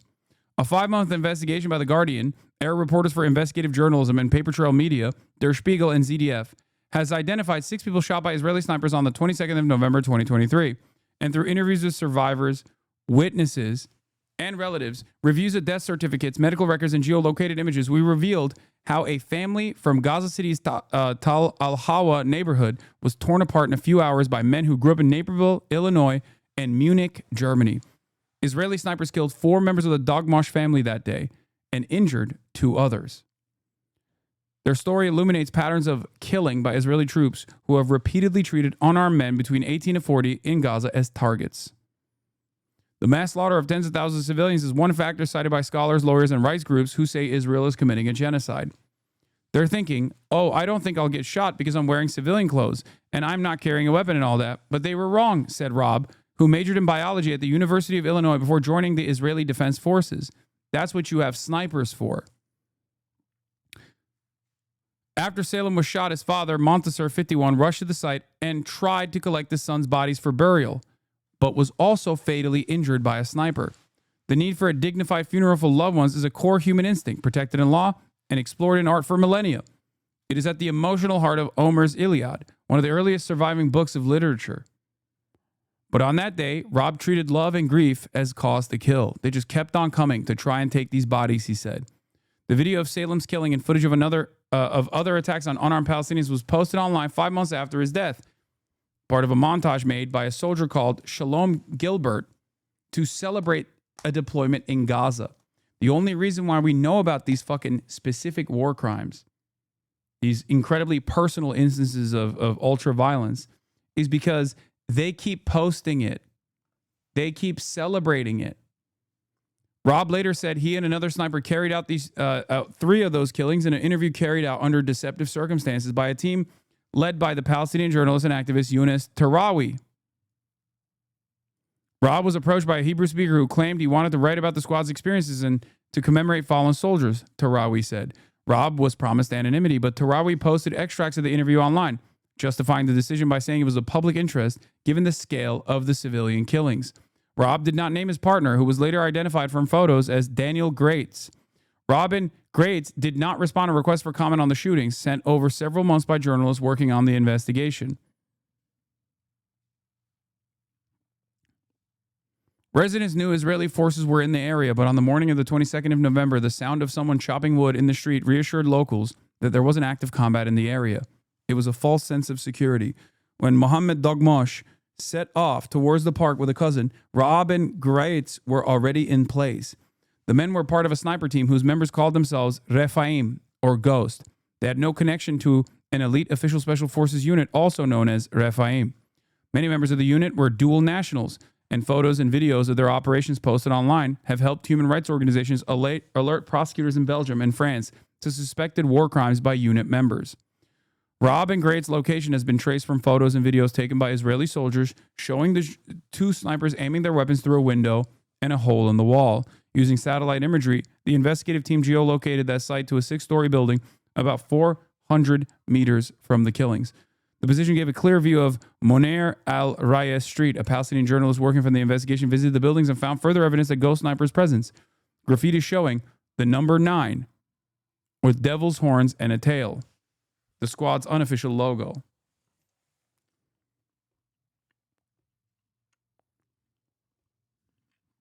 The reporter who also interviewed the Dogmosh family asked not to be named because Israel has killed at least 189 journalists in Gaza. A quote from this psychopath. Oh yeah, there's the other thing. So other journalists went and found Daniel Robb and his posts. I looked up Daniel Robb and found this weepy post about him from one of Israel's top Hasbarists, Hillel Fold. The world is beginning to understand the supernatural heroism of the Jewish people. This is a picture of Nina Robb and her brother Daniel being reunited after 3 weeks since the first day of the war. Daniel's an elite IDF unit and was called up on the first day of the war, as his unit was one of the first responders to the South who fought like lions to save as many innocent lives as possible and exterminate the barbaric terrorists. Daniel and Nina are the grandchildren of Holocaust survivors who survived Auschwitz. And though Daniel's a lone soldier from the U.S. and the rest of his family is abroad, his sister got to visit him on base as his unit was preparing to go into Gaza. The world is beginning to understand the supernatural heroism of the Jewish people.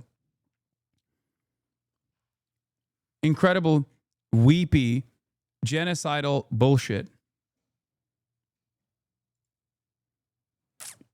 If you look up Daniel Robb, you can find endless stories of him being a Barry Weiss-esque bad actor, calling everything from pro-Palestine protesters to college professors inherently and virulently anti-Semitic. I'm the president of students supporting Israel down on campus, explains Daniel Robb, a 21-year-old who was about to graduate from the University of Illinois and was one of the organizers of the pro-Israel rally. While he describes Jewish life at the University of Illinois as thriving, over the years he's been harassed for being Jewish on several occasions. My freshman year, I had my mezuzah ripped off my dorm room floor, Robb recalls. Here's another line. Illini PAC executive board member Daniel Robb told the student newspaper Daily Illini, Illini, I don't know how you say it, when you are demonizing the state of Israel strictly without context of the other nations, you are singling out the Jewish state. You are singling out 7 million Jews who live in Israel out of the whole world and the whole world's problems. That's Illini. Okay. The Daily Illini. Robb said he suspects that those who have lashed out at him are in or affiliated with the Students for Justice in Palestine chapter on campus. Personally, Robb said he believes their actions incite anti-Semitism on campus and that the university should take action, not realizing that his actions, doing genocide, while claiming that it's done at the behest of Jews all around the world, is inciting more anti-Semitism than any number of different Students for Justice for Palestine groups could ever do. You are a Nazi. And Nazis did this too, by the way. Americans of German background heard the call of arms by Nazi Germany, and they went back to the fatherland. And they fought alongside the Nazi forces. That is precisely what this dipshit did as well. It is not even remotely different.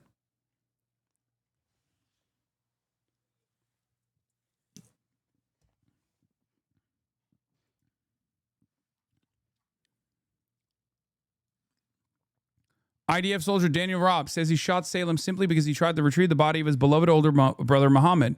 It's hard for me to understand why he did that. We already covered this from the article. That's it. This guy's a fucking Nazi through and through. All this weepy, mealy-mouthed bullshit about like, oh, Jews are under attack. Jews are under attack. I'm doing this for all Jews. It's all the same shit that the Nazi government presented as a counter message. Oh, we're a little old nation. All these other countries have so much more. They have so many colonies. How dare they speak out against us? How dare they speak out against our atrocities?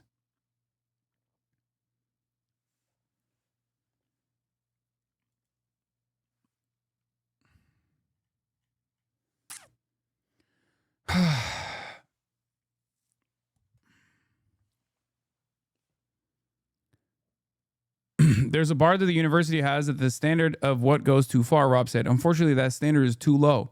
Daniel's younger sister, Nina, a sophomore in business, said she witnessed appalling behavior by SJP while visiting her brother on campus before she had officially committed. Walking past alma mater, Robb said SJP's Apartheid Week demonstration involved dipping their hands in red paint and placing their handprints on the Israeli flag. Finally, the word genocide was scrawled across the flag's star. For the next few months, Robb said people would bang on his door in the middle of the night while shouting anti-Semitic slurs about him and his support for Israel. Although Robb said he had his suspicions about who it could be, he said he never caught them. I'd have to run out of my pajamas just to catch a glimpse of who was pounding on my door at 2 a.m, Robb said. Robb became heavily involved with Jewish and pro-Israel organizations when he came to campus. He said this has drawn anti-Semitic attention to him, threatening his safety.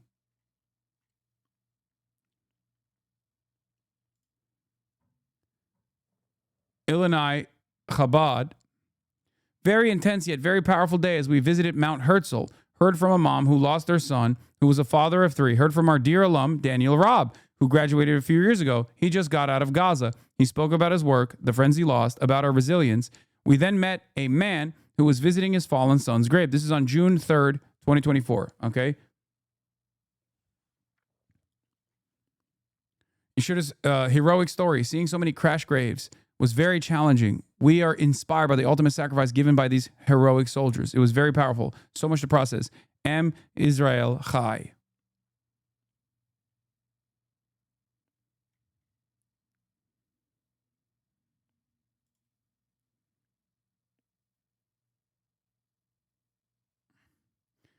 I can be a Christian, democratic socialist, believing Israel is committing a genocide while still rejecting that Zionism is fascism.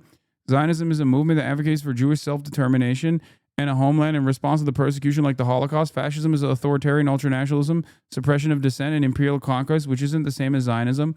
I love that you described what fascism is, and then it literally fits the purpose of what Israel is doing, okay? And the guiding principle is Zionism. Just masquerading under this like fake wishy-washy bullshit like Zionism is not the same.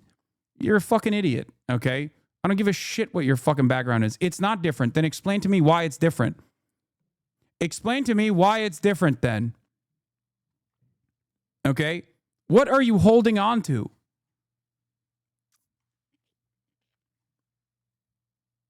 Explain to me at what point throughout Israel's history where this isn't what has happened. The only reason why you hold on to this fucking Netanyahu is a fascist, not Zionism. Oh, that's interesting. So Netanyahu's main opposition probably didn't celebrate the brave Israeli soldiers bombing Doha today then, right? Considering that there is some real opposition against Benjamin Netanyahu, don't you think? The only real opposition against Benjamin Netanyahu are anti-Zionist Jews living in Israel. There's a handful of them. Okay? They did, and it's awful. I know they did, dumb fuck. I know that already. I didn't make that up on my mind. I wasn't speculating. I know that they did. I was setting you up. I just don't think Zionism is fascism. Then prove it. Explain to me why you don't think Zionism is fascism. Because it's not 1946 any longer. Okay? We're in 2025. And all Zionism has done, and all Zionism has shown, is that it is a fascist ideology. Zionism isn't everything Habibi does. What do you mean, Bibi Netanyahu? What the fuck are you talking about? Jewish self-determination is not being denied on any nation on the planet. They don't need a state to have self-determination. Demanding a Jewish state is necessarily exclusionary to non-Jews. Exactly. If the foundational principle of the state of Israel is that it was built on built for a people without land on an area, a land without people, and its inception point is the Nakba, 750,000 Palestinians that are indigenous to the land being forcibly removed from their homes, never to return ever again through military force, through death and destruction. Then how can you fucking say that this ideology isn't fascist? National Socialism isn't fascist. This was Adolf Hitler's war. Himmler had very different opinions. That's what you sound like. Okay? That's it.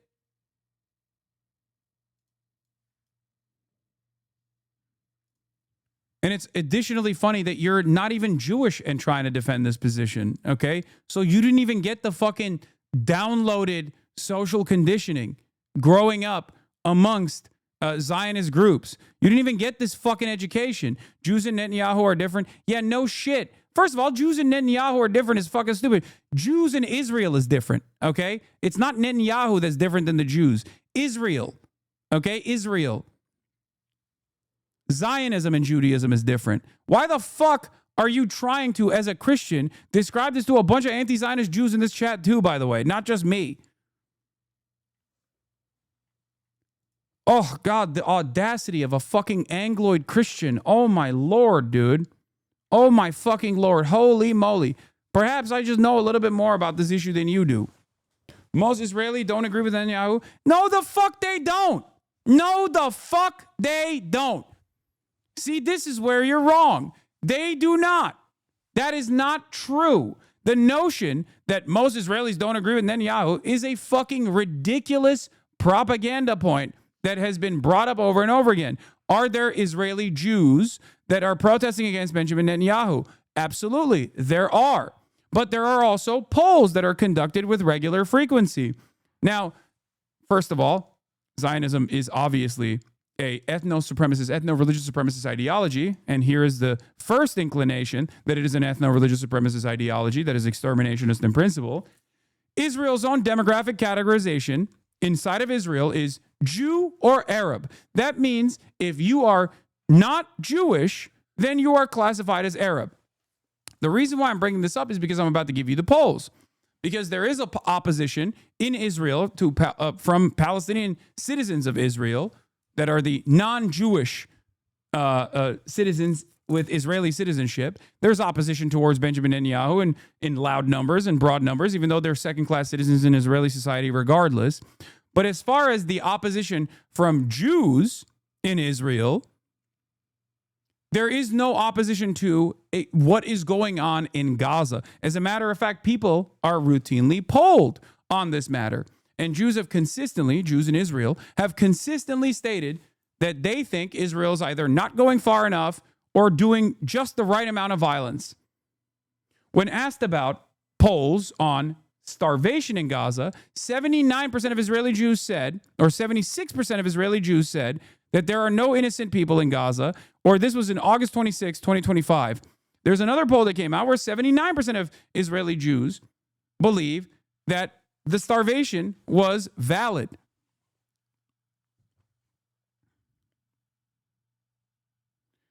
Jesus fucking Christ, man, your entire stream has become yelling at chatters. Don't you think that this is an important point of contention to address?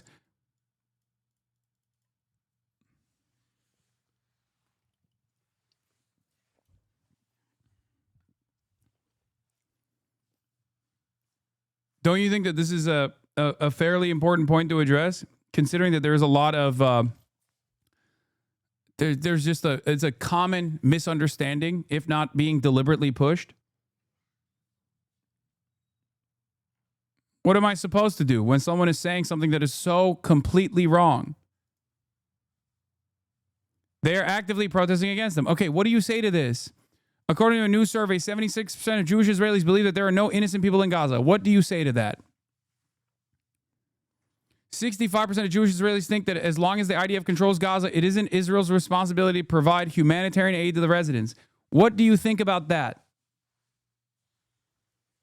As a Christian, I didn't know that I was misinformed. Yeah, exactly. So maybe don't come in here and offer this kind of fucking, ridiculous counter without investigating it a little bit further. The people are protesting Benjamin Netanyahu because Benjamin Netanyahu has made no initiative to actually bring back the hostages. They do not care about the death and destruction in Gaza. They do not care about the ethnic cleansing of Gazans. They do not care about the ethnic cleansing of Palestinians in general. Their disagreements are no different than Yair Lapid stating, "Oh, I'm in opposition to Benjamin Netanyahu," and then consistently celebrating everything that he does.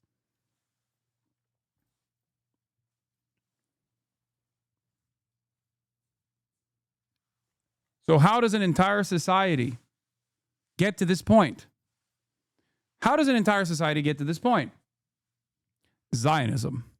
Because Zionism is an ethno-religious supremacist ideology. So what's the difference between Jews and Zionism? Are you saying all Jews are fascist? No, I'm saying Zionists are fascist. Okay? Not all Jews are Zionist. But because there is so much muddying of the water in terms of what Zionism is, what it implies, do you care about Israel as a Jew, all this bullshit, and there's so much muddying of the water between Jews and Zionism that immediately people go, wait a minute, oh, I don't understand. Zionism is a fascist ideology. And as a Christian, you should probably know that the number one advocate for Zionism hasn't been Jews historically. It's been Christians, evangelical Zionists. Evangelical Zionists far outnumber the number of Jews overall. Not just Zionist Jews, but Jews as a whole. Evangelical Zionists have tremendous amounts of influence over the government as well. Evangelical Christians have tremendous amount of influence, outsized influence over the American government because of the Republican Party. This is why I always say, even if every single American Jew became an anti-Zionist overnight, which is obviously not the case, but even if that were to happen, America would not move away one bit from its unlimited loyalty and unconditional support to the state of Israel as it conducts its genocide.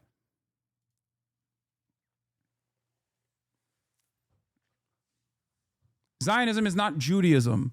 Judaism has lasted for thousands of fucking years. Zionism has been around for 100. What the fuck are we talking about? And in that 100 years, in that last 100 years, obviously it's been able to, through an incredibly sophisticated social conditioning network, an incredibly sophisticated, pervasive influence peddling network, a lobbying network, has been able to take root in the minds of many people in the Western world, including American Jews, Western Jews in general. But this is an ideology, okay?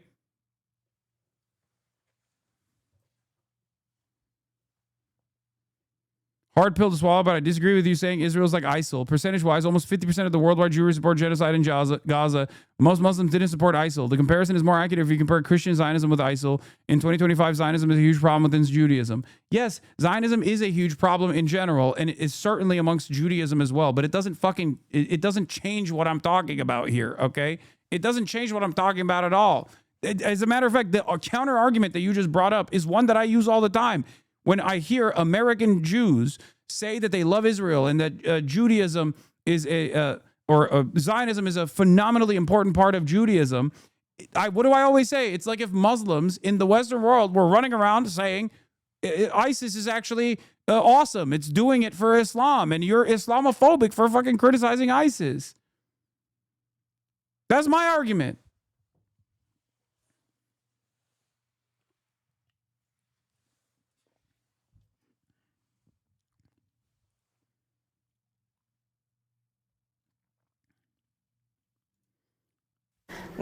Fox 5 mentioned you because of Cuomo and Zohran's response, and has Zohran's response Islamophobia timestamped. Meanwhile, Cuomo today holding a press conference with 9/11 first responder and his wife. The couple blasted Mamdani for going on a podcast with Hasan Piker this past spring. In 2019, Piker said that America deserved 9/11. But this is not the first time that Cuomo has used 9/11 politically. When he was running for governor in 2002, Cuomo even Fox 5 is not putting up with this. So he's like, he's using 9/11 politically. he's using 9/11. blasted former Governor George Pataki, saying he didn't deserve credit for his leadership since he only held Rudy Giuliani's coat.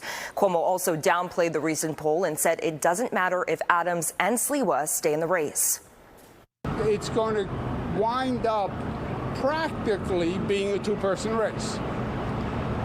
And that you're going to see support for the less viable candidates drop off because people are going to believe the choices between myself and Mamdani.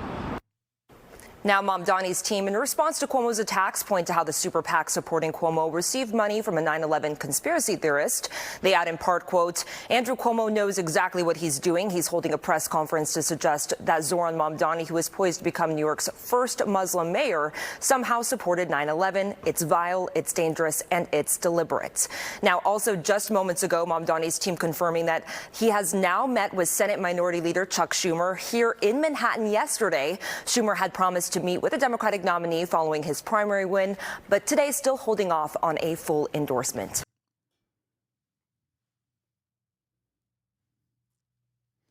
How do you propose avoiding anti-Semitism in anti-Zionist spaces? What do you mean? This is the space. You push back on anti-Semitism when it happens. It's that simple. That's it.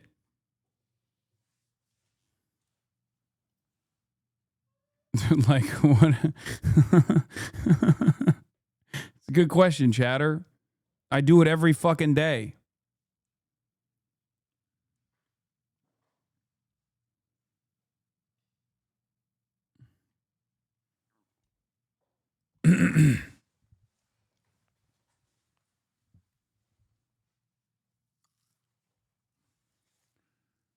fuck? I missed it. What was Zohran's response to Cuomo? He just very clearly called it out.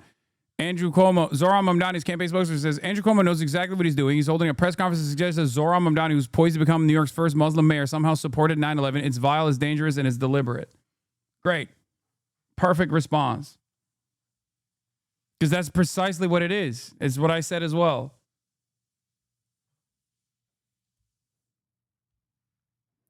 We try to ask Andrew Cuomo why he is criticizing Zohran Mamdani for not having majority support when Cuomo also can't receive majority support. Even when it's a one-on-one matchup against Mamdani, Cuomo ignored the question. It was awesome.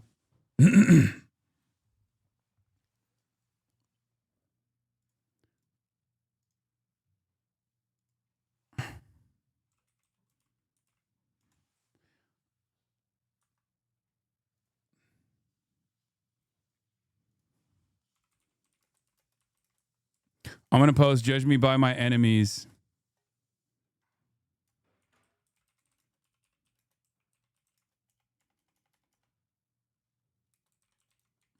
Do you think they're going to bring you up on the debate stage? I mean, who knows? He might.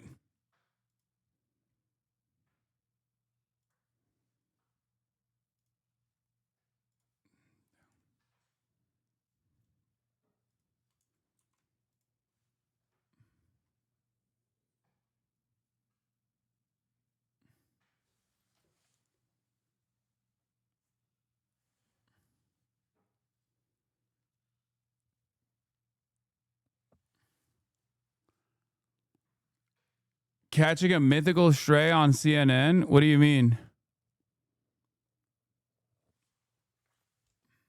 Oh my God, that's you in the back? Yeah.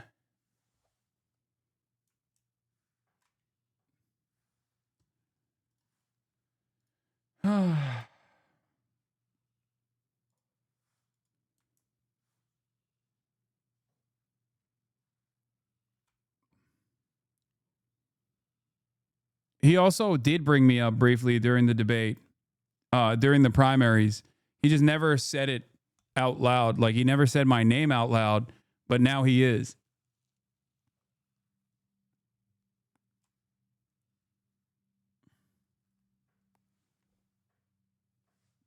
Dude, that is such an insane picture that isn't edited. How is that real?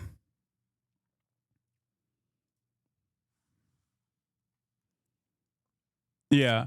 By the way, this is who this is who Andrew Cuomo is trying to appeal to here. New York City forgot what Muslims like Zohran Mamdani did on 9/11. As we near the anniversary, let's remind them.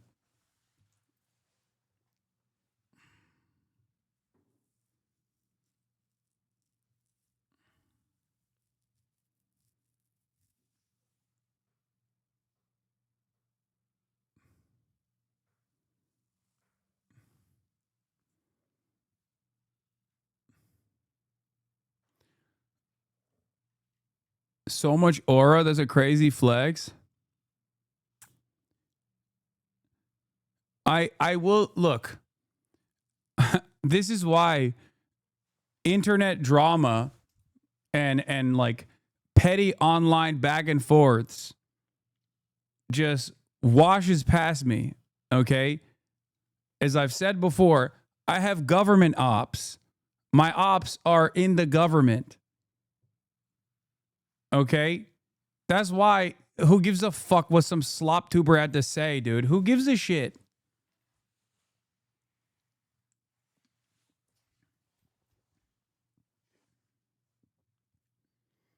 Zohran's going to be mayor during the 25th anniversary. There will be racism unlocked that hasn't been seen since Genghis Khan.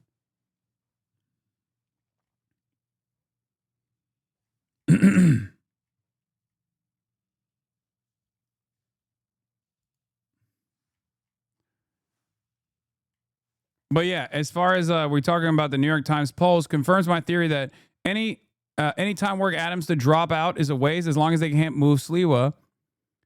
Blame Republicans for handing him the nomination. What is Trump going to do? Tweet that he should drop out in favor of Cuomo? How does that help Cuomo? Yeah, it's a cooked situation.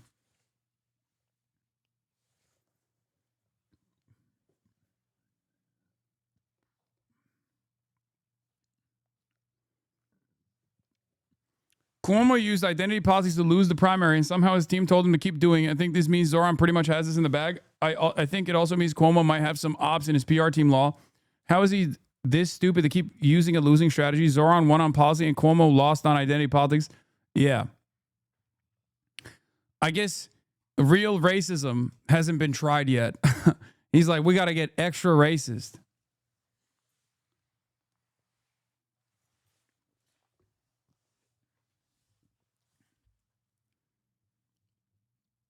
It's awesome.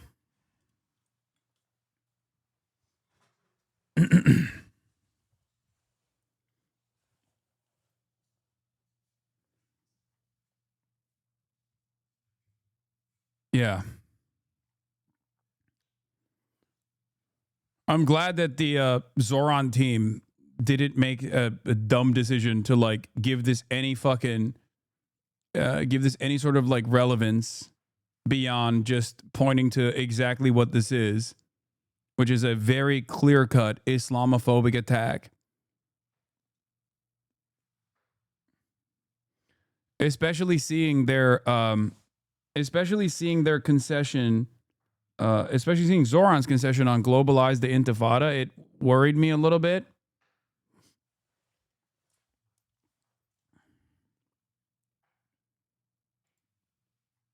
You know?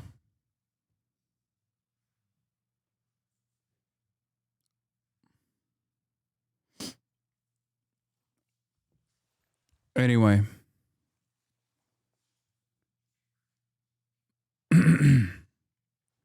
Hope he listens to the critics, you know. When online blends the IRL, it all feels really stupid. Do you think you would care about slop tuber drama if it had a genuine impact on the politicians you support? Do you think you would care about slop tuber drama? Yes.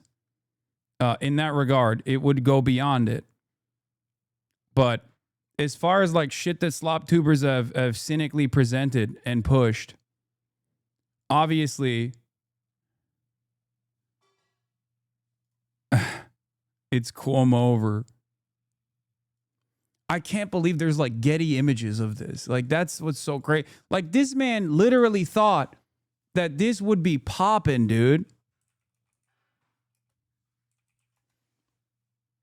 Like, he thought this shit would really change the dynamic of the race, you know? So close to the 9/11 anniversary. And like, I suspect that he probably will continue hammering this point for the next couple of days. Jake Tapper was just reporting on it, like the 2025 Panama Papers being dropped in his mailbox. Yes, Jake Tapper fucking despises my ass. So I suspect there are some at CNN who are omega supporters of Israel. They will literally turn around and use this like this is the fucking bombshell. He has not forgiven me for calling him a cunt many, many years ago.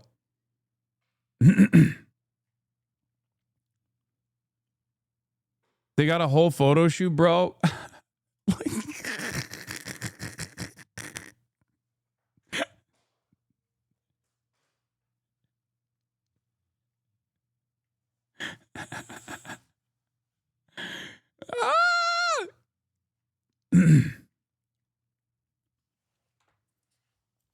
All right, someone send me the CNN. So this is the only time where like this reaches the other side, like the liberal media infrastructure, because it's like a pro-Cuomo, anti-Zohran, is a pro-Cuomo, anti-Zohran initiative.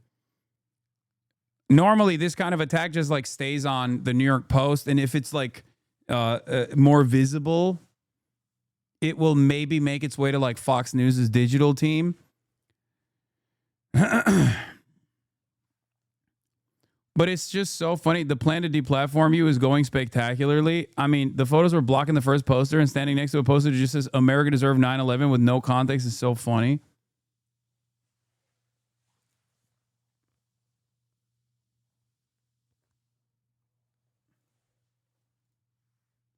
I need to see the fucking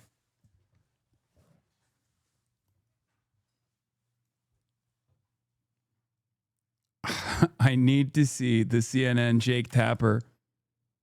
I still can't wrap my brain around the fact that Tapper and Doney work for the same people. I mean, it happens, you know, it's normal. I already read the New York Post article earlier today. I think he is so personally, he is at the mercy of his idiotic social media team that's like obviously extremely online. They're extremely online. They're incredibly right wing, and this is what's causing him to do these like stupid decisions.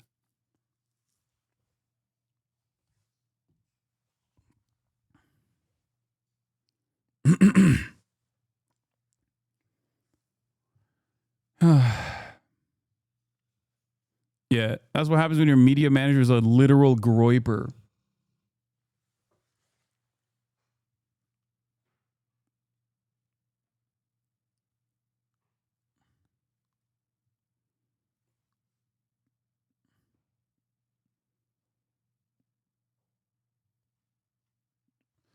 Before Tapper left Blue Sky, after 10-7, I asked him if he'd ever interview you, and he just responded with no, as if I offended him, lol. No, Jake Tapper hates me. That is 100. I know that for a fact. He is like only a couple times directly talked to me. What do you mean? Why? He's a fucking Islamophobe, dude. What are you talking about? He's a major. He is a major Islamophobe. He'll retweet any drama slop that pertains to me. Yes, he will retweet and like boost all the dumb fuck articles that are written.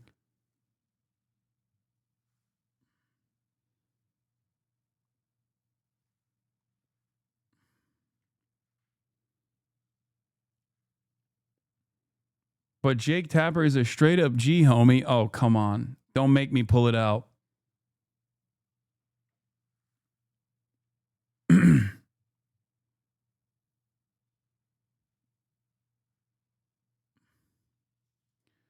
Oh, there is a New York Times profile of Nick Fuentes, a growing threat to Trumpism, includes his telling detail. Trump officials refuse to criticize Fuentes because they feared attack from his groiper army.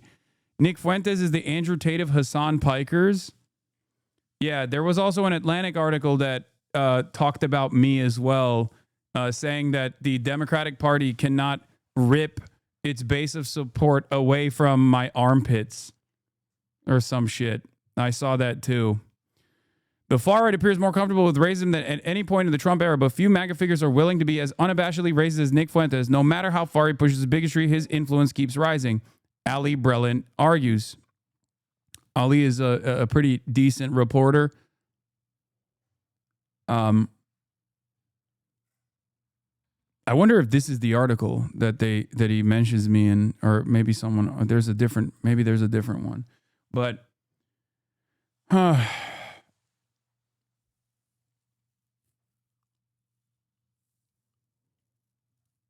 is this? Stop. I need the two things I'm looking for is the CNN Jake Tapper the Jake Tapper coverage. CNN, is there a CNN stream where you can rewind? Chat, ask Themasius, is there? But I think this is the article that, The Abundance Delusion. This article from Mike Solana about the abundists gives a brief shout out to me for some reason. I don't know why, but they're talking about like how the abundists have not been able to successfully bring together a real coalition, like a working coalition.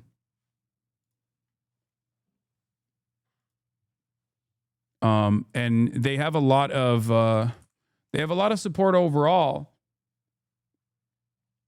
How is this a real picture? Yeah, it's fucking real, man. I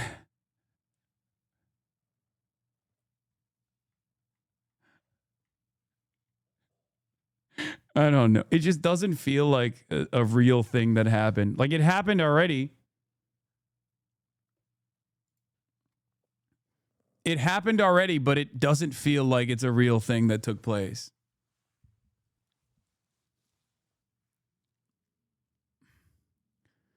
Also, the vibes on the photo make it seem like he's mourning the loss of this influencer who famously said America deserved 9/11.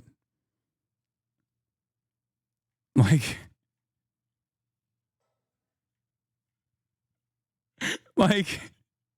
it looks like he's really sad that I passed away.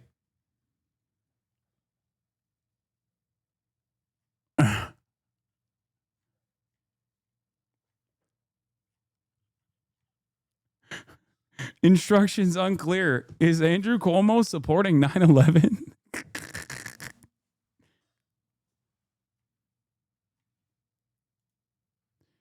Anyway, let's take a look at this article, The Abundance Delusion. Yeah, here, this is what I was question. Is this abundance? Potentially, I mean, can this be abundance? Can center-left liberals who claim they want to introspect and reform actually build a lot of housing and infrastructure and generate new resources rather than punitively redistribute us all into stagnation? Open their tent in such a way that there's room for committed eat-the-rich communism and sensible housing policy alike? Can they not only wrench the youth of their party from Hasan Piker's armpits, but actually get Hasan, a real authentic bad boy socialist, to join them? What do you say, fellow kids? Mass murder, but make it YIMBY.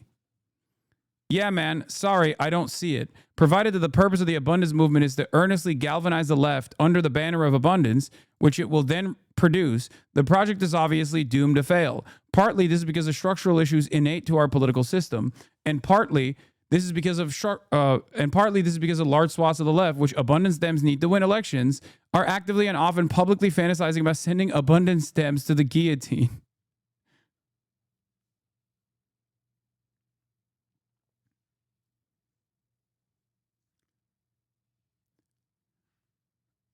I think this is crazy. I feel like I don't want to be recognized. This is too much. And for the record, yeah, this is the new meta here too as well. We're not herded and orchestrated, Alex Trembath says. My remarks from last week's Abundance Conference, in which I respond to Revolving Door DC and others' brain-dead conspiracies. John Tufel says, think for a second about how weird all this is. A book comes out called Abundance. It immediately becomes a movement. Within 6 months, there are abundance conferences, campus groups, and think tanks, all from one book. It's so obviously not organic, lol. It's funded. It's capital. The most interesting thing to me would be to know how much Klein and Thompson seeded this before the book's release, which financiers got advanced copies, how much planning went into the funding before the book was even written. I have a feeling this is going to blow up, and I'm sick of okay. And yeah, they obviously had this before the book came out as well. The elite networks forming around issues central to the abundance agenda are promising. This is from June 4th, 2024. What will turn them into political faction is connections with business and tech leaders who can provide material, technical, and organizational power. In sectors like journalism, law, and academia, we have already seen the intellectual dissenters against the progressive movement beginning to form their own networks and organizations, some of which are explicitly connected to the abundance agenda. This is before the book fucking came out, and it's obviously off of like Ezra Klein's writing to begin with. But this has been a project by I think wealthy corporate benefactors in an effort to keep the Democrats in line with the private-public partnership method. God forbid they actually take left populism seriously. You know?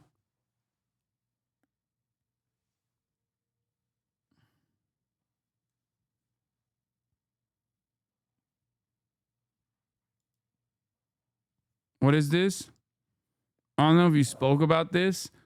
already, but things are happening. Breaking: Ukraine's Air Force has warned the Russian drones have entered the airspace of Poland, threatening the city of Zamosk. What the fuck?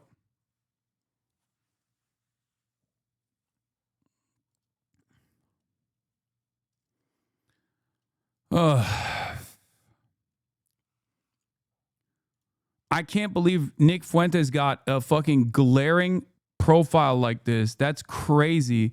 Nick Fuentes, a white nationalist problem for the right. For years, conservatives hoped the notorious white nationalists would go away. Instead, Mr. Fuentes has gained more traction even while opposing the president. Dude, when I get a fucking New York Times piece, here, you want to know why this country is so fucking far right and will continue to go along that trajectory? The only time where they offer a profile to someone who is an out and about anti-Israel guy is when that guy is a fucking Nazi. The New York Times has written on me in the past, but when they do, it's in the style section. Okay? When the New York Times writes about me, they write it in the style section and they put a fucking quote in there where that says Hasan accuses Israel of doing a genocide. The only time where they actually talk about the policies of a political figure in the independent side of the media, it's a fucking white nationalist.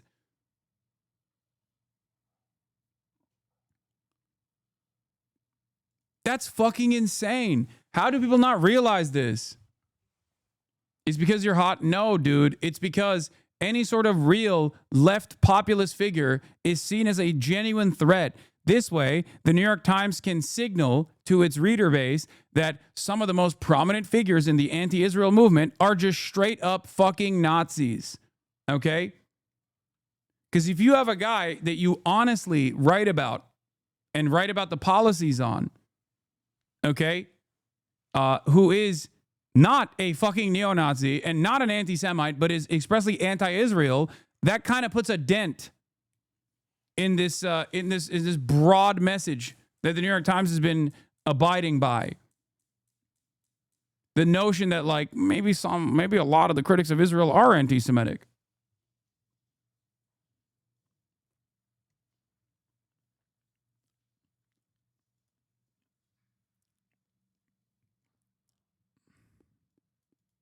Yeah.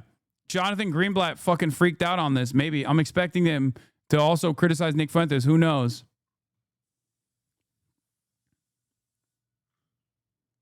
He responded to your vid. What did he say?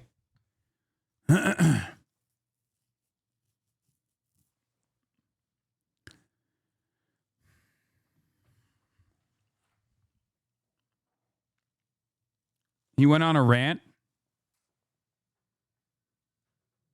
Not surprising. You're a Nepo baby, basically? Okay. Yeah, your vid is heavily brigaded. Who gives a fuck, dude? This is not the first, nor will it be the last time that shit happens.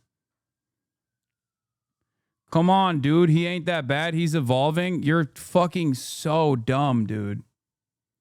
This is precisely the reason why he's such a fucking ever-present danger, dude. Holy fuck. Goat is right, Elisan. You should go back to Europe. This motherfucker is a skilled orator, okay? He has decent rhetoric. That's all he has. He's also an incredibly dangerous Nazi fucking freak.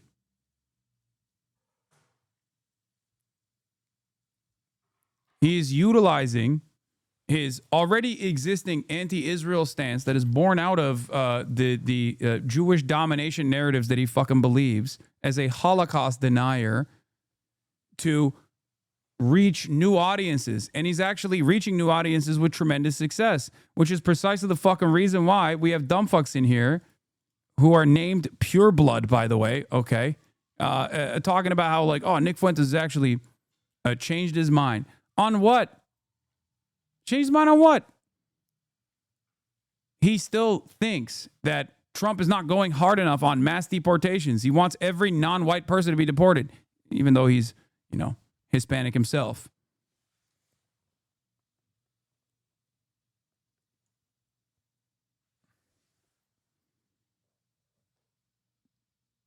Refusing the Rothschild banking system, easy. Teflon all over again. Good thing about getting banned here is you can still read chat.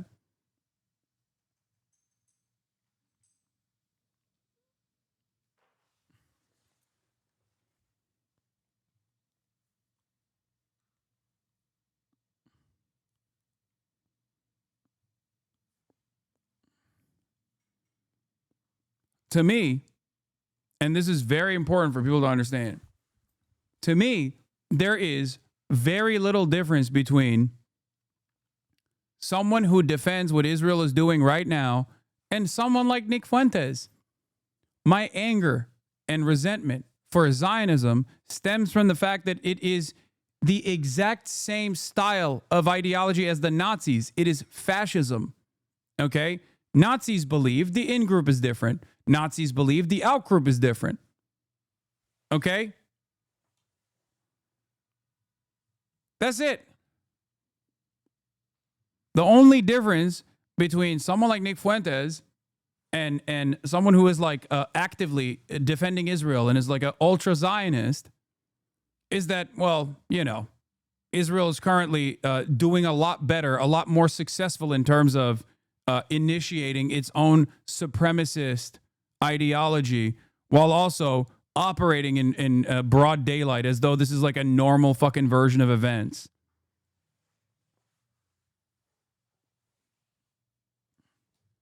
They're denying the ongoing Holocaust. He denies the past Holocaust. Okay? Dude, anti-Semitism isn't as dangerous as Zionism. Be for real. Dude, you're a fucking absolute moron.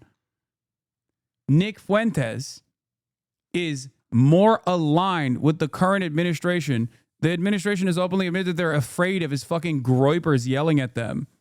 The fuck are you talking about? It's the same coin. It's two sides of the same fucking coin. It's the same shit. The fuck are you talking about? I'm not saying Nick Fuentes is dangerous because, oh, he hates Jewish people. The fuck are you talking about? That's one aspect of his fucking commentary that is wrong and abhorrent, but that's not the only aspect. What are we talking about? What are we doing here? We're now approaching the issue from an insane perspective where it's like, well, I guess, you know, as long as someone says like free Palestine, it's all right.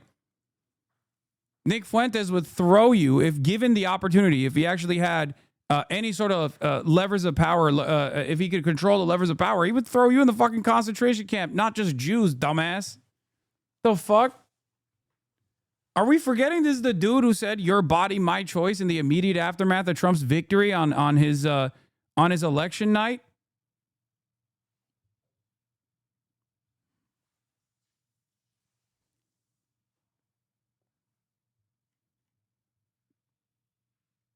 This is precisely the fucking reason why I was talking about how dangerous this shit is. Hasan Piker runs and hides because communism would not survive an encounter with the far right. It just wouldn't. I'm sorry, what?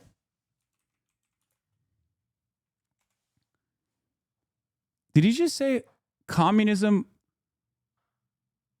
would not survive an encounter with the far right? Hold on.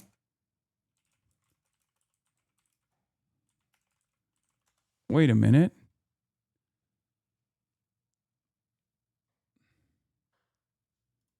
Hasan off, you handsome devil. Stick you in a frock, I'd fucking ride you around myself. I will take that as a compliment. Yeah, don't. Right, what's a war hero got to do? Get some lubrication round here.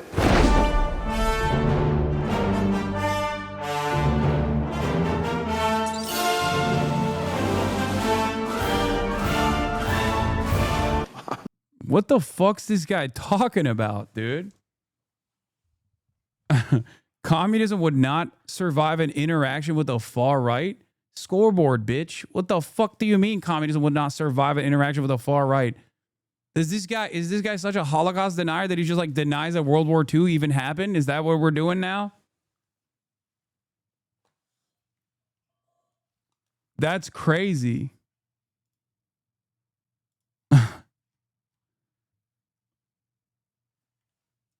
It's odd. All that sentimentalism, all that sappy, bleeding heart bullshit about free healthcare. Okay. No, we gotta, the moment is clear. You gotta sick like the ACP guys on him. Okay, that's it. You gotta get one of those like Has al Dink type motherfuckers to just like eat his ass alive, Let him fight. whatever the fuck his name is. What is it? The Albanian dude.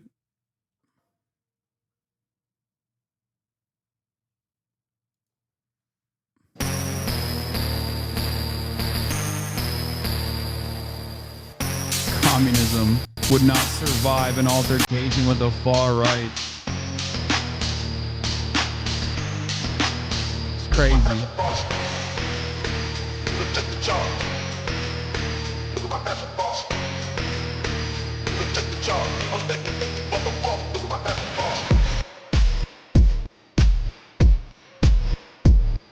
Yeah, he's never heard of a guy named Joe Stalin.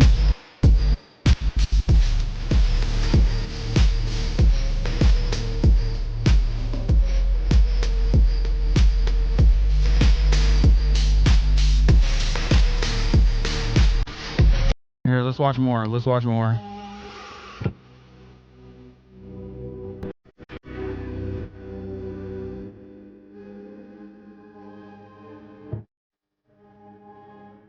I got another one too, yeah.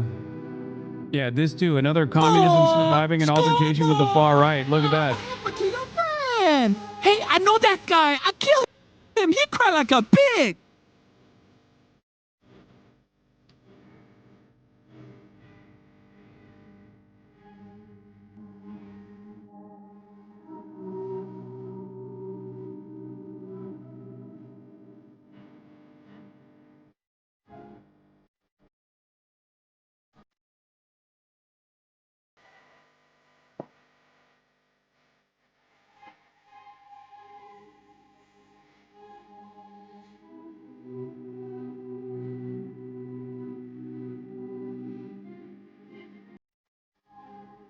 I just feel like throughout history, there has been many altercations such as the one that Nick Fuentes is trying to ahistorically present, where communism has actively and very successfully taken out the far right. Whether it be Vietnam, Mao in China, whether it be the USSR against Nazi Germany, whether it be Fidel and Che Guevara in Cuba. What are we talking about? What are we even talking about?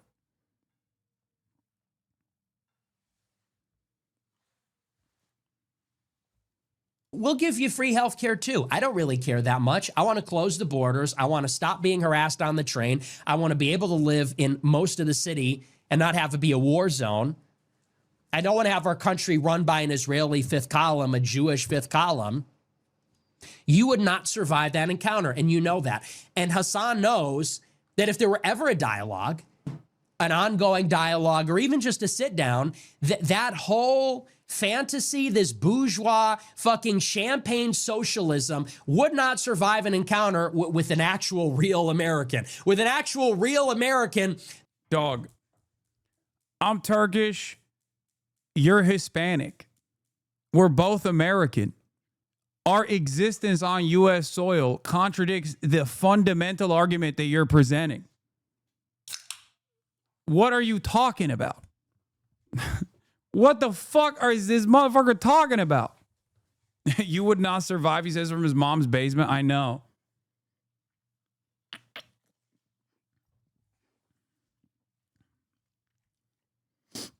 That's a son of working class people. And that's like the delicious and rich irony is that Hasan is a Nepo baby. He's a once again, he's a Nepo baby. Brother, my perspective, my worldview would, if what you're saying is correct, would place me as a class traitor.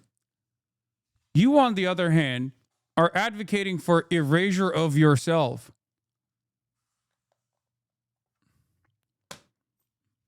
You're Hispanic.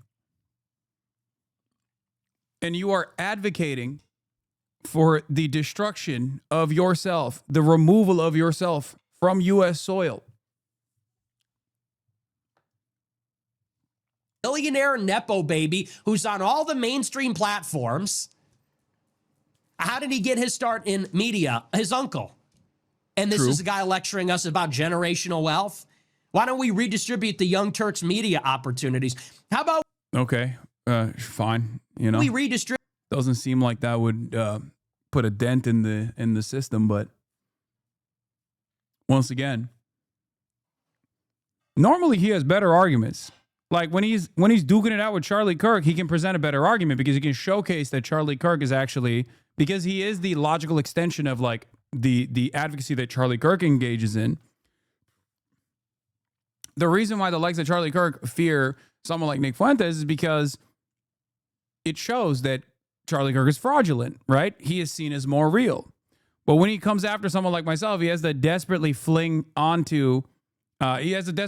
shit in the same way that like fucking Destiny criticizes me over.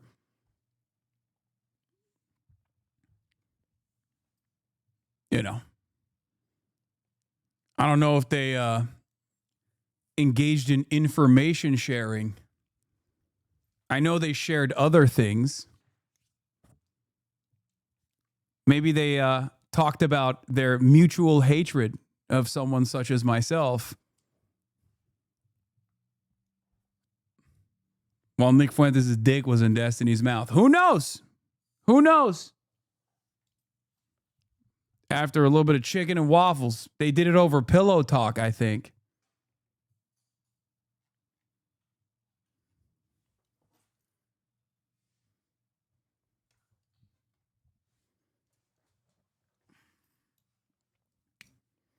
Distribute the Twitch subscriptions.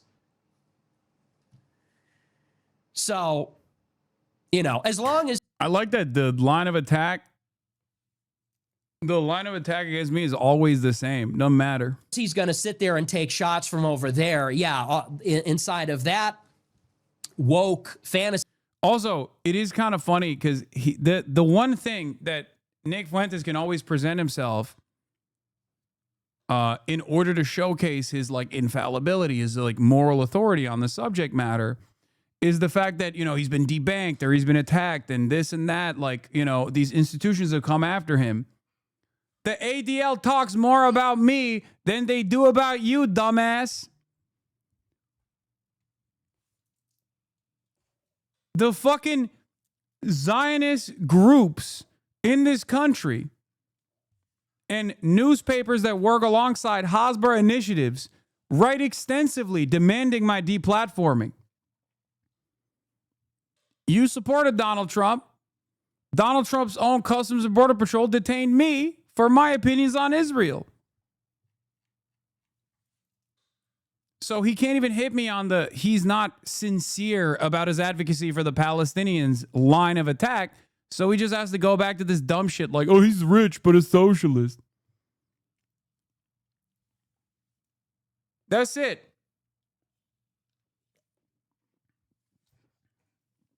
That's it.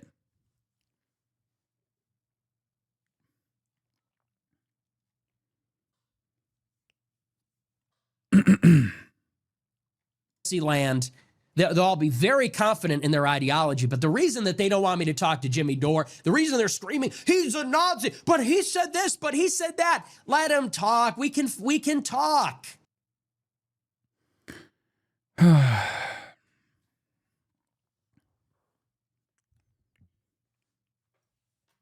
Would he be allowed to put dildos in his butt in the world that he wants to live in? No, of course not.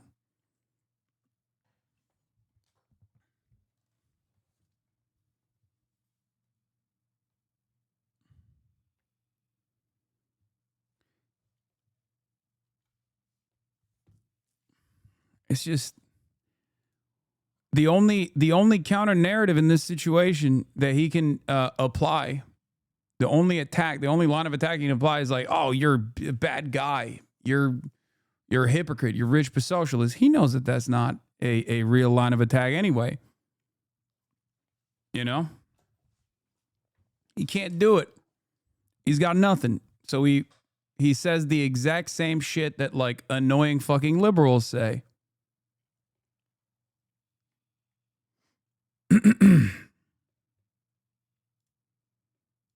Someone said bitch to pure blood.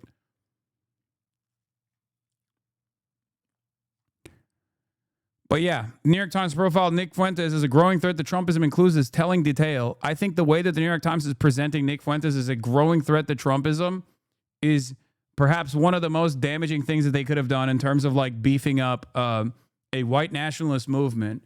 I remember all the way back in 2016 when they wrote a glaring profile of Richard Spencer in a similar vein. I criticized it extensively. And the New York Times is back to its old fucking tricks, you know? Classic. Incredible stuff. It's crazy that they're just like trying to prop him up. He's flip-flopped on his positions over and over again. Okay? He has not changed. He is still a Nazi. As a matter of fact, the real reason he doesn't like you, you're not anti-Semitic, you don't talk about the Jews. Left, these guys are just like fucking defective at this point. Hasan Piker finally worked up the courage to invoke Nick's name today. Fuentes responds by spending 6 minutes destroying the far left. These guys are just fucking defective at this point. I don't even think they know why they do what they do. You know, and the reason that the far left is threatened by me is because I'm better than them. I'm going to take their market share. And you want to know why? Because I can talk about Jews. I can talk about black people. I can talk about trannies. I'm not beholden to a crowd of nut jobs that just can't talk about basic reality. You go on the far left, and some of the things I say appeal to them, like about Gaza and like about Israel and so on. But on the far left, you can't talk about Judaism.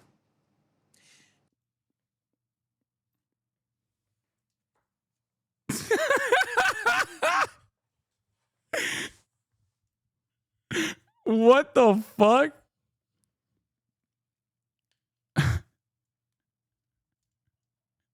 I think he just means like, yeah, he's saying that like Israel is doing everything it's doing for Judaism, and it's the international Jewish conspiracy that it's like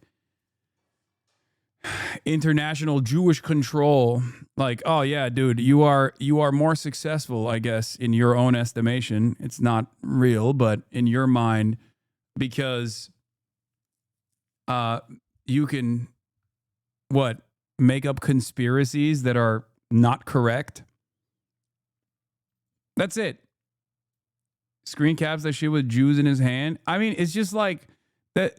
Yeah, mad that the left won't invoke the Talmud. The reason why he's doing this is because he's worried. You don't think that the far-right Jewish extremists in Israel, like Meir Kahane, who said that all non-Jews should be enslaved or killed, you don't think that has something to do with what's happening there? You don't think that Wait, that's so funny. Yeah, dude. He's the same as you, dumbass. That's it. Yeah, the reason why I hate Meir Kahane and Bezalel Smotrich and Itamar Ben-Gvir is because they are you. They're you, but the Jewish version of you. That's it. Yeah, they're fucking Nazis, just like you are. A complete false sense of ethnic or religious superiority that they believe. That's the point. That's all this is.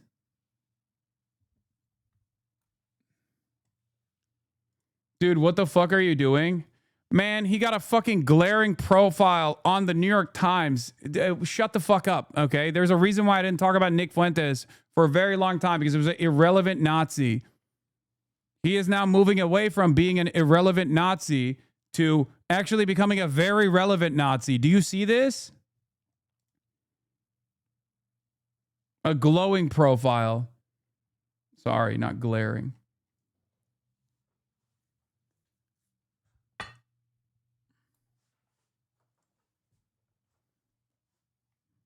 What are you talking about? It's the same reason why I addressed it the other day, because he's like gaining a lot of prominence among dumb fuck people who are not Nazis themselves and don't realize that don't realize that he also is a dumb fuck Nazi. Yes, but please, will you ever stop fighting with the pigs? Man, this country is run by fucking pigs. Shut the fuck up. This country is run by pigs. What are you supposed to do in that situation? Just like hope they go away? By wish that they just fucking go away? What are we doing?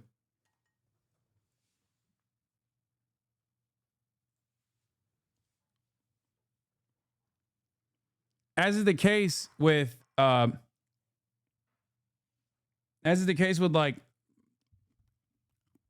people like Sex Pestany, they just don't go away. There's a point that you have to like try and combat it.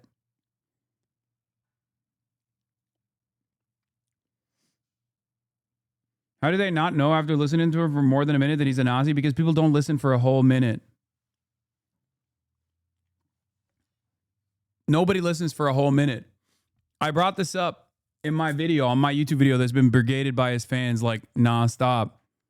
There are those like Candace Owens, there are those like Nick Fuentes out there whose fan bases operate in the exact same way that like my haters operate. But instead of like clipping it, my haters operate in this way where they clip me out of context and then they blast it everywhere, right? His fan base does the exact same thing. They clip him out of context to make him seem like he has a very palatable approach to issues that a lot of people agree on. And the most nefarious aspect of this is that because there is already an existing party within the duopoly that we have that reflects the far-right neo-Nazi style sentiment in its policy making, in its agenda openly, that he can just masquerade this position as though it's just common sense.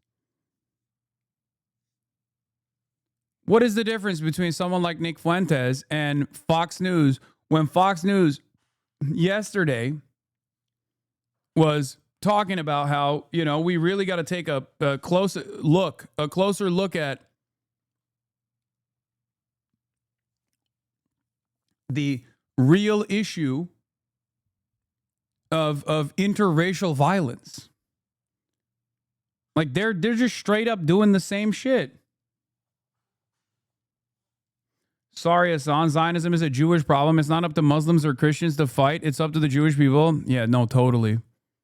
Yeah. Nazism is a German problem. It's just up to the Germans to fight against Nazism. Shut the fuck up. It's everybody's problem, dumbass. Everybody has to fight against it.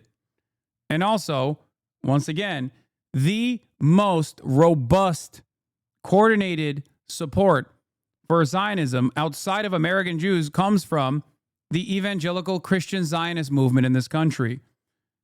Okay? And they do have the numbers as opposed to Zionist Jews. This isn't to say that like a significant percentage of American Jews are not Zionist. But there are not that many Jews. There's just, you know, not that many Jews in general. There are a lot of evangelical Christians, however, and they're all super fucking pro-Israel. The notion that this is not a problem, the notion that this is not a problem that everybody else has to fucking deal with is so stupid. Look at his logs. This guy's a Nazi. What? He didn't say anything else. Tip her, bro. I can see them on my Insta.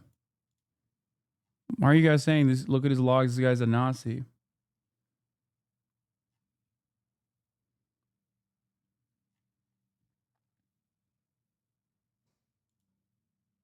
What is this? This is your...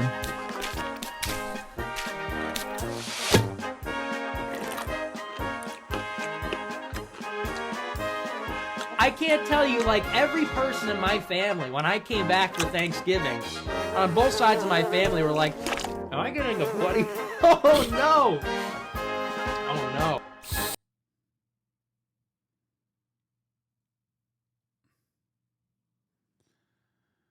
no. Anyway, let's move on from this. All right.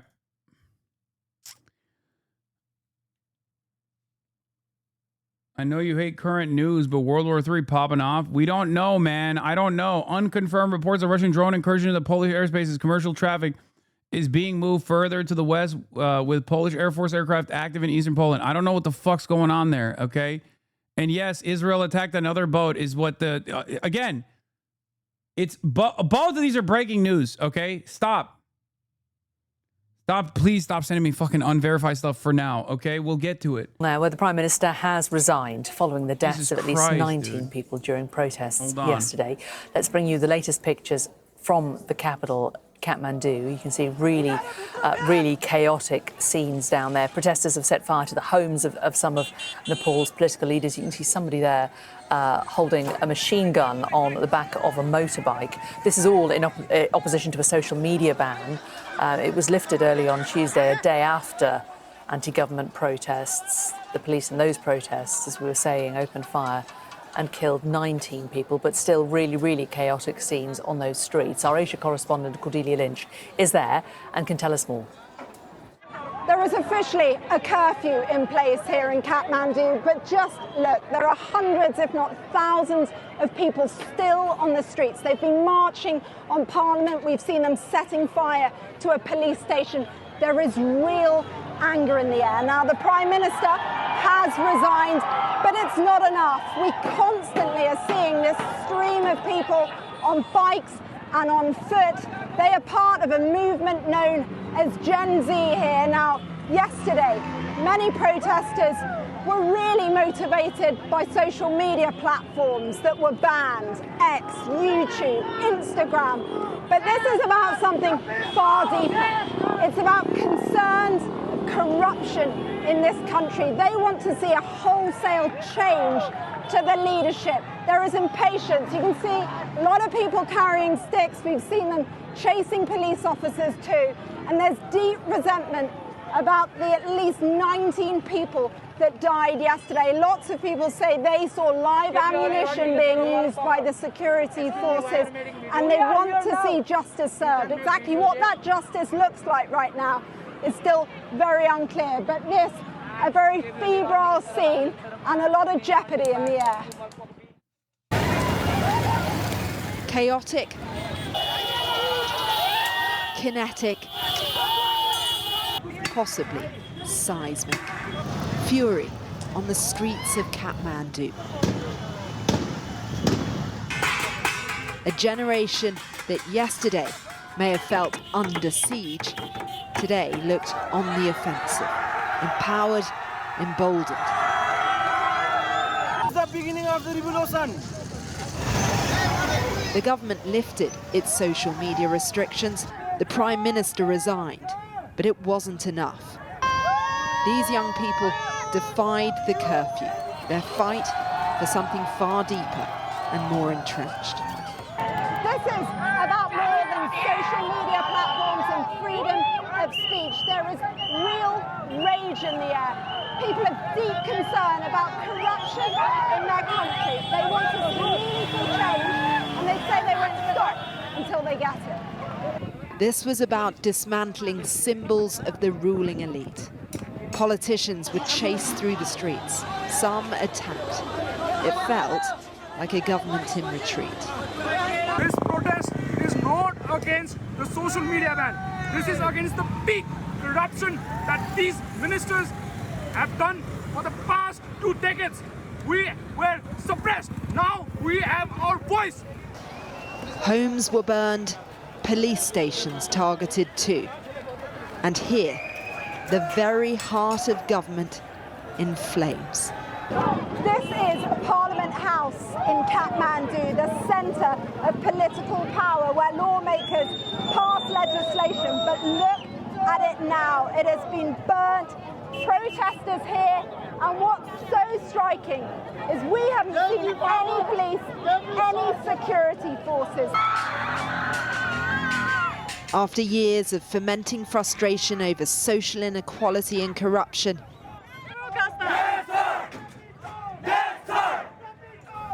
they declared this the beginning of a revolution. Gleefully clutching mementos of the political class they feel has failed them for so long.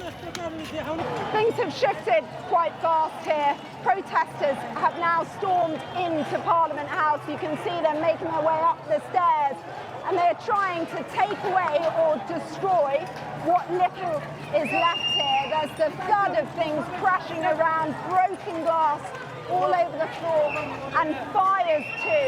They want to make clearly the biggest possible statement they can. They have given us open challenge. They have given the open challenge to Gen Z. They have given the open challenge to the 21st century Gen Z. Are you worried about more violence? 19 people already have died. I think to gain something, you have to lose something. So they are patriot for us. They hope they're on the cusp of victory. Revolution or reckoning, it is a powder keg for Nepal, both perilous and pivotal. Cordelia Lynch, Sky News, Kathmandu, Nepal.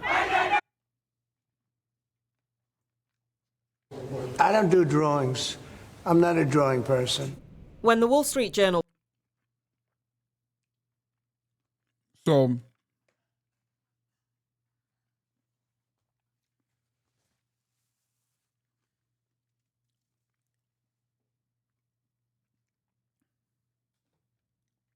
What do you think were something like that happen in the States? It'll never happen. I keep seeing this smells like CIA covert regime change. What do you think? The reason why people are saying that is because the Nepal government is pro-China. Okay? And just like the Indonesian government is pro-China. At least right now, they are aligning with China. And these are important allies for China. And therefore, I think that there are a lot of opportunists that take advantage of the instability. There are also going to be more right-wing elements or intelligence operatives that take advantage of this as well, as has been the case numerous genuine points of discontent. Bruh, Indonesia hates communism. What the fuck are you talking about? It doesn't matter that Indonesia hates communism. What matters is what the Indonesian government is doing. But again, this is real discontent.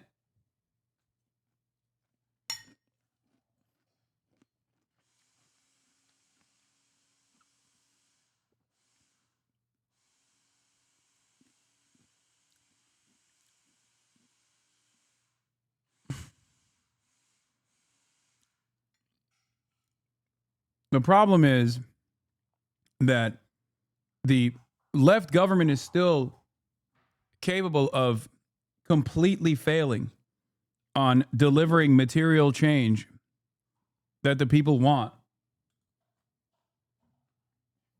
Okay?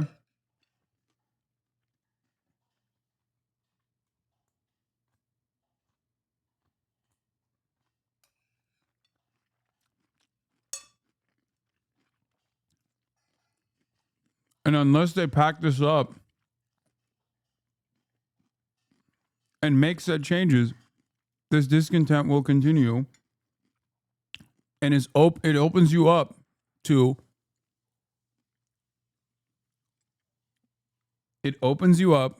attacks by people.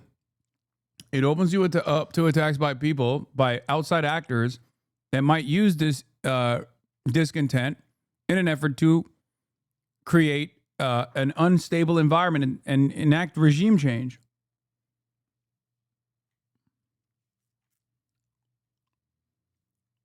That's it.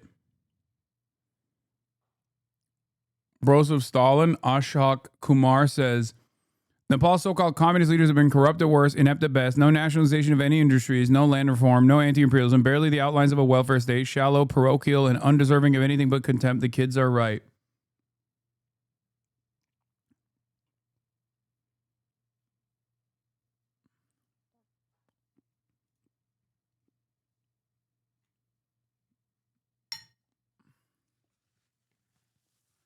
There are also political divisions that are unique in Nepal. The Communist Party ML that is in charge is opposed by the CPN, the Maoist Center. The latter seems to be somewhat supportive of the uprisings. Yeah.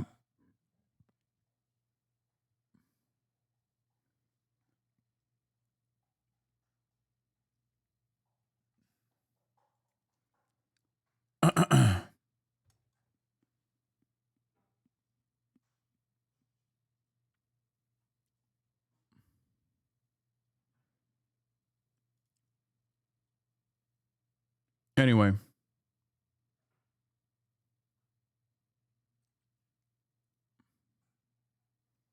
Also, CPN is run primarily by upper caste oppressors anyways, just like the CPI in India.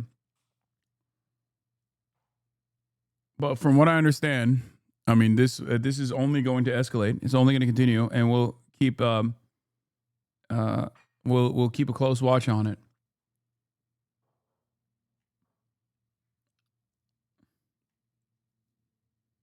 First claimed that Donald Trump had sent Jeffrey Epstein a birthday note that looked like this. The president denied it. I don't do drawings. Sometimes people say, would you draw a building? And I'll draw 4 lines and a little roof, you know, for a charity stuff. Like, really denied it. Person. I don't do drawings of women, that I can tell you. So, what's this then? The first time we've seen this lewd note allegedly sent by Trump. And the rest of the now infamous birthday book from 2003, said to be put together by Epstein's closest friend Ghislaine Maxwell. It was released overnight by the House Oversight Committee and has what looks very like Trump's signature being scoured over by American media. Verified versions of Trump's signature from around that same time period. But the White House say it's a fake. And in fact, I have already seen many forensic analysts of signatures who said that this absolutely was not the president's authentic signature. And we have maintained that position all along. The president did not write this letter. He did not sign this letter. And that's why the president's external legal team is aggressively pursuing litigation against the Wall Street Journal, and they will continue to. The alleged birthday book for Epstein's 50th birthday is 238 pages long, full of flattering and celebratory letters, many highly sexualized. One shows the since convicted paedophile handing balloons and a lollipop to young girls. Another mentions Trump again, his name on this check. Then an alleged letter from former President Bill Clinton, barely legible, but praising Epstein's childlike curiosity. And an extraordinary note said to be from US Ambassador Peter Mandelson, describing the mysterious Epstein parachuting into his life as his best pal. Today, the Prime Minister gave his full backing to the ambassador, praising Mandelson's key role in strengthening UK-US ties. But the government knows it does not look good. Our ambassador has been very clear that he deeply regrets ever having been introduced to Epstein, and given what we now know about his horrific crimes, I mean, who would want to be associated with that sexual predator and paedophile? I don't think we should tar everyone with the same brush and do guilt by association. 6 years after Epstein took his own... Bro, guilt by association? You weren't just like photographed next to a person who had a problematic tweet or something. You told an international sex trafficker of minors that he was your best friend.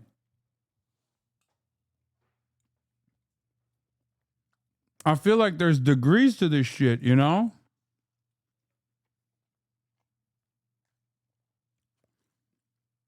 That's crazy.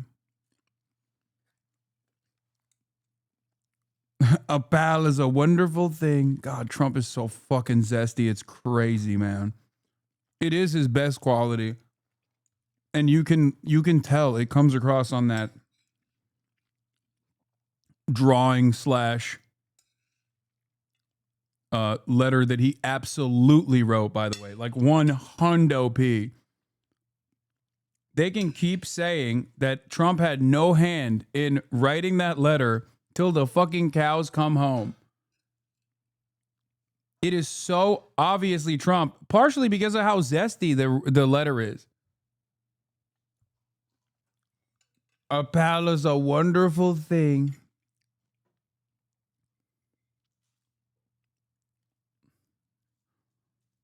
What's also funny about this, of course, has been the Republican reaction when they're not busy going along with the Jeffrey Epstein Trump is a white hat pedophile conspiracy. They are firmly committed to the notion that this is fake. It's a phony.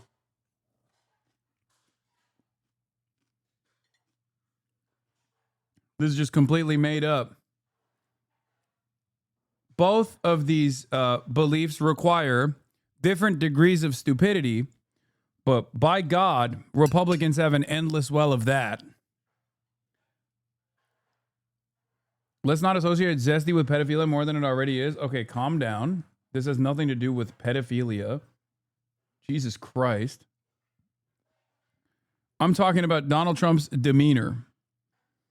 I'm not even saying that Donald Trump is I don't have enough evidence beyond the way that Donald Trump has reacted to the story that he may or may not have done, some illegal shit with Jeffrey Epstein.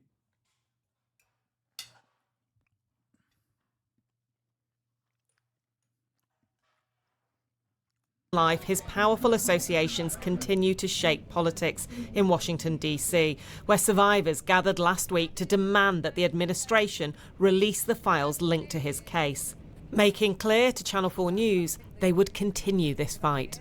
We're not going anywhere, so none of us are going to be quiet. There's the silencing, I think, is coming to an end. But Republicans say the focus should not be on Trump himself. I think it's just a foolish red herring that people are trying to look at for political divisiveness. Trump has threatened to sue the Wall Street Journal over this story for $10 billion, raising tensions between the president and one of the world's most powerful media barons. Rupert Murdoch owns Trump-loving Fox News, with an audience faithful to the president. But that didn't stop another of his titles publishing this story. Before there was ever a Fox News, Rupert Murdoch was a newspaper man, and he loves old-fashioned, old-style newspaper journalism. And scoops, like this one. And he loves a scoop. So it's kind of catnip to him when one of his properties gets a scoop like this one. Thousands of pages of documents have been given, which is why this is not going away for Donald Trump anytime soon. Thank you. Go ahead. About the Epstein case, would the White House support a professional handwriting expert review of the document released yesterday to prove that it's not the president's signature? Sure, we would support that. And in fact, I have already seen many forensic analysts of signatures coming out. I believe it was the Daily Signal that published a piece with 3 separate signature analysts who said that this absolutely was not the president's authentic signature. And we have maintained that position all along. The president did not write this letter. He did not sign this letter. Sure. Wait, what the fuck? Did you notice the place in the drawing behind Epstein was Mar-a-Lago? Wait, what the fuck? Oh, brother. No, I did not notice that. Is it? No.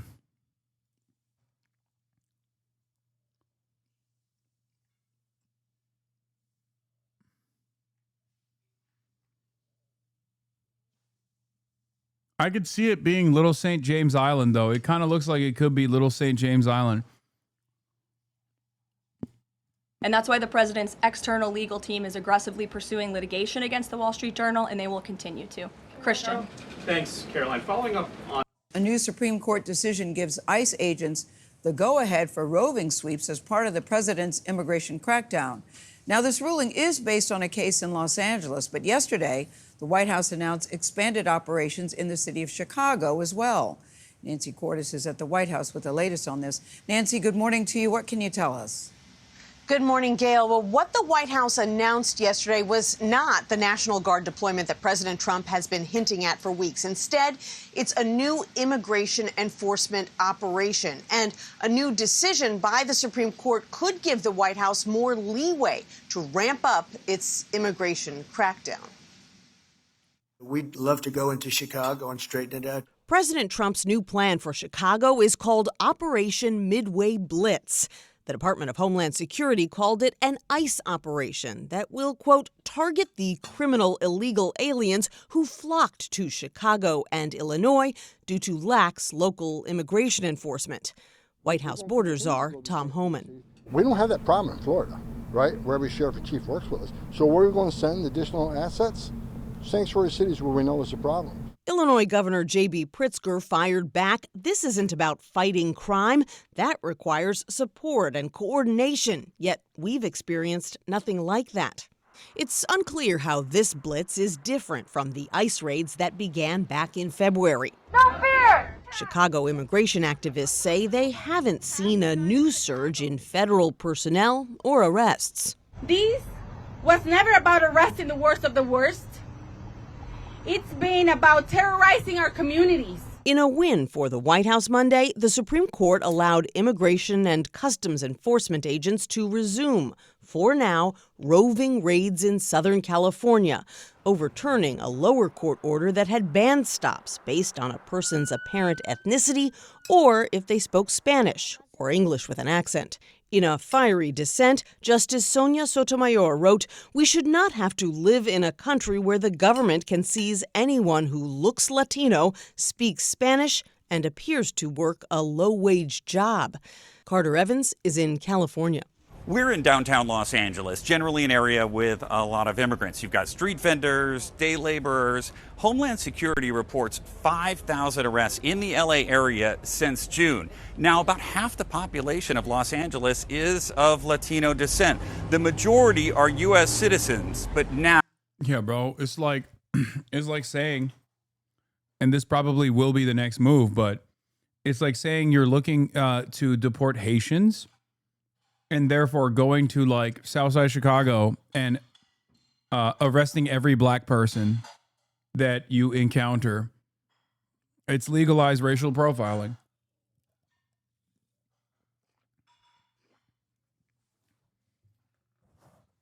That is the meta here, for the record.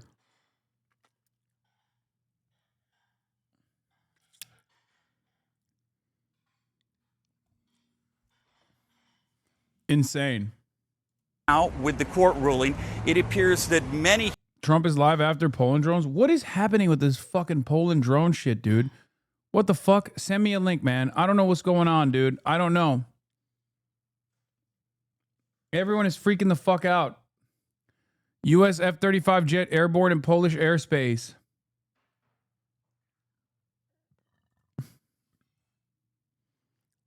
Russian drones enter Poland's airspace, Ukraine says.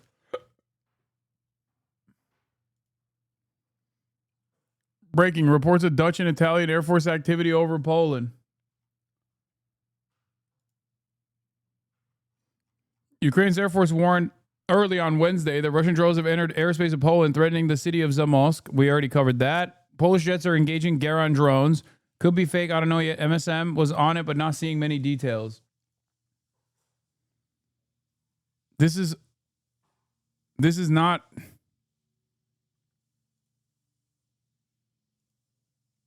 That's not a new thing, right? Trump signs a proclamation. Is this live? I know it's a live feed, but...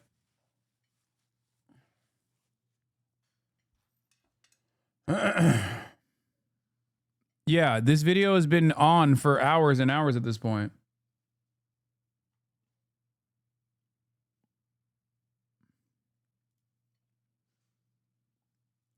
Operational commander of the Polish Armed Forces. To ensure the safety of Polish airspace, the operational commander of the Polish Armed Forces has activated all necessary procedures.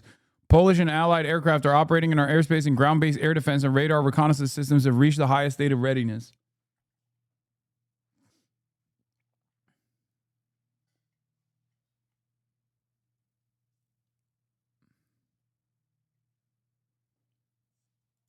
I mean, I don't know.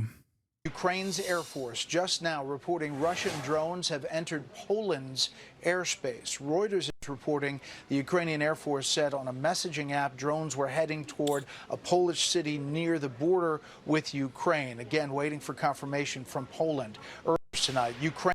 I don't know, man. I don't know. I don't know why everybody's like fucking freaking out. I mean, I understand why people are freaking out, but just like wait. Just wait. Wait until there's confirmation. Wait until there's more information. You guys love fucking immediately being like, this happened. You have to cover it right at this very moment. I feel like the reason a lot of people fundamentally misunderstand what I do and don't realize that, like, this type of shit needs more time. It needs more time dedicated to understanding exactly what's fucking going on instead of immediately freaking out. Especially when it's not something as consistent as, like, you know, Israel bombing campaigns or something like that. Like, we need to see proper verification.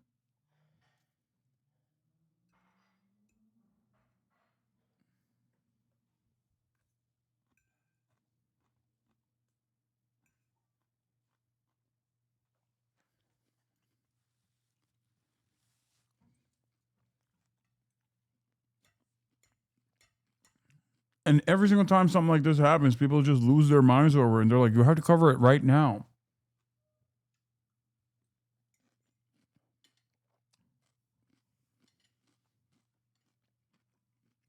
Here could be subject to detention just because of the way they look. The Supreme Court's majority offered no explanation for its decision, but Justice Brett Kavanaugh wrote separately that it was reasonable to question people who met multiple criteria for possible illegal presence in the U.S. Yesterday, the mayor of Los Angeles called the ruling dangerous and un-American. Gail? Nancy, we thank you. We are following major economic news. New numbers suggesting the U.S. labor market is not as strong as it has appeared to be. According to a preliminary report from the Bureau of Labor Statistics, the U.S. added nearly 1 million fewer jobs than originally reported for the year. What? No way, dude. Nah, everyone's saying it's great. Trump keeps telling me he's great, and he would never lie to me.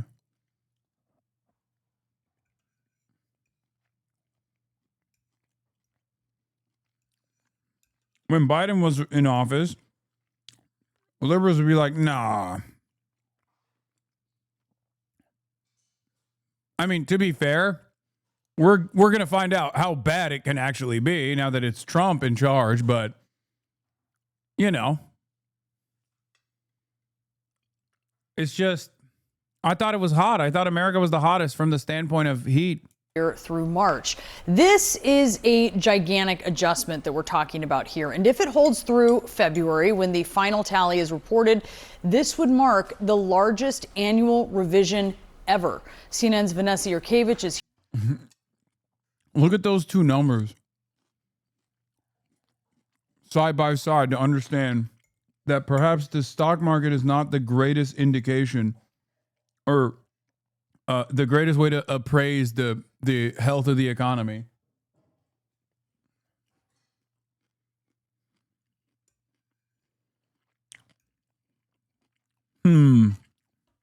Here to break down the numbers for us.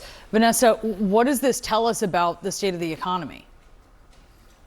Well, it certainly shows that in the months of April 2024 through March of 2025, the U.S. economy, in terms of the jobs market, was a lot weaker than we had originally expected and which we originally seen as reported by the Bureau of Labor Statistics. But today's report is an annual report. It comes out every single year, and there's been some sort of revisions that the BLS has done for the better part of 90 years now. What is a little atypical about this report is that the revision is so large. It is the largest on record, 911,000 jobs to the downside, fewer jobs added over the course of that 12-month period. If you average that out, that's about 76,000 fewer jobs added each month. And that time period that we're talking about, that is mostly under the Biden administration, just a couple months, 3 months under the Trump administration. Now, sectors that really saw the steepest number of jobs lost in terms of what we thought was going to be there, but actually didn't end up being there, was trade, transportation, and utilities.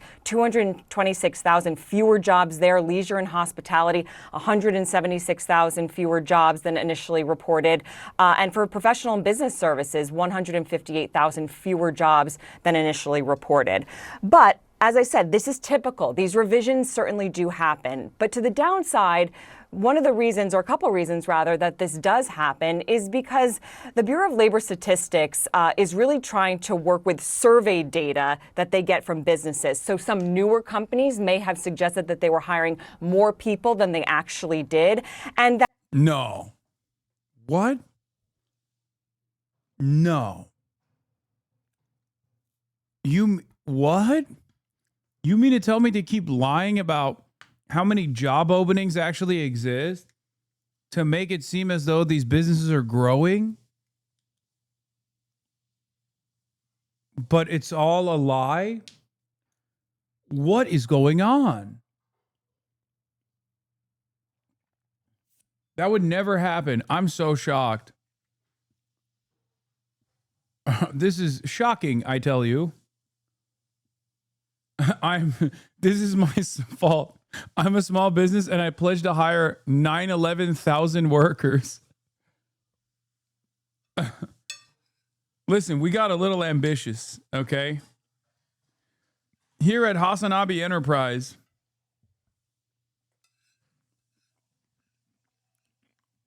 we got a little ahead of ourselves.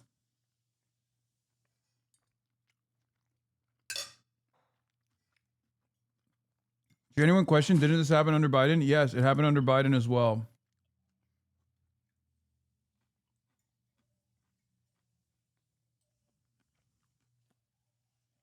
The problem is,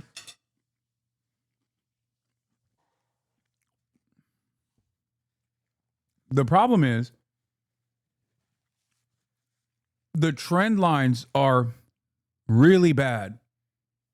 Like the direction that we're heading in, it's not just immediate action reaction. It's not just about like, oh, the jobs reports look terrible. There's a couple different issues here. Number one, we constantly look at two metrics to understand the health of the economy overall. And these two metrics actually don't present a clear picture. I would say three metrics. Number one, stock performance, the stock market performance overall. This is an incredibly stupid, incredibly narrow focus on trying to make an assessment on the health of the economy overall. It's incredibly stupid because the stock market is a unique system of exacerbated wealth disparity where the top 10% of wealth in this country own 90% of the stocks. And as is the case with wealth consolidation, everywhere else, and including in the stock market as well, that the gains are privatized, but the losses are socialized. So when it's doing well, you don't necessarily see the benefits. You feel like you're seeing the benefits. You know, your 401k looks good, whatever. But when it's doing poorly, you definitely feel the impact. So that's number one. Number two is the GDP. Okay? GDP is not a good metric of the health of the economy either. Look no further than the GDP of a European country, a European capital, as opposed to like, I don't know, fucking Alabama as a state. Alabama as a state will have a higher GDP than a European capital. Would you say that the people living in that European capital are living worse lives overall than like the average poor person in a place like Alabama? No, of course not. You know, look at the UK versus Alabama. So it's once again not a real metric for the success or the health of the economy. It's not a very good representation of the health of the economy at all. One of the reasons why we have this massive GDP, massive explosive GDP is because of, for example, private healthcare. Private healthcare should not exist. It shouldn't exist at all. And yet it is expansive. It has it brings a tremendous amount of revenue. A lot of money is exchanging hands, even though it is a middleman that is unethical in its existence and is totally there just to generate profit, generate revenue, create revenue. It's a massive industry. All right. That is among many other reasons why American GDP is so large. So last but not least, okay, last but not least, the last metric for a healthy economy that is also, once again, patently incorrect is unemployment. Okay? We look at the rate of unemployment in this country, and it's at 4.3%. What are you talking about? That's actually somewhat healthy. You don't want full employment because then, then you have labor has too much power, right? That's like a thing that people bring up. And you don't want like unemployment over a certain percentage because that means like the economy, there's too many people that are not working. But unemployment in and of itself is actually not a good metric for the health of the economy either, because it actually does not show the much larger number of underemployed people. Okay? When you look at underemployment, people working part-time gigs, for example, or people working way below the wages that they normally should be getting, you realize that the underemployment rate is so much higher. It's around a quarter of the fucking economy, the job market. And that is massively consequential. Okay?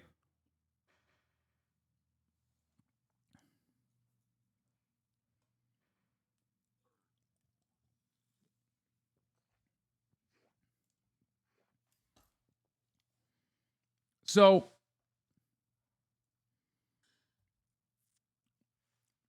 there are a lot of these issues, and none of them get addressed. So when these guys are actually talking about the health of the economy, but they fail to consider what the actual problems are, you basically arrive at this false notion that like, well, things are looking better, things are rebounding, the economy is going to rebound.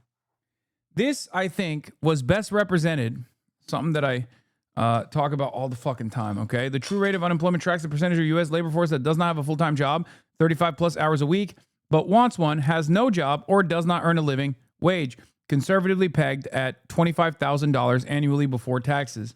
Now, I need you to understand something here, okay?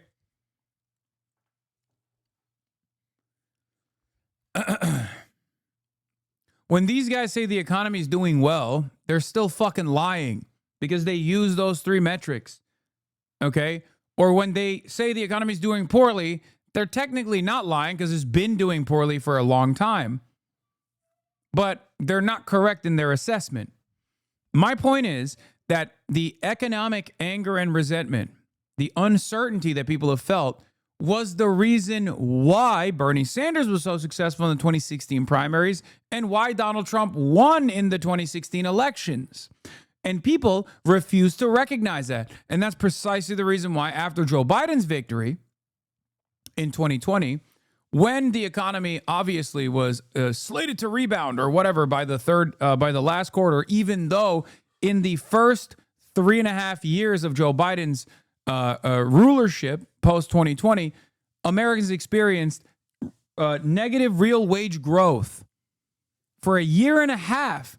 This never went away. This resentment and anger never went away against Biden. But the reason why, even when they were talking about how the economy is rebounding, and it certainly did, it trended positively towards the end of the Biden administration. The reason why I kept repeating over and over again that this is still not a success was for the very same reason that when the economy was seemingly hot all the way back in 2016, for the average American, it still was not working. And there has never been a point, I would say, since 2008 especially, where the economy has actually worked for the working class. Not at all.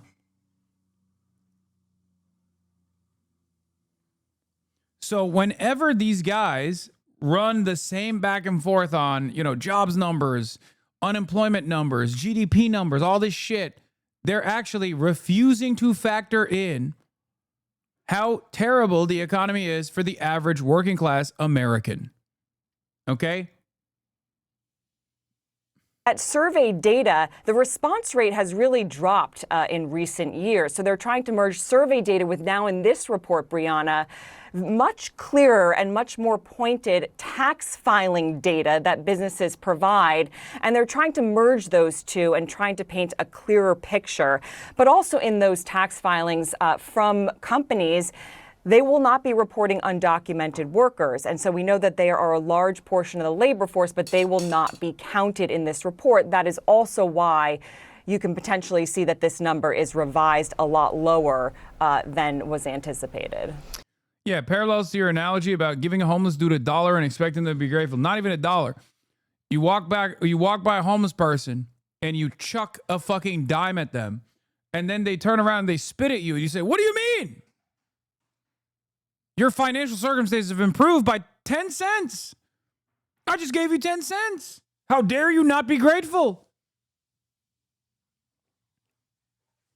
That's it. Simple explanation of how GDP is not a perfect Let's say metric. you pay someone $100. Oh my God. It's going to be the 3-minute version of the two economists walk into the woods argument. Okay. It's one that I use all the time as well. Okay. Two economists walk into the woods.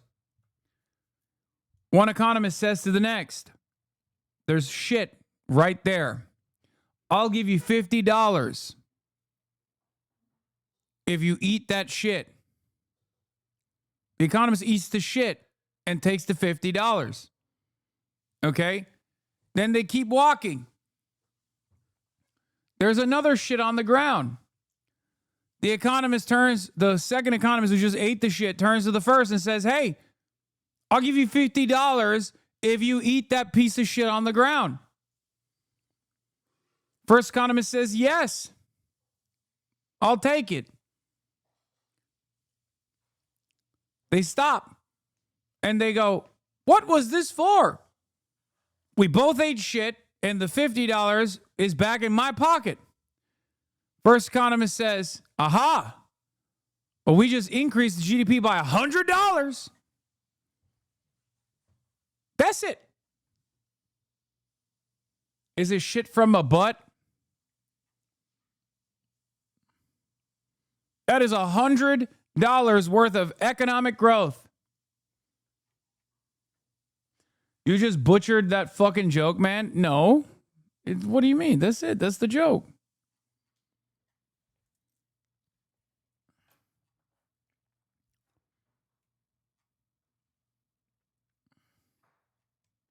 $100 to clean your apartment. Well, congrats! You just boosted your country's GDP by $100. But here's the catch. If you cleaned your apartment yourself, the GDP wouldn't go up at all, because there wasn't a sale. Even if you'd produce the exact same output as someone else cleaning your apartment. That's one reason why it isn't a perfect metric. So if you've ever wondered how it's possible for people to survive in some countries with really low GDPs, it's partly because they do a ton of these activities themselves without a sale. Activities such as farming for food, cooking, childcare, and elder care. None of that gets counted towards GDP, whereas buying takeout and paying for a daycare would count towards GDP. So how exactly is this metric calculated? Well, it's this whole formula, but to oversimplify how it works, you start by just adding up every dollar people spend in your country. The idea is that when you spend $1, someone else must have had to produce something worth $1. So how much we spend is how much we produce. Okay, but what if you spend $10 on a t-shirt at a local shop, but it was produced abroad? Then wouldn't this methodology add $10 to your country's GDP, even though your country didn't produce this $10 t-shirt? Well, to factor that out, we subtract imports, so that you're just left with the items that your own country produced. And the reverse is true for exports, where you add exports to the amount that your country produced. Now, the only thing with our modern globalized economy is that the math is never this clean, since almost every good we have is produced by a bunch of countries, not just one. But no worries, because you could add up just the parts of a good that your own country produced. For example, let's say you produce and sell a bike in the United States for $500, but you had to import a bunch of parts for the bike for $300. That means that you add $500 to the US GDP when you sell the bike, but subtract $300 for your imports, meaning that you increased American GDP by $200. But okay, the math still isn't this clean either, because corporate accountants kind of mess with these numbers. For example, you would think that if Apple sells an iPhone for $1,000, but paid $300 abroad to get it manufactured, then Apple increased the US GDP by $700 $700, right? Well, not really. A lot of that $700 actually went to Ireland. This is because Apple wants to avoid paying taxes, so Apple created a subsidiary company in Ireland, and that Irish company technically owns the intellectual property rights for the iPhone. In fact, when Apple transferred its intellectual property to Ireland in 2015, this boosted Ireland's GDP by so much that the IMF estimated that 25% of Ireland's GDP growth in 2017 came from the iPhone. Though obviously the Irish people don't benefit at all from this GDP growth, as there weren't that many Irish engineers, designers, or workers hired to make this iPhone. And Irish people don't get to keep Apple's profits. And this is just one example of corporate accounting that messes with the numbers, but these type of practices are extremely common. And there are a lot more flaws with GDP as a metric in general. For example, if an oil spill happens and you have to spend $2 billion to clean it up, well, that boosts the GDP by $2 billion. Even though oil spills intuitively should be a negative thing, especially for the environment. The reasons why GDP is so flawed could be an entire video on its own, but hopefully this gave you a good overview on how the basics work. This is a 0 out of 10 explanation because he did not talk about two economists walking in the woods and eating shit. Sorry.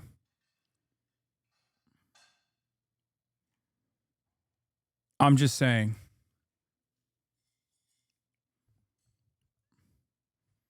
Yes, you're right. A truly flawed video. Job applications have been turning into a nightmare process for a while, but this got dismissed as some TikTok derangement vibe for years while the labor market was tight. It's got slack now. If you make people feel like they're playing a rigged game, especially for something as crucial as self-worth or meeting basic needs of the job, where do you expect that frustration to go?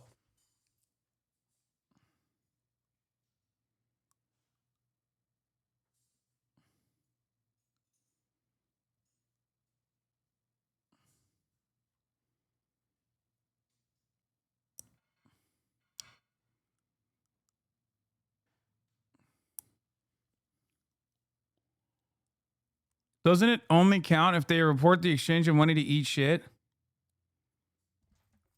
Yeah, they're economists. Of course they're going to report the money that they ate shit.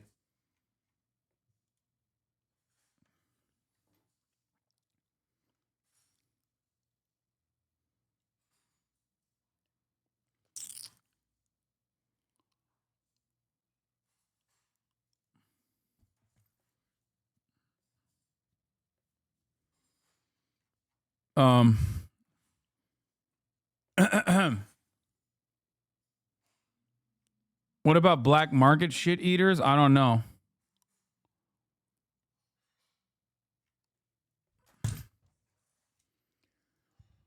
Oh. When new words are invented to explain a recession, I'm like a chocoholic, but for booze. Trump is in danger of getting trapped in the same vibe session dynamic that doomed Biden. Only this time, the structural signals are flashing red and Trump's signature legislation is toxic. Using vibe session to describe distress caused by a stuttering economy reminds me of the classic Onion piece. Yeah.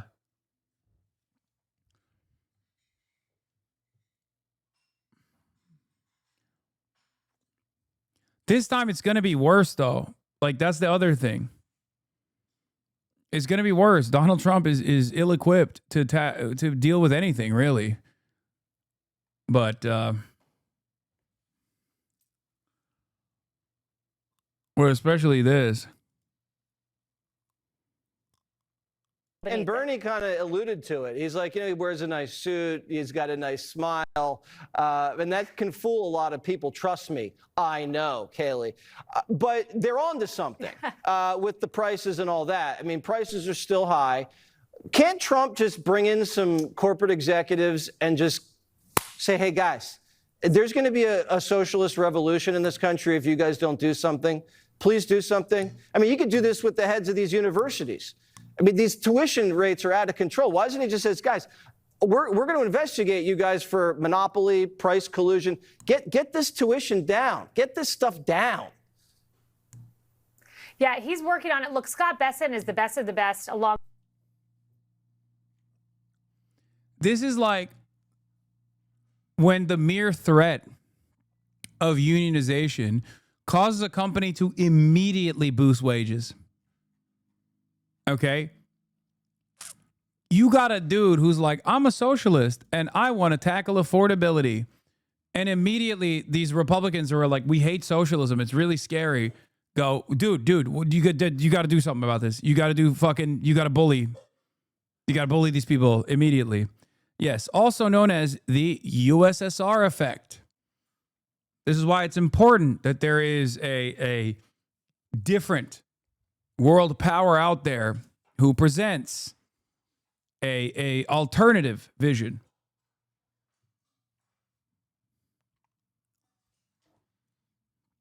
Alongside Donald Trump, Scott Bessent said, I'm predicting Q4, you're going to see an accelerant on this economy. And already, if you look at it, 3.3% GDP growth, hundreds of billions of dollars of investment pouring into the United States. Donald Trump's cut taxes, deregulating. He has poured a fire on this economy. We're having to dig out from 4 years of Biden-era fecklessness, but we're getting there. And I can tell you this, by the midterms, I think you're going to have a very evident contrast between communist New York City and a thriving United States of America. All right, Kaylee.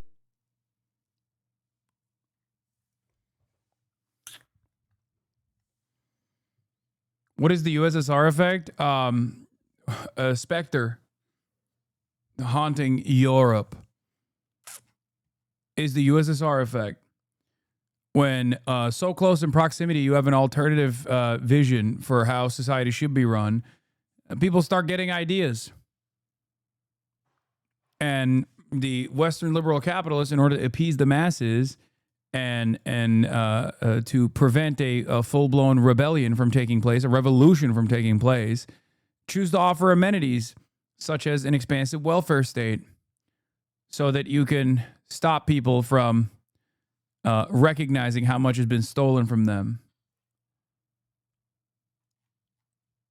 Of course, in the absence of that counterbalance, in the absence of the USSR, in the aftermath of the illegal dissolution of the USSR, you have had an era of unlimited neoliberalism. We're there right now. We're living in the ashes of that. Without any sort of counterbalance on the global stage, even these beacons of social democracy, these expansive European welfare states, are hit with the austerity ray, with seemingly no interest whatsoever in offering any amenities to the public. Just more tax breaks for the super wealthy, and then austerity to make up for that budget shortfall.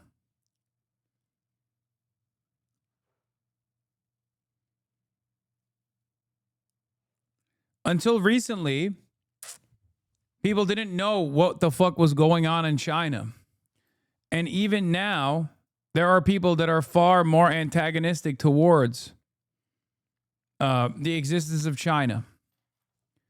China, unlike the USSR, also does not interfere in the affairs of the globe, or tries to even present like an influence peddling operation in the way that the USSR did.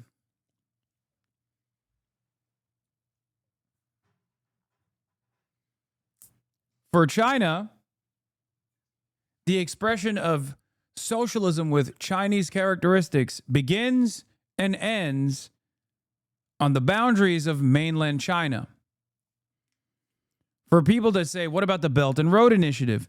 There is not a single part of the Belt and Road Initiative that has made demands over aligning nations in terms of their forms of self-governance. As a matter of fact, China is very hands-off when it comes to aligning with countries, no matter how fascist they might even be.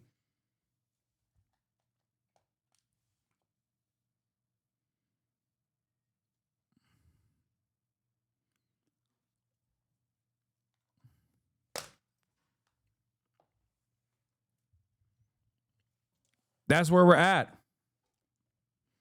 China is just invested in trades maxing, and that's it, and nothing else.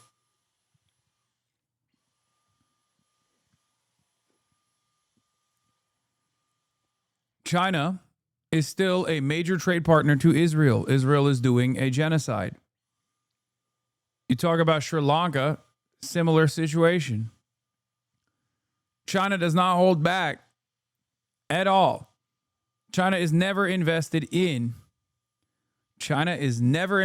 interfering with the affairs of foreign nations.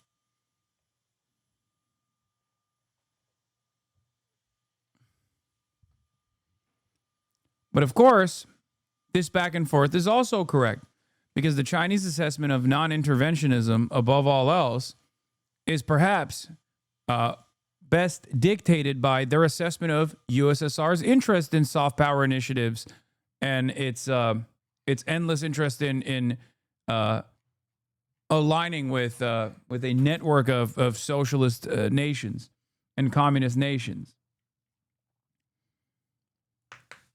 So, I don't know. The one thing I do know, however, is that China is not the USSR.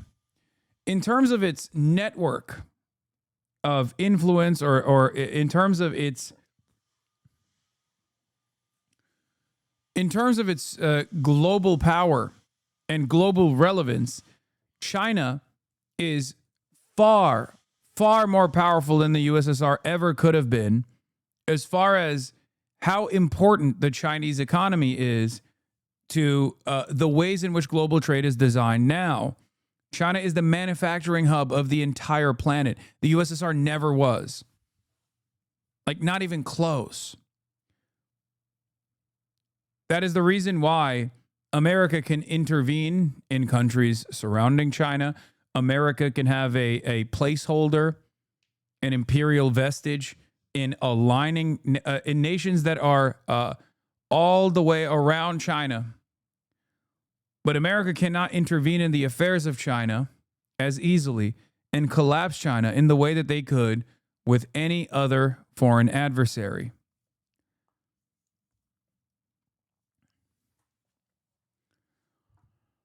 That's it.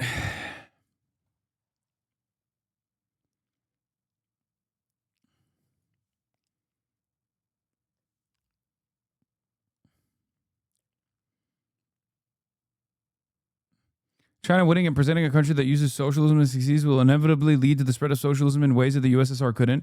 More than any other nation, China has studied the collapse of the USSR the most and works to never let that happen to them. That's why they do the things that they do. I mean, I think so. I think that's part of it. But I think that they are heavy-handed in their pragmatic approach. They're a little bit too pragmatic. But then again, I'm an American. I live in the United States of America. And my country's interventions around the world have been so unimaginably repulsive, so unimaginably evil, that who am I to fucking say, hey, Xi Jinping, come on, please do something. It is once again another reflection of how powerless we are here as American citizens, that we rely on a totally foreign country to fix the problems that we are creating by design, deliberately.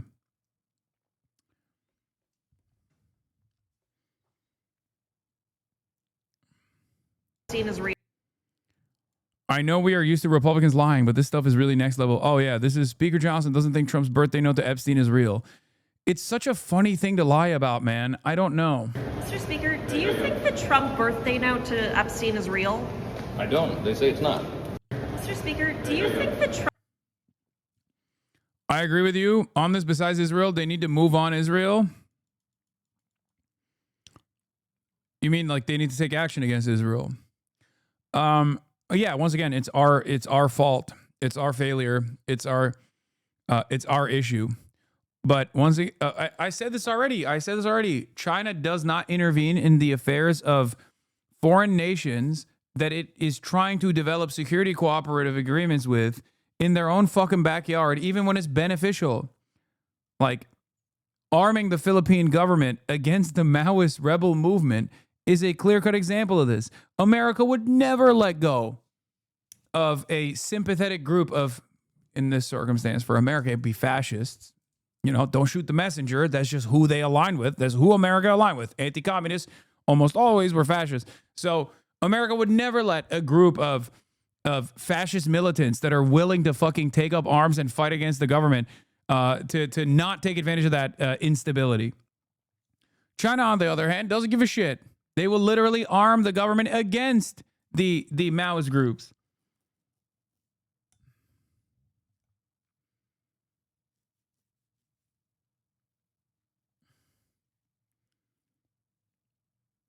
That would drag China into proxy wars, though. See, that's what I'm saying. It's just yet another example. With Israel, China could win the entire populations of the globe, the Western world, but also certainly the global South as well, if it took some stringent action against the state of Israel and said, this is a criminal enterprise. We are no longer trading with Israel. It would shut off the Israeli economy. And not only would it shut off the Israeli economy, it would also be unimaginably beneficial for the standing of China all around the globe.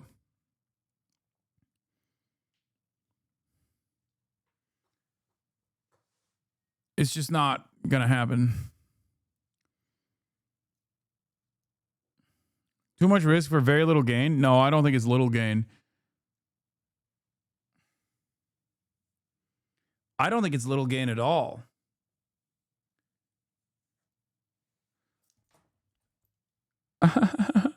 Would you move to China? I think you prefer your Hollywood mansion smile. I think your topics on here can be interesting at times, though. Have a great day. Thanks, Joe Games.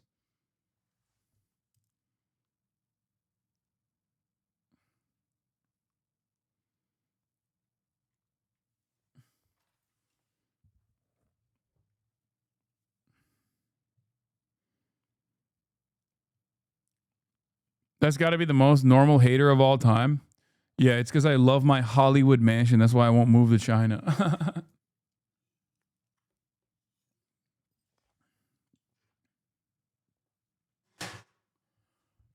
All I'm saying is there's going to come a moment where it will be time for China to intervene, and I don't think they're going to. And this revision, Vanessa, covers most of President Biden's final year in office, as you noted. It also comes after President Trump in If you think being rich is antagonistic or contradicting within socialism, wait till you get a load of China. Chatter said, clearly you're hypocritical because here you are, wealthy, preaching the gospel of socialism. What you should do instead is move to China, which is, of course, a nation in abject poverty because of socialism. China is the OG. Socialism is not a poverty cult. To be rich is to be glorious nation, dude.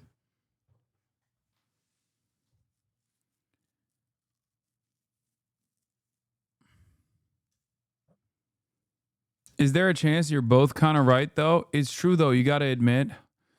Oh, my God. Oh, my God. No, it's not. You want to know why it's not? Because I'm not fucking trading stocks.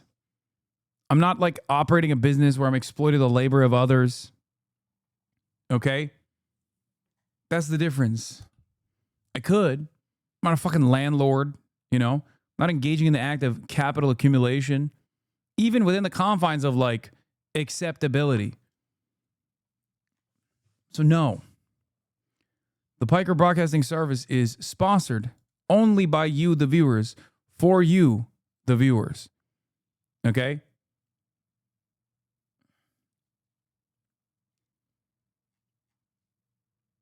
That's it. No ads, no nothing. Just voluntary subscriptions in the form of a free one, which is a Twitch Prime, or a $6 a month subscription, which is 35% off, by the way. Gifted subs are 35% off on the month of September. Open presents. Thank you for the 25 gifted subs. quite a spectacular fashion, fired the commissioner of the Bureau of Labor Statistics. He accused her without evidence of rigging the numbers in favor of Democrats. Is there any reason to doubt this new data? That's on with the dog shit takes. Never MAGA. Yes. Hey, MAGA, watch this, bro. There isn't, and that is because Watch as a this, viewer at home, MAGA. you may be saying, wait a minute, these numbers keep changing up and down, but that's actually to get the numbers to more of an We're accurate winning. representation of You're the gonna say, jobs Mr. market. President, As new no, data comes Mr. in, President, more we are surveys winning come so in, More much. data points come in. The Bureau of Labor Please, Statistics no more is winning, able to Mr. get to a President. more And I'm gonna accurate say we're picture gonna of the keep jobs winning. market. And Brianna, in February of 2026, So we will much actually winning. get the final annual number for what the labor market looked like this year. Also worth pointing out that the commissioner of the Bureau of Labor Statistics, Brianna, doesn't have any oversight over the Yeah, he's destroying the woke jobs, dude. You see, you don't understand. He's destroying all the jobs that were given to the woke. Okay? All the woke jobs are gone. It's just the non-woke jobs that remain now. We're collection winning. of this data. They're not involved in the data. And when these big jobs reports comes out on a Friday, the commissioner doesn't even see that data until the Wednesday before. And William Beach, he's a former BLS commissioner under President Trump, he's told CNN that when he was commissioner, he was locked out of the process in the building of which this data collection was happening. So the commissioner is so far removed from this process that they have little involvement. However, we have heard from the Bureau of Labor Statistics that certainly the BLS could do for an You need a little cuck chair scene thing on the screen to put the chatters like this in when you pull them to watch their jobs report. Yeah.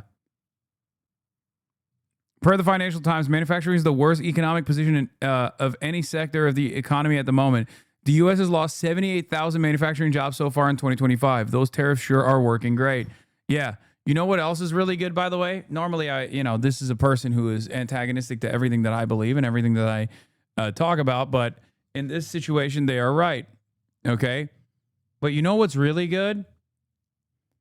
Deporting a bunch of Korean nationals after allowing them to work in the country to build a fucking massive battery facility that is going to hire 8,000 Americans. That's right. That was a real victory, a real W by the Trump administration this past week. What makes it even funnier is that happened a week after Donald Trump touted getting hundreds of billions of dollars of promise notes from the Korean government. Okay? So good. It was so excellent. What an excellent move, Mr. President. You are so bold.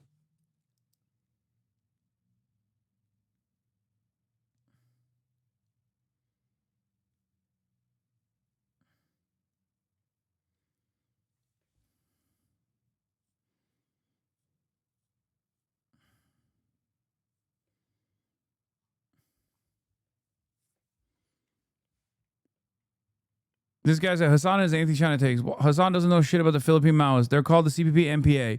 They are seen as terrorists, bandits, kidnappers by the Filipino people for the past 50 plus years.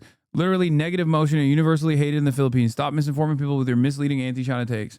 Yeah, as opposed to the fucking neo-Nazis that the American government always utilized when causing instability in the countries that they wanted to dominate. What the fuck are you talking about? We're just saying that the guys are fucking Maoist and China could use them to foment instability, to cause instability, and then, take over the country in a way that suits their purpose. It's not whataboutism at all. Also, it's not the only It's not the only Maoist group or Maoist formation that China is actively against.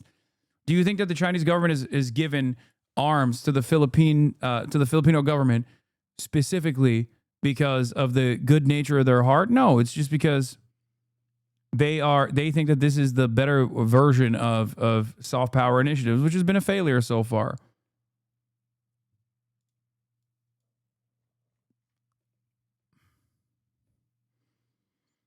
How can they, if the CPP is universally hated in the country? I don't know. In the aftermath of World War II, do you think the fascists were actually super popular groups in all of the countries where they inevitably took control over the country? My point, America uses ISIS, dude. What are we talking about?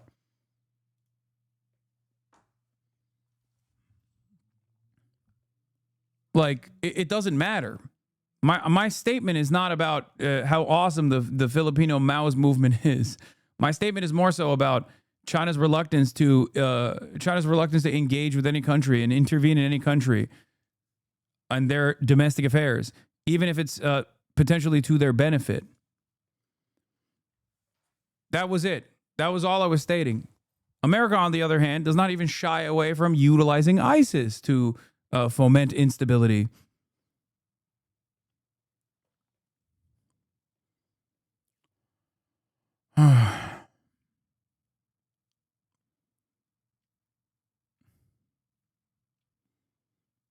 Does China arm Palestine? No. Upgrade. They could do a modernization of the data collection to maybe make it more timely, maybe make it a little more accurate in terms of the initial reporting. But the Trump administration says that they are going to look into that. But we know that President Trump was pretty unhappy with that July jobs report that did show. I know this is a topic I've blabbered about quite a bit, but it's something that only continues to spiral more and more out of control. Advertisements during streams. Twitch being the most egregious culprit. I think out of pretty much every service that exists, Twitch's advertisement model is the worst. Actually, you know what? Strike that from the record. I take that back. Put the poop back in my butt. I'm not giving that crown to Twitch because I think mainstream media outlets are so much worse with their advertisements. I don't know how many of you have gone on the internet with the condom off, no ad blocker. It is miserable when you go to any news site. Like, tabloids are the worst, like Daily Mails, obviously, The Sun, shit like that. You will not even see your article. There'll be like 4 auto-playing ads everywhere. Fucking cerebral jacking in, like, Ford advertisements. Like, the article is just encapsulated, entombed in so many ads. So I actually think journalism sites are much worse, but Twitch is a close second. Anyway, the reason why I'm yapping about this again is... No, dude, when you're on your phone and you try to scroll any website, like any news website, it is the most cumbersome, the worst experience of all time. Because my phone doesn't have ad blocker. It is a fucking nightmare. The web page doesn't load because it's just filled to the fucking brim with ads. And then when it does finally load, you scroll, and then while you're in the process of scrolling, an ad pops up. Like through the scrolling endeavor. An ad is scrolling up, and then you accidentally hit it, and then now you're on a totally different page. It is the worst, dude.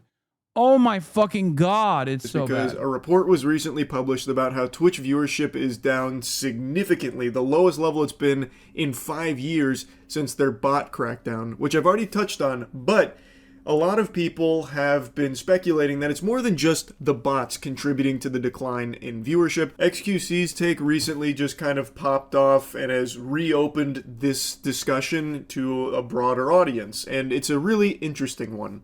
He and many others believe that a lot of people are tuning out of Twitch because the ads ruin the experience. What's going on Twitch right now is often being compared to television, how TV started to decline once streaming got a foothold because most people switched from TV to streaming because they were fed up with all of the ad breaks interrupting them. It was far more convenient and a lot more enjoyable to just watch what you want to watch without any interruptions. But of course that opened up its own can of worms with how many streaming services are popping up like fucking weeds across the globe. It is a goddamn pandemic. But the point is, ads made people want to switch from that service, television, to something that had less ads. And in the streaming space, right now we're seeing that with Twitch mainly, but not just exclusively to Twitch, YouTube. YouTube ads have recently been fucking exploding. Like, there are so many more ads now that users are noticing during streams. Though it can't hold a candle to Twitch, where the standard affair on Twitch, if you don't have an ad blocker or if you're not subscribed to the streamer you want to check out, is you go on Twitch, you go to a category, you click on a stream, you sit through like a 2-minute pre-roll ad before you ever even see the content.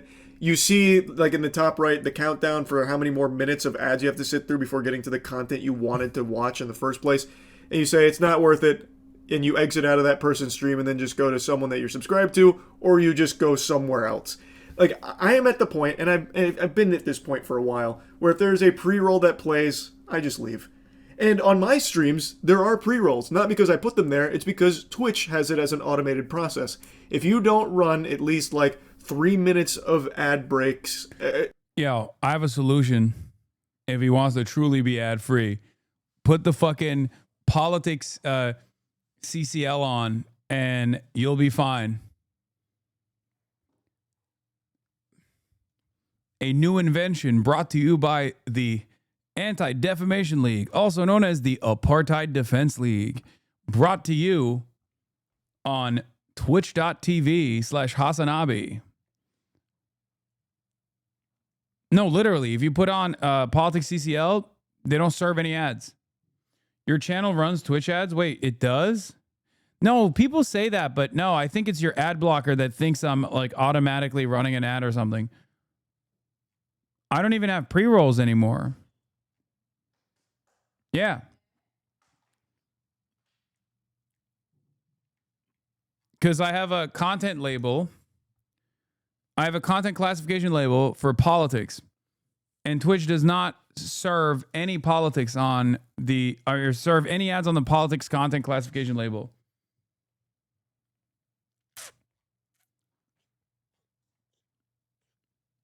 Prime ads? Your channel runs Twitch as Prime? No, I don't think so.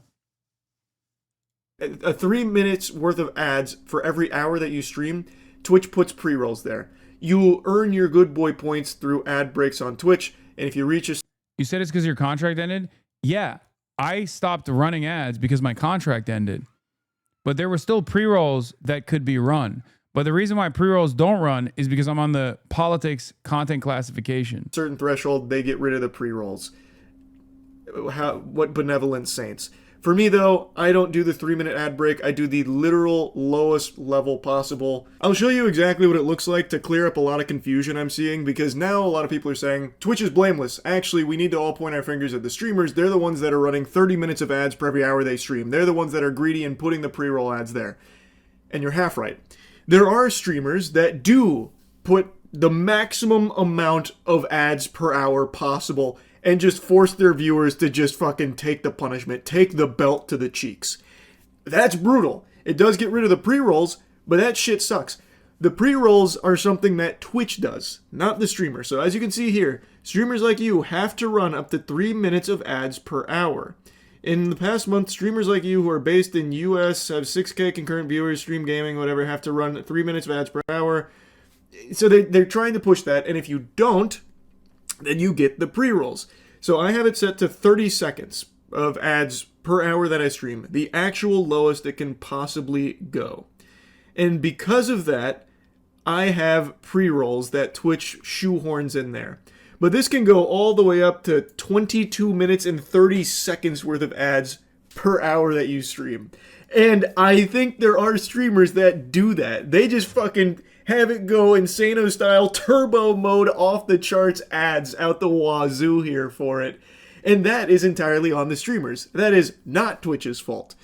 Like, I do think that ruins streaming. Streamers that do that and try and like normalize that level of ads. That shit is diabolical. But as for the pre-rolls, that is on Twitch. And I think that is a terrible, terrible practice. That is the antithesis to what streaming is supposed to be, where it is just a live flow of content and you click on things that seem interesting or streamers that you might be interested in watching, and no one wants to sit through fucking 3 minutes before they even see that stream to see if they even like that streamer. They're just gonna leave, like I do. It's just stupid. But it is what it is. That's what the platform is. And it's extremely annoying. And I would actually say that the way Twitch does ads is worse than television ever was. By its very nature, streaming is supposed to be a constant flow of content. You are watching something live. And when it gets interrupted with a 3-minute ad break, it's not just like everything pauses while you watch those ads. You are just now missing 3 minutes of what you tuned in to see. Whereas television, even when you're watching like a live sporting event, when the ad break pops up, there's a timeout. There is a break. You don't miss anything. Or if you're watching your favorite show and it gets to the big climax and then there's an ad break, well, the climax doesn't happen in the fucking background. You don't miss anything. When it comes to streaming, you do. So I think it is much worse, and it is much more intrusive, and it is far more out of control now than it ever was for TV. Because at least with TV, there was like a set amount of commercial breaks. On Twitch, Jesus, Lord knows, because streamers control it. And there are a lot of streamers that just do like maximum ad breaks. So it'll be like fucking 7 minutes worth of ads for every hour streamed, or significantly more. Like they could be doing 3-minute ad breaks every like 10 minutes. Like there is no telling how many ads you will be served when watching a Twitch stream. At least with TV, you knew. There was an expectation and there was plans around it from the content itself. Again, you didn't miss anything with the ad breaks. With streaming, you do. And it's annoying. And people are really fed up. So I do agree with the take that XQC has said, as well as many others have said, about how ads are literally leading to like the death of streaming, in particular on Twitch. Because Twitch is the worst offender for it. YouTube is going down that path with how many ads they're starting to shove down users' throats. Twitch is still in a worse state with it, and I don't see either platform improving in this department. I just think they're going to make it even worse, especially Twitch. Twitch, I feel like, has been treading water for a while. Now they do this bot crackdown, their numbers plummet for a little bit. I think that maybe scares them a bit about like the potential advertiser hit that they might take, where the advertisers are like, oh, Twitch, this is a big drop. Maybe we won't spend as much on Twitch. Maybe it's not worth the budget that we're allocating over there. We're going to cut back on this. Like, and then they're going to go even harder, like pushing their other brand partners to try and like foster that relationship and keep it tight, because they're going to need to, fucking latch onto it. So I really feel like Twitch's direction with ads has only been getting worse and more intrusive and ruining the experience further and further. YouTube is starting to follow suit because, like I mentioned, they are pumping a ton of ads on streams as well now. Not to Twitch's level yet, but it is there. And I just think that it is horrible for streaming, like in general. Nobody wants to sit through streams like that where it's interrupted by minutes worth of ads for shit nobody wants in the first place. It is what caused TV to go in a bit of a rough patch there, because streaming offered a better ad-free service. And I've already seen some spitball solutions here that I think are pretty trash. One of them was, well, you should be paying all the streamers anyway. So if you want to watch content ad-free, well, fork over some clams to the streamer and subscribe to them. What the fuck, goober? No, that's super stupid. Streaming is free. Like, you are producing... Excellent React King. Shut the fuck up, bitch. Take a week off. I don't even fully understand. I mean, he's just like, he's just complaining about how fucking ads are slammed up the ass cheeks to Twitch as a platform, which is true. Joe Wilson, official Twitter account of the U.S. Representative Joe Wilson, and Dick Durbin have also made a statement. Repeated violations of NATO airspace by Russian drones are a fair warning that Vladimir Putin is testing our resolve to protect Poland and the Baltic nations. After the carnage Putin continues to visit on Ukraine, these incursions cannot be ignored. Russia is attacking NATO ally Poland with Iranian Shahed drones less than a week after President Trump hosted President Naraki at the White House. This is an act of war, and we are grateful to NATO allies for their swift response to criminal Putin's continued unprovoked aggression against free and productive nations. I urge President Trump to respond with mandatory sanctions that will bankrupt the Russian war machine and arm Ukraine with weapons capable of striking Russia. Putin is no longer content with just losing in Ukraine. I don't think he's doing this because he's losing in Ukraine. I think he's doing this because he's winning in Ukraine, and there's not really much that the Western nations have been able to put together as opposed to, like, in opposition to that victory that he is getting in Ukraine. I also don't really understand where the fuck this is supposed to go. I don't even understand why fucking Russia would just like start droning Poland. He is now directly testing our resolve in NATO territory. Putin stated that Russia knows no borders. Free and prosperous nations will teach Russia about borders. I got it. I have a solution to this. Allow Israel to nuke the rest of the Middle East. I think that's what we need to do. And we also need to give more money to Israel as well. This representative is being quite anti-Semitic right now about arming and beefing up support for the free and fair Baltic nations. Excuse me. The only Baltic nation I care about is Israel, okay? The only free and fair nation on the planet is Israel. Am Israel high. This is ridiculous.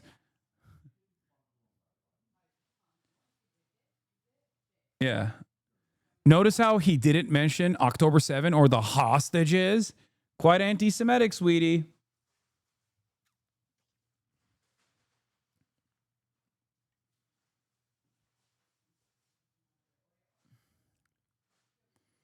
The info so far is that the F-16s have been awakened because Russia is attacking Ukraine and they're trying to make sure that nothing damages the Polish land.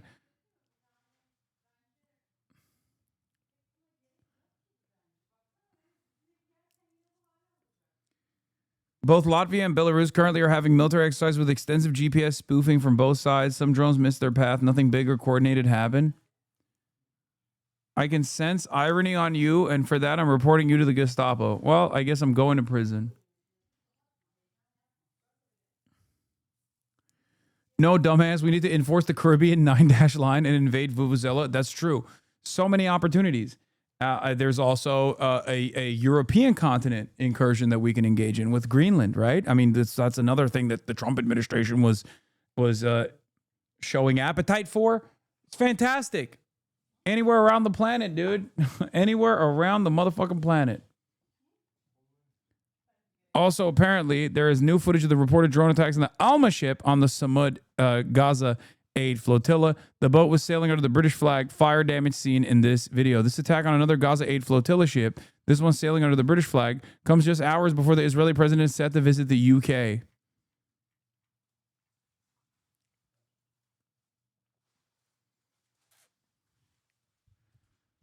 See, this is what I'm talking about when I say, like, this is obviously not anti-Semitic.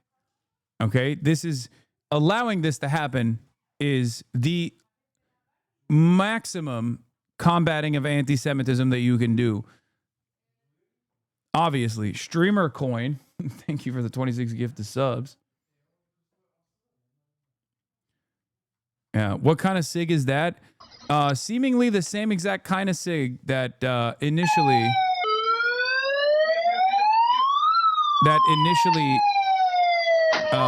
impacted the first ship. Yeah. Another, do you see that? Another cigarette. How crazy.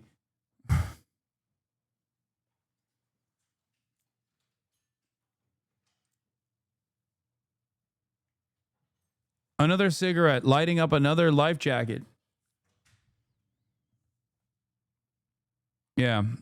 It's just many such cases, you know?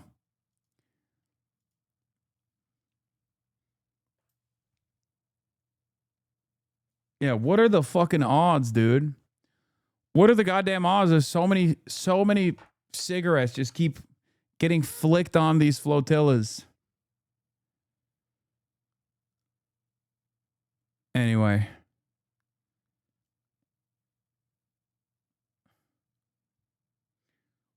Polish representative official account about the Russian attack.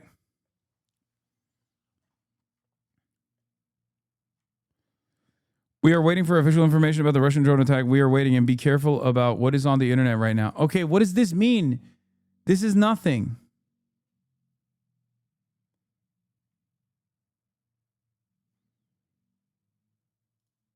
What is this? Travelers went viral. 2 American travelers went viral after accidentally booking a flight to Tunis, Tunisia, instead of Tunis, France. The women who were traveling through Europe over the weekend didn't realize their mistake until they were already on the plane, a moment captured in a now viral TikTok video. Is this going to Nice? Tunis, yeah. I thought you said to Nice, which is in France. Oh. That's why you confused me. Wait, where is this going? Tunisia, in Tunisia. TikTok creator Brittany Dizialo documented the entire ordeal, posting more than 21 videos in just 24 hours, which have collectively racked up millions of views. After speaking with flight attendants, they learned they had no choice but to stay on the flight and figure out their next steps once they landed in Tunisia. Nice. We told them Nice. Yes, later. After this flight. It's gonna go to Nice? We change the plane later.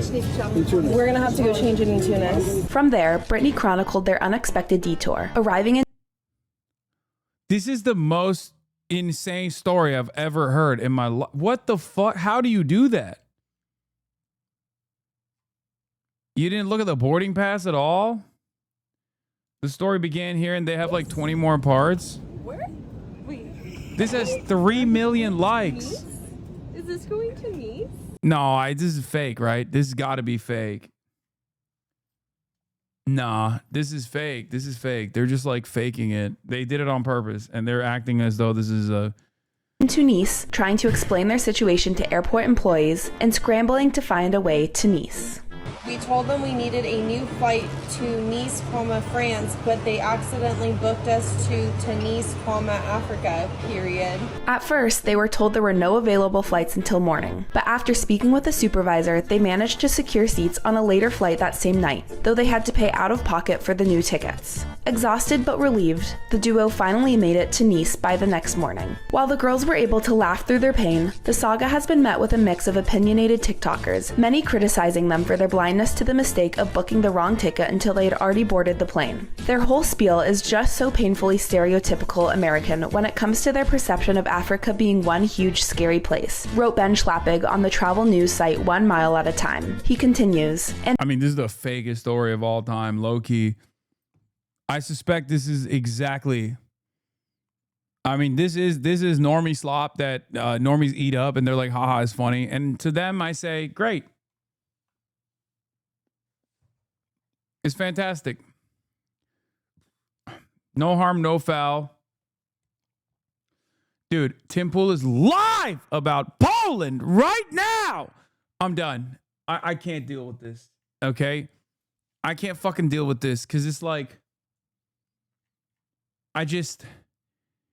not only is the Poland stuff just, we don't know anything about it, but Tim Pool is like the dumbest person to tune into on any issue, let alone an issue there's not a lot of detail on at this moment. Like, why the fuck would I look at what Tim Pool has to say, man? That motherfucker is paid for by Russia. Like, he's the worst person on this issue. He got paid by the Russian state.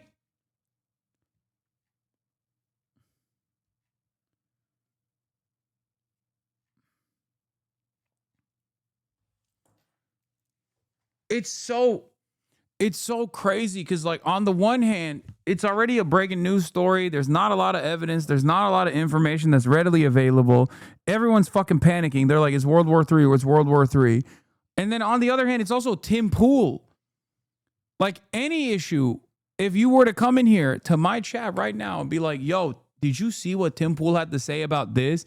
It better be the funniest Tim Pool video of all time. Okay?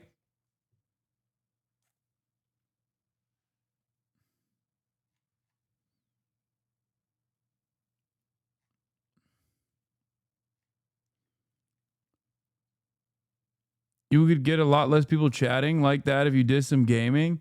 Yeah, to be fair, if I did gaming, a lot of people would just leave. What is this? Did you see the next GQ mag? Glenn Powell? This Glenn Powell GQ shoot is absolutely bonkers. What the fuck? It's kind of sick.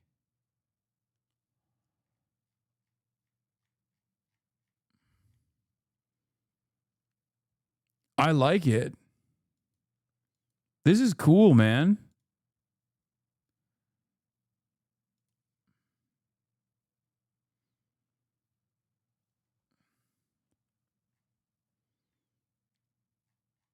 It looks like it's AI. There's no way it's AI. Is it? No shot. Is this fake? Like, or is this actually a new... Like, I'm not saying this is not made with AI. If it's AI, then it's not a real GQ shoot, is what I mean. GQ is not going to fucking do AI.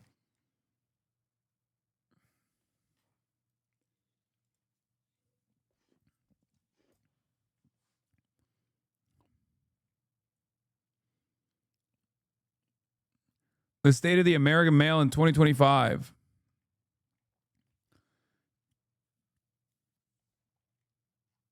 Okay. Yeah, obviously it's a muscle suit, chatters. I didn't think this was what Glenn Powell actually looked like. I'm not fucking stupid. Dude, oh my God. Every magazine is hitting the fucking state of masculinity shit now, huh?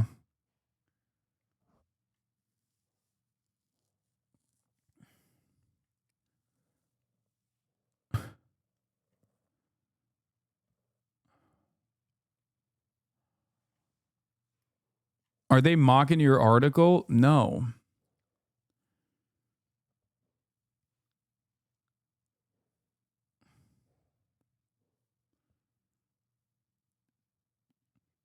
Bro, an Austro-Hungarian hot air balloon has drifted into Ottoman airspace.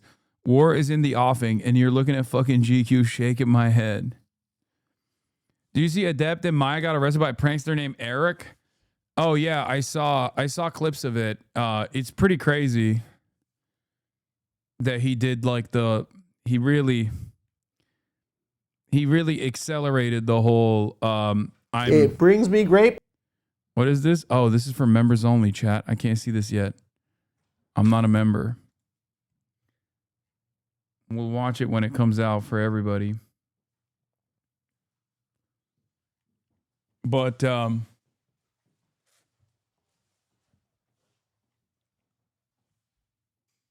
not adept. Adapt. Sorry, did I say adept? Oh, there's also the David stuff too.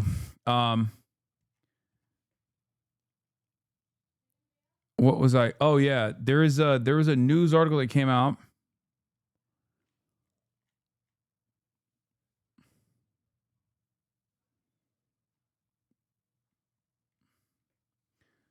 There was a news bit that came out talking about how they found a dead body in the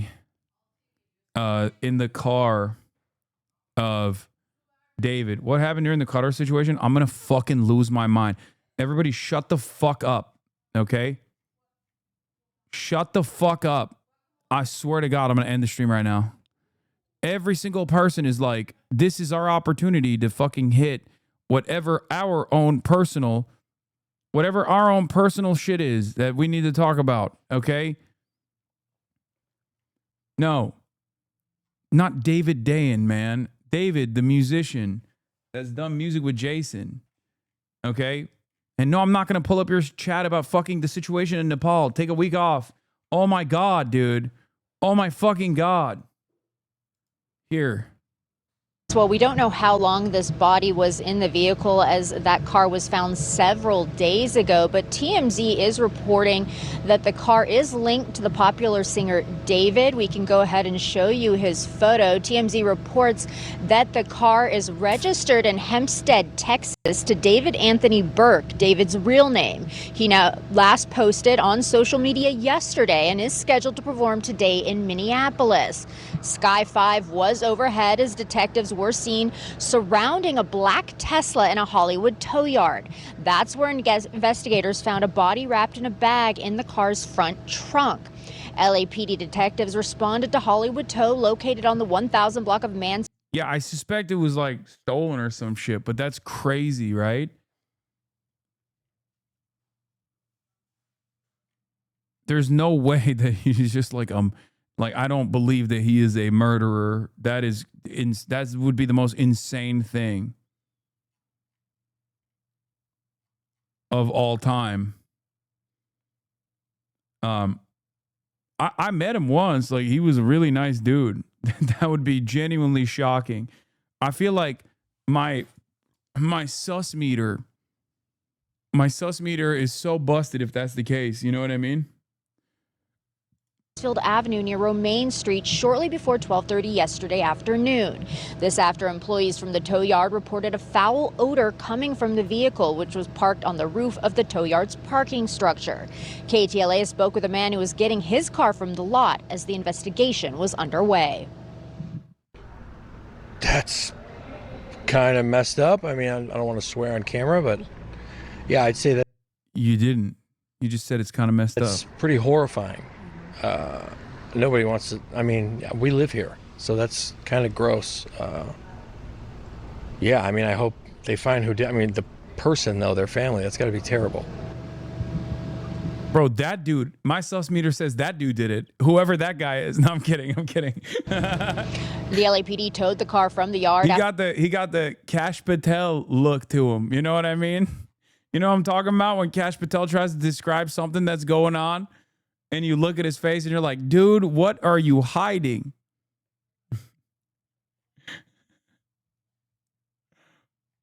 Oh, Jesus Christ. It's a joke. It's a joke. The It's a LAPD joke. towed the car from the yard after gathering evidence at the scene. They say the car was reported abandoned in the Hollywood Hills about 5 days ago. Once again, at this time, the identity of the person found in it is not known. Also, not known if the body is that of a male or a female. What now, the back here fuck? live, we have reached out to reps for the singer to get a statement or see if they have any more information about this situation. Anyone who may know anything, though, is also encouraged to contact the LAPD.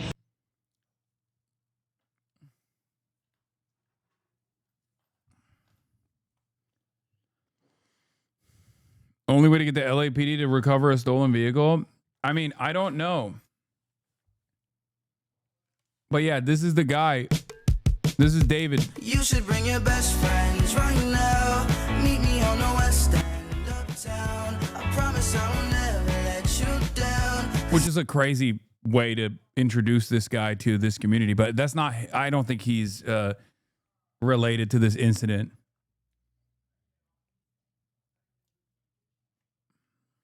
For the record. But that's, for those of you who don't know, that's who David is. He seems like a very nice guy too. I don't wanna lose what I found. Call me on a hotline. She said if I want her, she's all mine. I got tickets to a good time. We can make room on my side. Like, oh, you got love, I got some too. It sounds like, oh, all I really wanna tell you. You should bring your best friends right now. Meet me on the west end uptown. I promise I will never let you down. Cause I don't wanna lose what I found. I can take you to Mars if you want it, babe. I don't know if I love you, it's hard to say. I could be with you every day, but I might forget your name. I don't wanna say too much, I already said enough. Make sure you stay in touch, I might just fall in love. Let me see some, let me see some. I can give you everything, I just need a reason. Different time, different place, or a different season. But Yeah, I he's need cooperating. You, I need you to bring. He's cooperating with the investigation in the body found in the impounded Tesla. And I think he's already he's doing a concert right now. So.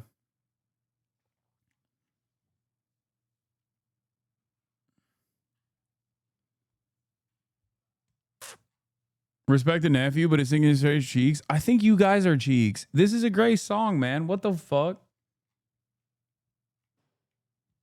Y'all are crazy, dude. Oh my God.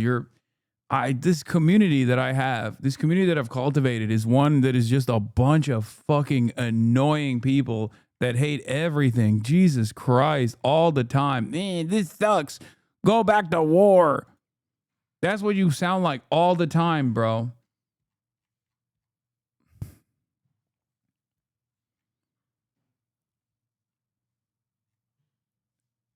Holy moly. It's just like we want doomer shit. We want doomer shit all the time. The song sounds like how summer feels. Yeah, it's a good sound. It's a good song. It was a bop, dude. Holy fuck. Poland attacked!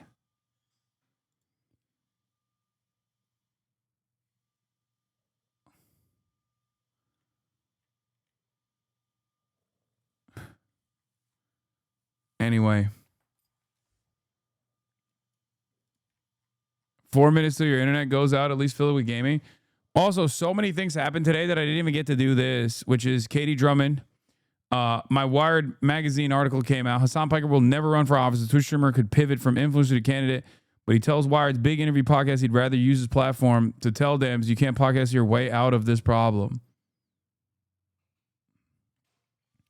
And it's a 40-minute. It is a 40-minute pod.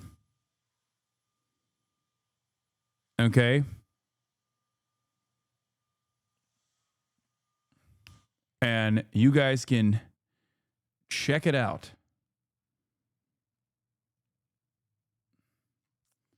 And we'll take a look at it as well. If one more person says Poland news, I'm going to fucking end it all, okay? I'm done. I'm done with Poland, okay? Stop. Jesus Christ. Sometimes I honestly feel like y'all just want fucking war to happen so you have something to like escape the monotony of your day-to-day existence. I swear to fucking God. Why can't you be normal and escape the monotony of your day-to-day existence by watching me play Pee Pee Poo Poo Water Park?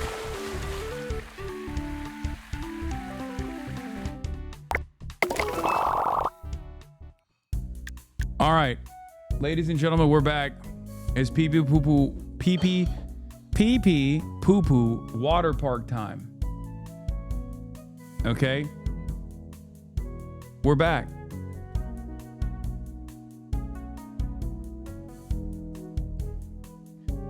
I tried to play a little bit of Umama Sume, and I don't fully understand it.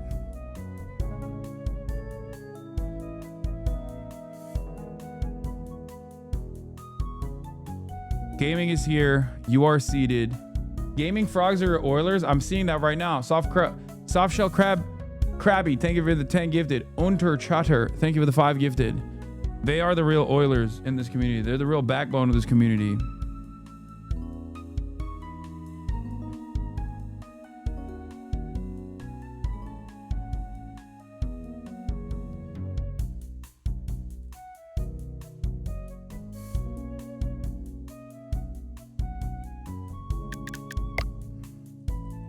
All right. We have to sell 5 hot dog. We have to open park today and sell 5 hot dog. Are you guys ready? The park is open. Hey, take this. Already wants a ticket? Fuck. What about you? Take this. Wait, what did he say? Wake me up later? Oh, fuck you, dude. All right, hello. Welcome to the park. Oh, fuck. Oh, god damn it. Okay. Isaiah passed for 4 hours teen. I feel like some of these guys are not teens, bro. I swear, when they say teen, I don't believe it. And they don't feel like teens to me. All right, get out of here, bro. Never yet. Oh, she's Iranian, I think.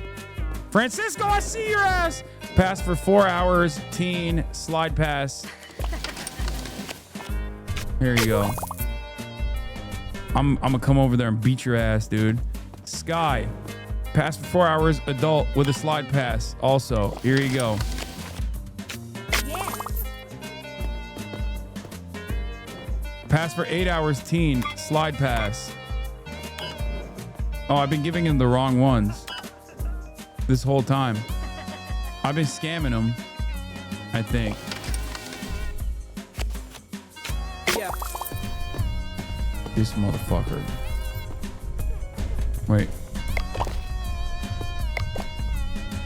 Fuck. Neve's waiting for hot dog. Wait, do I drop it? Okay, I gotta get the hot dogs first. God damn it. Okay. Hey man, I'm buying a pack of hot dogs, all right? Wait, is that an order? What the fuck? No! Hands! No! Everything is collapsing! Fucking queso! You fucker! Get out of here! And he took a shit! And the pool is rusty! What is happening? How do I fix it? Oh, shit. Oh, fuck, get out of the way. I'm repairing the... Oh, okay, we're good. Is he alive?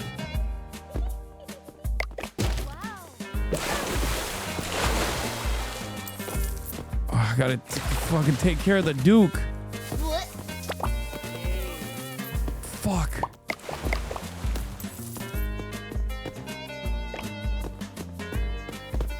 Is this guy dead? What is happening? Why are they all dying?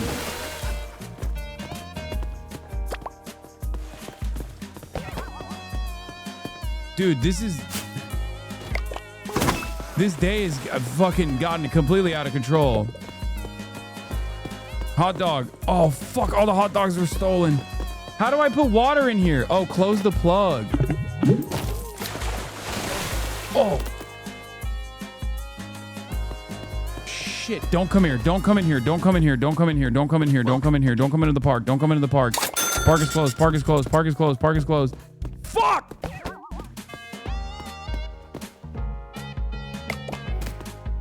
Slide pass, 6 hours. Adult or teen. Okay, slide pass. Here you go, sir. Have a wonderful time. Okay. Oh, fuck! I just slid and fell. God damn it! Okay, this is so difficult. This is so difficult.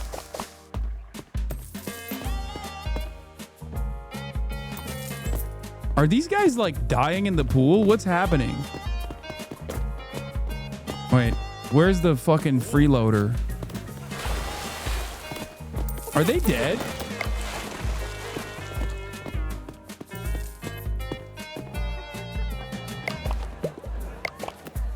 You received a fine for an ambulance dispatch?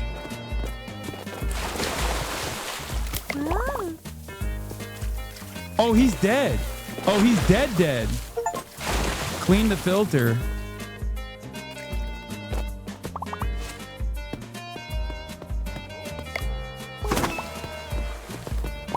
Fuck. Oh my God. I had a much better handle on things. What is this? Out of order. Oh shit.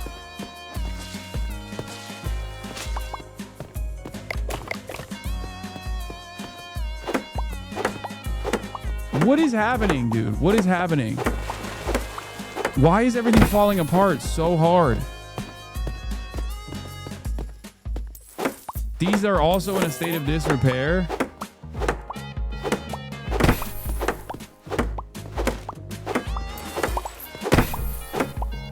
Oh. Never. I got you, girl. I got you. I got you. Ketchup. Oh, thank God. We got one hot dog. Okay, park is back in order. Fucking Christ.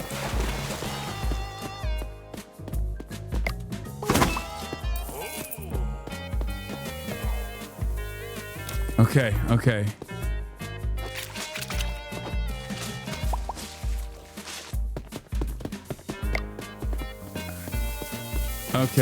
Is this need a state of, is this also in a state of this? Oh my God, it's 10%. Faster speed run this game? I can't.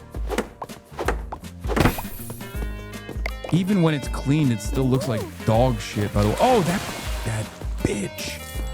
Where is my freaking glove, dude? Guess waited too long for ticket. Oh, no. Where are you at? Get the hell out of my goddamn park. No freeloaders. This ain't communism. This ain't communism. Y'all thought this is Pee Pee Poo Poo Park. Woman beater, equal rights and equal lefts, chat. Y'all are out of your dang minds if you think I'm gonna allow people to come in here for free. I worked real hard for this. I sweat for this, okay? Sweat equity, baby. Oh my God, everything's breaking all the time in real time. Sell hot dog. Ain't nobody wants motherfucking hot dogs, man. It's not my fault. Ain't nobody wants hot dogs. Ain't nobody wants to come to the park either. Hey, Melissa, you want to come to the park. You definitely want to come to the park. You want it.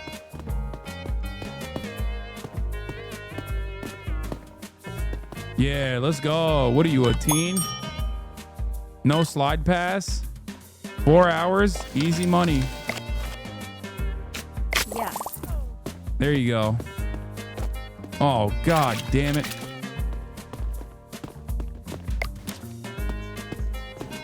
How do you not see the mop? iDubbbz raid? What up, iDubbbz? Hope you had a good stream. Fancy seeing you here. I'm operating Pee Pee Poo Poo Park. And everything is in a state of disrepair. What am I missing? Like, there's something I'm not doing right. Because ain't nobody wants to fucking slide past teen. Teen for 4 hours price. Here you go. Lucas! Pass for 4 hours, teen slide pass.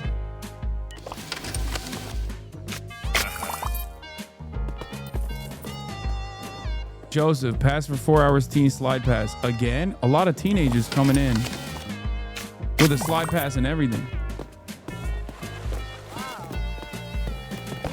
What is happening? Oh no, Melissa! Shit. That dude was 34. No, I know. There's hella people that just like act as though they're teenagers, you know, but they're not. I'm reminded of that one guy. Bro, there is no way that these guys are... Y'all are fucking assholes, dude. Actually, you're just deliberately You're deliberately walking on the puddle, bro. There is no way. And you guys keep throwing the trash on the ground when there's no reason to do so. Why are you throwing the trash in the pool? There's a trash can right here. Fuck. Joseph, what do you want? Mustard. Here you go. DJ Mustard. Now he's got a shit. Add both. Yeah.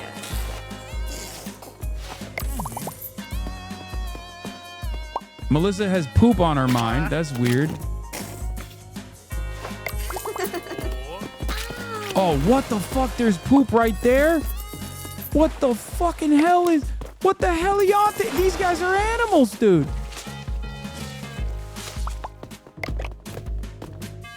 What do you want? Just a regular ass dog? Here you... Who the hell eats a dog raw? Tutorial complete. That was just a tutorial? That was just the tutorial for Pee Pee Poo Poo Park? Bro, that is insane. You need to be the most cracked gamer of all time to run a water park. This is 2 days in the making, bro.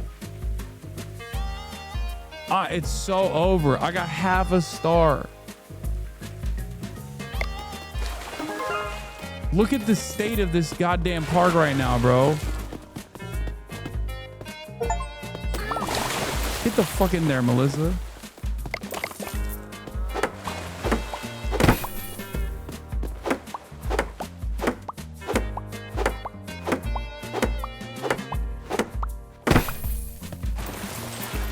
Wait, we're half a star in? That's cool.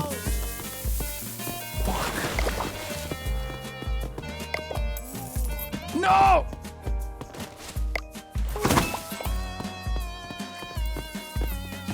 Oh, god damn it. God damn it. Get out of the fucking way. There's just shit. There's just straight dookie up in here, bro. Who fucking puts the dookie right there? Who? What kind of animal? Oh, you're having a blast, ain't you? Yeah, that's right. I wish I was fucking having a blast. While he's shitting in there, let me clean this up a little bit too. This game just normalizes. You're becoming petite bourgeoisie. Bro, I'm already there, okay? I am, dude, owner-operated businesses are the backbone of the American economy. And let me tell you, okay? Get out of the way! Fuck. It's crazy. You're just standing right on the puddle. Like, what's wrong with you? And this shit broke as well. God damn it.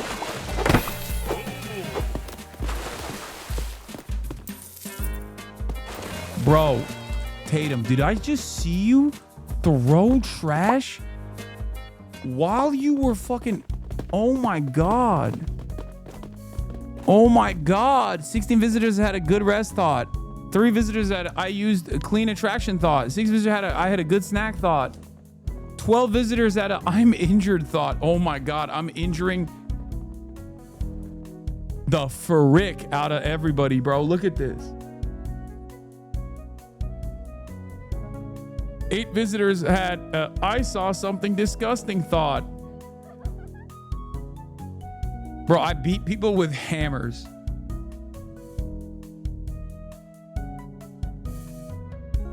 Satisfaction is at 44%. We are basically the Democratic Party.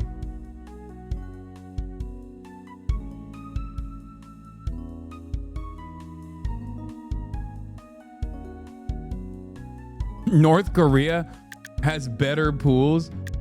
Okay, well, you know, they are. That's North Korea. Like, let me clean up this fucking place, dude. God damn it.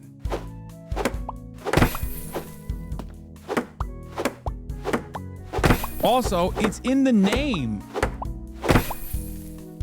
I think I don't need the sledgehammer in my inventory. That's like min-maxing shit, but this is what Kamala Harris meant when she said, I'm a small business. My mother was a small business. Like, this is what she was talking about.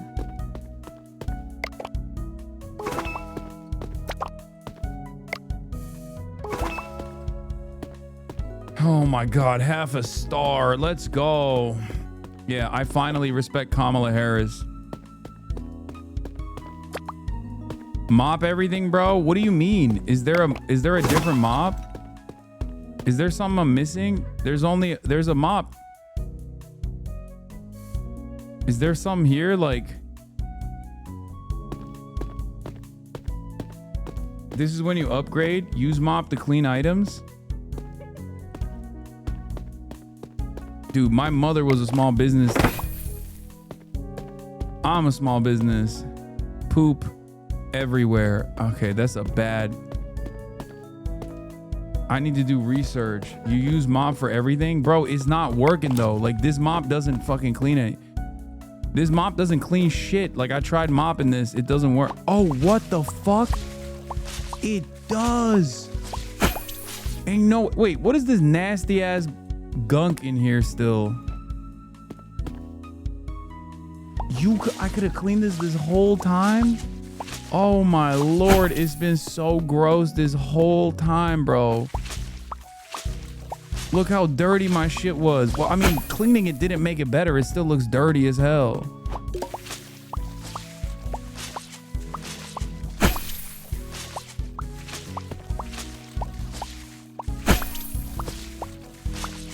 Oh my God, this shit was rusty from the dust, dude. What else can I mop? Can I mop this? Oh my God. Wait, the porta potties were only 50% unclean. So these guys were just like not even shitting from the butt. Oh, never mind. That one is 0% clean. Yo, we're on our way to a whole ass. You clean the shower? Why would you need to clean the shower? The shower is automatically clean, no?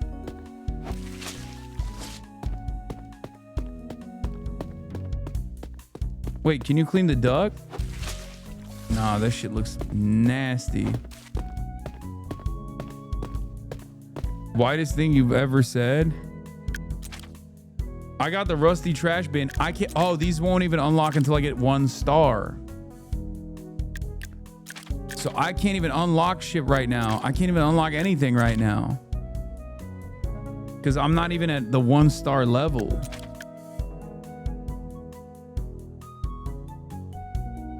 Please wash your shower? Nah. That's fake news. Y'all are not. Wait, what does the beach ball do? Oh, shit. What is it? All right, I gotta pee. Like in real life. Stats increase with quest progression. Don't worry, I got you.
Okay, we're back.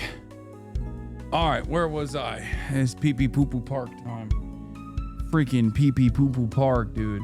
I recommend life rafts to throw at drowning guests. Nah. Set quality preset to high and anti-aliasing to make the game look pretty. That's crazy. Why wasn't it high already? How difficult could this be? Wait, oh. Dude, I'm gonna be a sweat. We need to increase the FOV so I can see more. 90 is good, probably. Yeah, look at... Wait, what the fuck? Dude, this game cannot handle high quality presets. What is happening?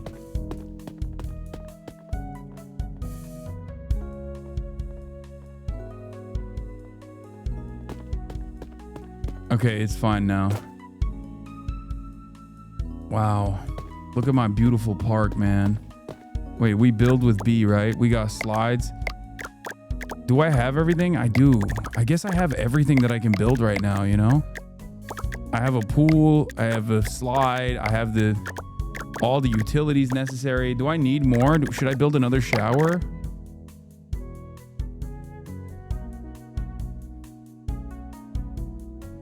Oh.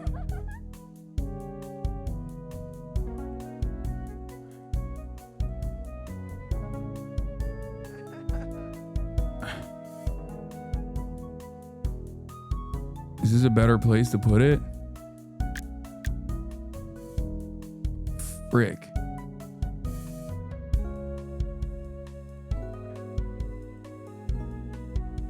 Sell ticket, 15 tickets. That's easy. I can do that.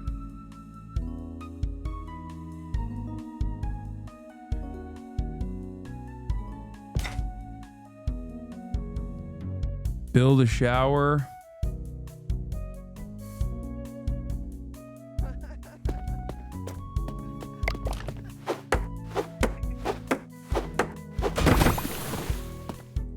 Oh, fuck. It's the other way. Ah, whatever. It don't matter. Add more trash cans. It just wants me to do 2 trash cans. Why should I add a 3rd?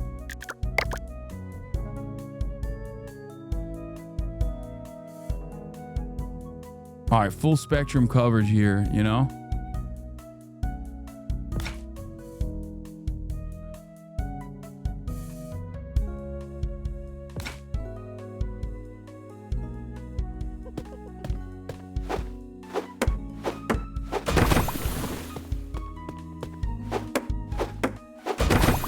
Twitch integration, please? Nah.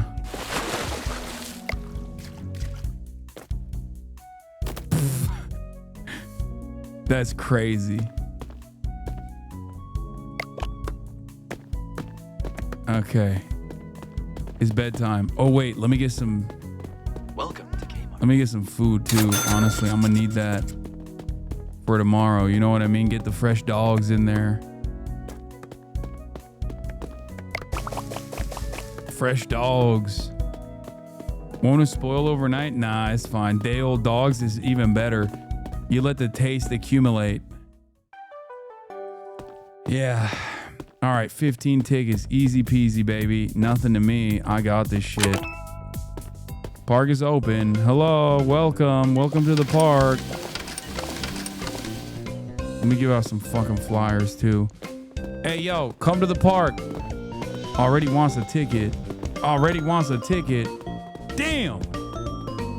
There's hella heads coming in. Let's go.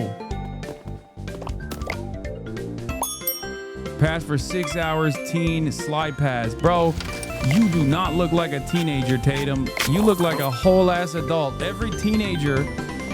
Wait, hello? What is that? Slide pass for 4 hours, teen. You better get your ass out of here quick. Neva is back. 8 hours. Teen with a slide pass. Lucas. Come on. Quick. 6 hours teen slide pass. A lot of teenagers coming in, dude. This is the hot town. This is the hot spot in the town, you know? Wait. Do you have a... Are you fucking kidding me? Get the hell out of here. You want to fucking come to my park? You don't even pay and you're scared? Wait. Oh, yeah, you got to take plane. Here you go, Tatum.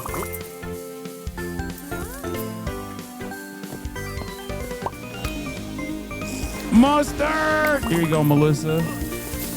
I got you, girl. Let's give out some flyers. Hey, yo, what's good? Here you go. You want this. You want this bad. Miguel. Oh, you're loving it, all right. Get in there. Get in there, Miguel. Wait, what? Ain't no fucking way, Miguel. Bro, what? Get the hell out of here. I just wasted a fucking flyer on your bitch ass. Brinley, 4 hours adult. Slide pass. Coming right up, Brinley. Bro, that's crazy. I just gave that dude a flyer and he just came in for free.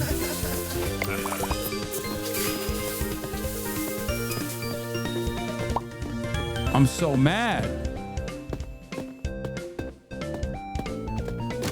Oh, trash. Piling up. I got you.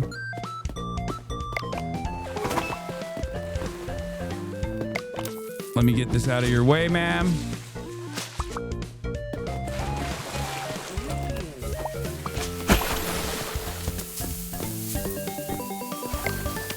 Add both. Oh, adventurous. I got you.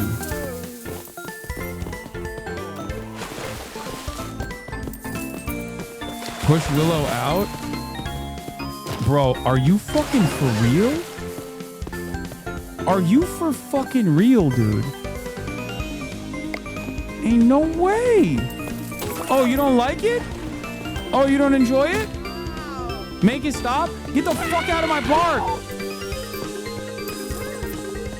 Get the fuck out of my park.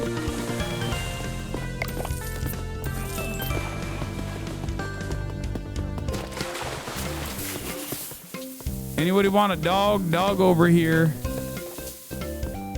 Hit him with the hammer. Can I?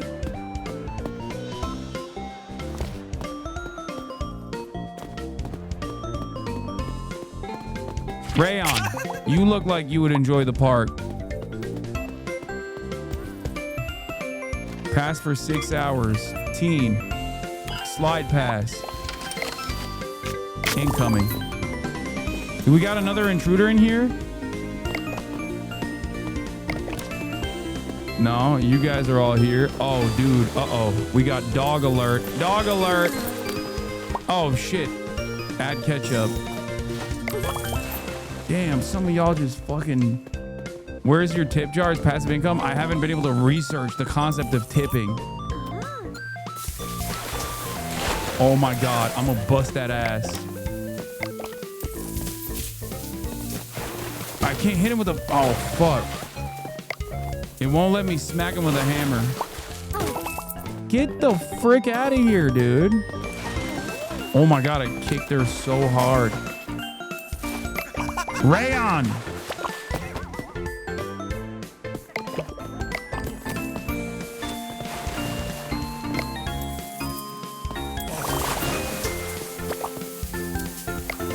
Bro, I'm cooking. Like, there is no... Look, this park might not be the best, but there is no way that anybody could run it as good as me right now. I'm not even joking. Like, look at me. I'm cracked, dude.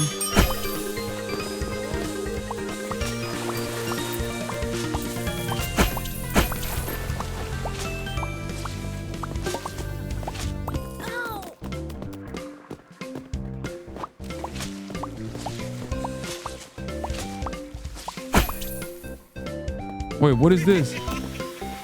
What the hell? Whoa! How'd that happen?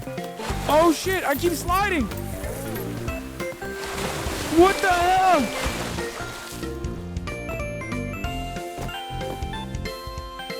No, I want to clean it. Oh.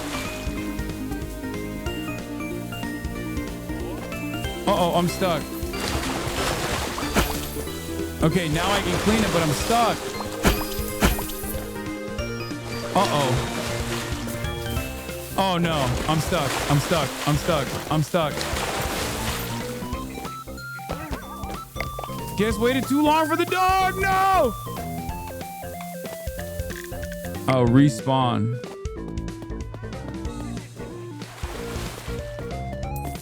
Does this guy not have a ticket? Joseph, get the fuck out of here. Asshole.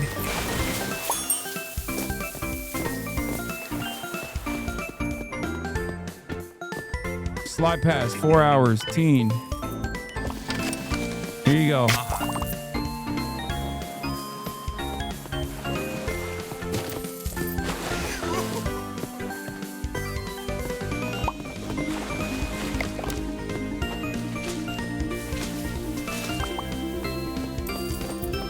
Oh my God, the dookie toilets.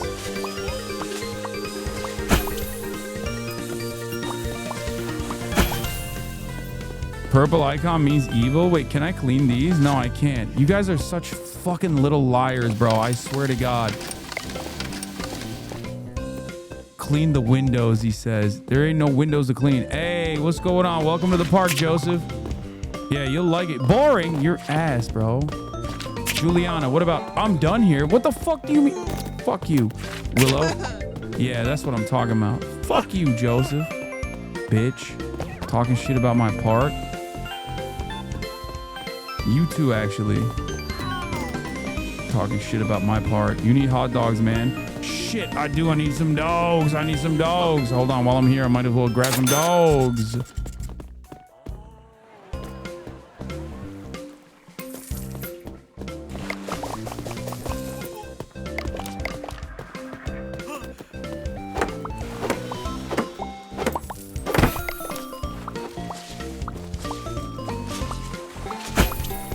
I have an intruder. Who?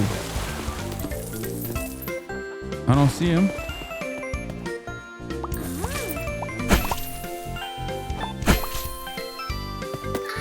Oh, sorry. Sorry.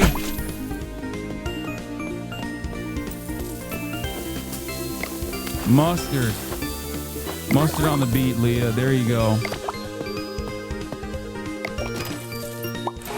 Boom. Where's the fucking... Oh, there it is. The intruder. Bitch. I don't have the address.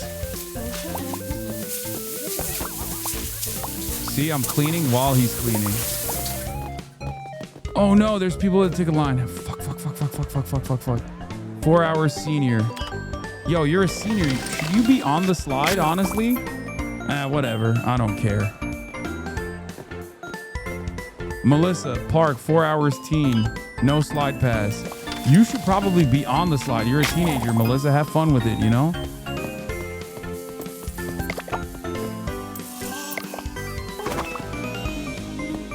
Oh, fuck. Ow, ow, ow, ow, ow, ow, ow, ow. God damn it. Fuck.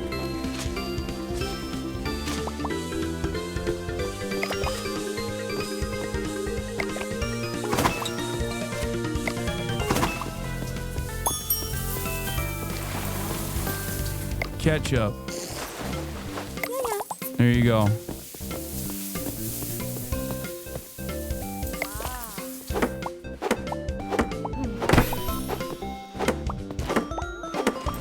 How come you can't make buckets like that IRL? Yes, I can, bro. Shut up.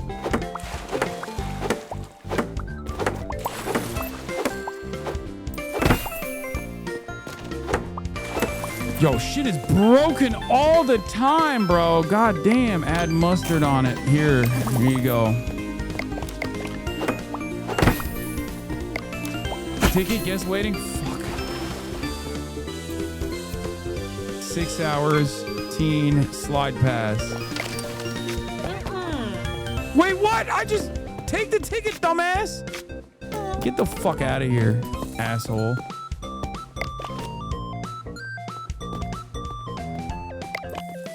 Don't come back here. We're having so much fun without you, dude.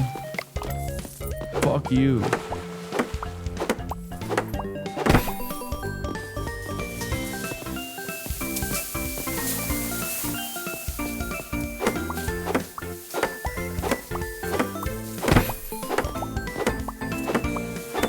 Spiritually Israeli water park owner? Yeah, whatever, dude. Turns out they were right, okay? Sometimes customer's not always right, okay? Customer's always wrong, actually. Shut the fuck up, chatters. I need more customers! Ain't nobody's coming to my park, bro. Hey. Aw, shit.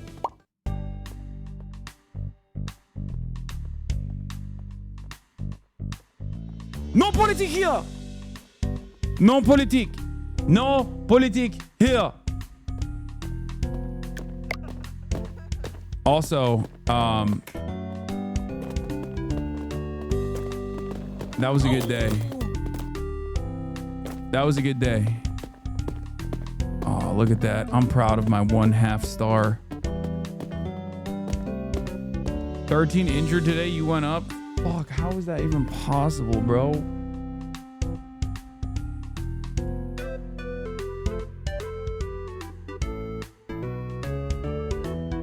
Anyway, I'm done for the day as well because I have to go and get a haircut and I have to get my brother a haircut as well. So that is all we got for today. I just realized it's time. It's haircut time for both me and Marat for his big wedding haircut. Anyway, love you guys, and I will see you tomorrow as always. Banger stream. Started off with Andrew Cuomo yelling at me all the way to operating Pee Pee Poo Poo Park, the greatest water park of all time. Peace, everybody. Love you all, and I'll see you tomorrow. Bye-bye. To the top, it just begun. There he is again, Hasan is streaming. Hasan is streaming. There he is again, Hasan is streaming. Hasan is streaming. Reviewing the P.O. box, Uncle Uger's face. Sat in Discord at your prop, great names take embrace. Tiny Bernie Sanders, LGBTQ Air Force. The whole left at your fingertips, Ane at your door. The H3 crowded debate, the Young Turks online show. 3 full fucking years of this, plenty more to go. 90-day fiance, talks of champagne bourgeoisie. A Trump rally live reaction, a mass riot at DC. There he is again, Hasan is streaming. Hasan is streaming. There he is again, Hasan is streaming. Hasan is streaming. Reading live stream, fair comments, Austin show chat advice.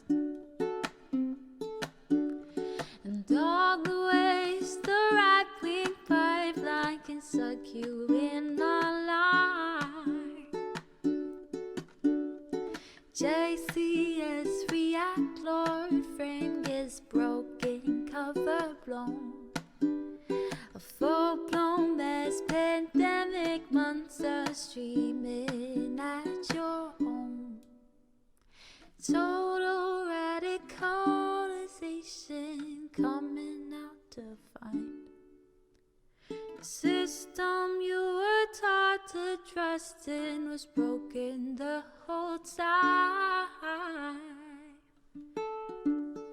All these daily streams, whether big or whether small, have helped me and so many find the meaning through it all. There he is again, Hasan is streaming, Hasan.